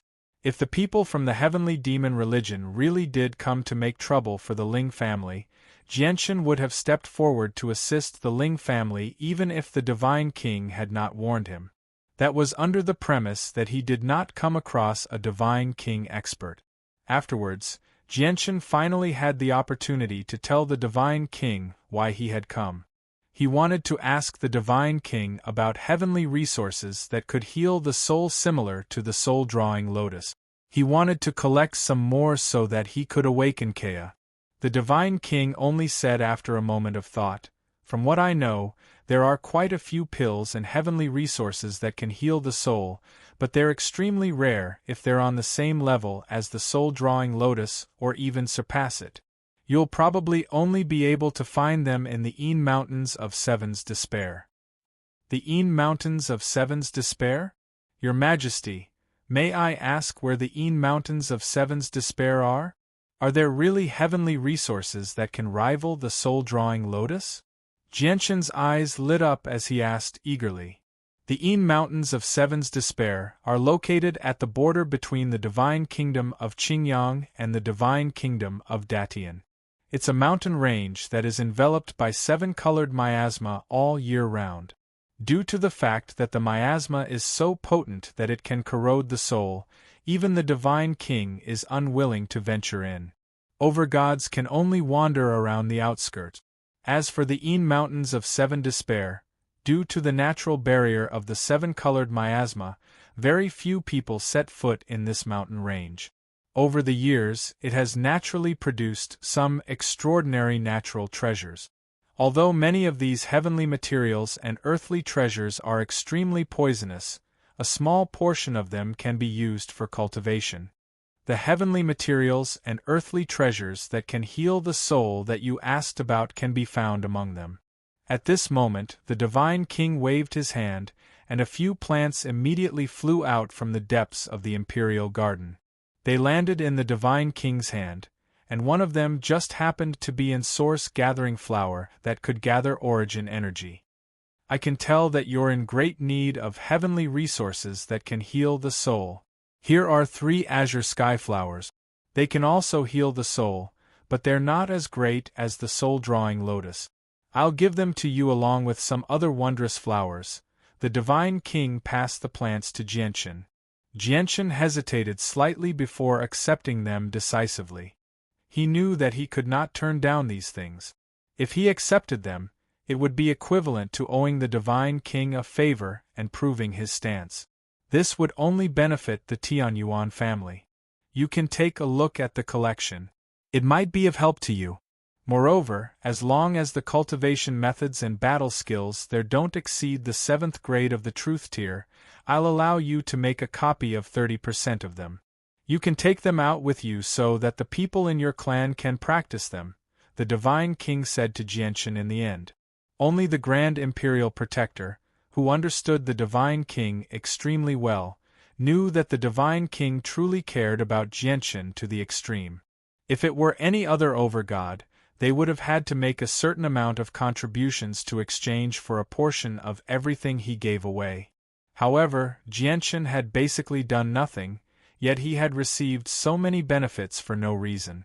After bidding farewell to the Divine King, Jianshan immediately thought of the ancestor of the Mo family who had taken away his god artifact and the Yin Mountains of Seven's Despair between the Divine Kingdom of Qingyang and the Divine Kingdom of Datian. Right now, he was tempted to go to the Divine Kingdom of Qingyang immediately and take back the god artifact from the ancestor of the Mo family before going to the Yin Mountains of Seven's Despair to search for heavenly resources. However, after some careful consideration, Jianshan still decided to go to the collection first. He had obtained the Divine King's permission. He could read all the books in the collection regardless of grade. Moreover, he could make 3 copies of the cultivation methods and battle skills that did not exceed the 7th grade of the Truth tier and pass them on to the people in the Tianyuan family. Although the books in the collection might not be useful to him, the fact that he could make 3 copies of cultivation methods and battle skills below the 7th grade of the Truth tier was extremely tempting to Jianshan. As a matter of fact, he felt excited as if he could see the day when the Tianyuan family spread their wings and soared into the sky. 6th grade Truth tier cultivation methods could directly allow him to reach Overgod. 6th grade Truth tier battle skills were also useful to Overgods. Although the Tianyuan family had a few Overgod cultivation methods and battle skills that he had left behind, no clan would complain about having too many of them. Chapter 1864. The library was located at the back of the Divine Kingdom of Pingtian's Imperial Palace. It was a shining tower that seemed to be forged from gold. The tower had a total of 9 floors, and it was enveloped by a barrier that was so powerful that even Jianshan felt shocked. There were not many guards purposefully stationed around the library. Occasionally, there would only be squads of soldiers on blazing horses patrolling the area from afar. This was because the powerful barrier around the library had been personally cast down by a Divine King. Let alone overgods, even the weaker Divine Kings would need to strike out several times before they could get through it. It was exactly because of this that there was no need to place guards in a place like the library. Jianshan used the medallion the Divine King had given him to open the barrier, allowing him to enter the library without any obstructions. There were many cultivation methods and battle skills in the book collection pavilion. All the cultivation methods and battle skills were categorized and stored on the 1st to 9th floors of the book collection pavilion. The cultivation methods and battle skills on the 1st floor of the book collection pavilion were naturally 1st grade truth rank. At a glance, there were all sorts of items that contained the cultivation methods and battle skills. Not only were there scrolls and books, but there were also many that had been engraved on stone tablet. Jianshan even saw a huge tortoiseshell that had been there for a very long time. There were complicated and profound diagrams on it that seemed to contain traces of the ways. This was also a cultivation method. However, it was not recorded through words. Instead, it was displayed through diagrams. It could only be understood and not explained. The entrance to every floor was also blocked by a powerful barrier. Jianshan used the medallion the Divine King had given him to open a path and directly made his way to the 6th floor. The higher he went, the fewer cultivation methods and battle skills he saw. The 1st floor had more than 10,000 kinds of cultivation methods, battle skills, and cultivation insights left behind by predecessors, but there were only about 100 kinds of cultivation methods and battle skills. Jianchen was in no hurry to make his way to the 7th floor. He stopped on the 6th floor and carefully flipped through every single cultivation method, battle skill, and cultivation method. Even if he possessed better cultivation methods and did not need these cultivation methods at all, even if these battle skills were useless to him, he would still stop and comprehend them. He would absorb their essence in hopes that it would assist him on his path of cultivation in the future. Just like how one could absorb the strengths of others to make up for one's weaknesses, Jianchen had yet to find anything useful from these cultivation methods and battle skills, but what he was doing right now was equivalent to that. A day later, Jianchen read through all the cultivation methods, battle skills, and cultivation methods on the 6th floor. After thinking about it seriously, he chose 3 cultivation methods and copied them. He planned on leaving them with the Tianyuan family. After doing all that, Jianchen made his way to the 7th floor without any reluctance. The cultivation methods and battle skills on this floor were all at the 7th grade of the truth tier. Just like the items on the 6th floor, they were all useful to overgods. However, there were fewer of them. There were only around 80 type. This time, Jianchen stayed on the 7th floor for 2 whole days before making his way to the 8th floor. There were even fewer items on the 8th floor. There were only 5 cultivation methods, 4 battle skills, and 4 cultivation methods left behind by predecessors. Although there were very few items, Jianchen's eyes lit up. Even his breathing became rather ragged. This was because the cultivation methods and battle skills on the 8th floor had all reached the level of the Divine King. The 8th grade cultivation methods could directly allow one to cultivate to the level of the Divine King. Under normal circumstances, only the Divine King could grasp and use 8th grade battle skills. It was almost impossible for overgods to grasp them. To Jianchen's surprise, he discovered the divine finger of the void-crushing meteor that Yang Kai had used during his battle against the 4 battle skills. The divine void-crushing meteor finger was the weakest of the 4 8th grade truth tier battle skills, but it was also the easiest for overgods to grasp. Any single one of the cultivation methods and battle skills on the 8th floor was enough to lead to a bloodbath outside. Countless people would fight over them, and even overgods might die. As expected of the Divine King, he actually has more than 1 8th grade truth tier cultivation method and battle skill. These things are in many divine kingdoms. They're basically priceless treasures. Jianchen sighed from the bottom of his heart. Truly surprised him. Afterwards, Jianchen began to focus on the battle skills and cultivation method. In particular, Jianchen benefited greatly from the cultivation experiences left behind by the predecessors. These cultivation experiences were the crystallization of a divine king's lifetime of cultivation and the accumulation of countless years of accumulation. They contained the comprehension of these divine kings. Although he did not have the comprehensions left behind by the god-kings who had comprehended the laws of the sword, observing the comprehensions of different god-kings was equivalent to experiencing the lives of different god-kings. He wandered through different ways, which gave him a completely new feeling. It was as if a new door had been opened in his heart. This time, Jianchen remained on the 8th floor for a total of 7 days. When he placed down the last scroll after 7 days, a sliver of understanding appeared in his eyes. Although Tsingdu did not comprehend these battle skills in depth during his time in the treasury vault, the benefits he had gained far exceeded what he had gained from mastering an 8th grade truth-ranked battle skill. He had browsed through so many cultivation methods and witnessed so many truth-ranked battle skills, making him even more aware of the principle that all roads lead to Rome. I can basically create 6th grade truth tier cultivation methods and battle skills now. It'll just take quite a lot of effort. Jianchen's eyes were extraordinarily bright, like 2 gems in the darkness. This was what he had obtained from the treasury. Although he had come across many cultivation methods in the past, there were pitifully few of them, let alone the fact that their grades were limited. Naturally, they would not be of much help to him. However, it was different now. With the tremendous amount of cultivation methods and battle skills in the treasury before him, Jianchen had read through the books and absorbed their essence. By using the laws of others to compare with his own, he had comprehended many things.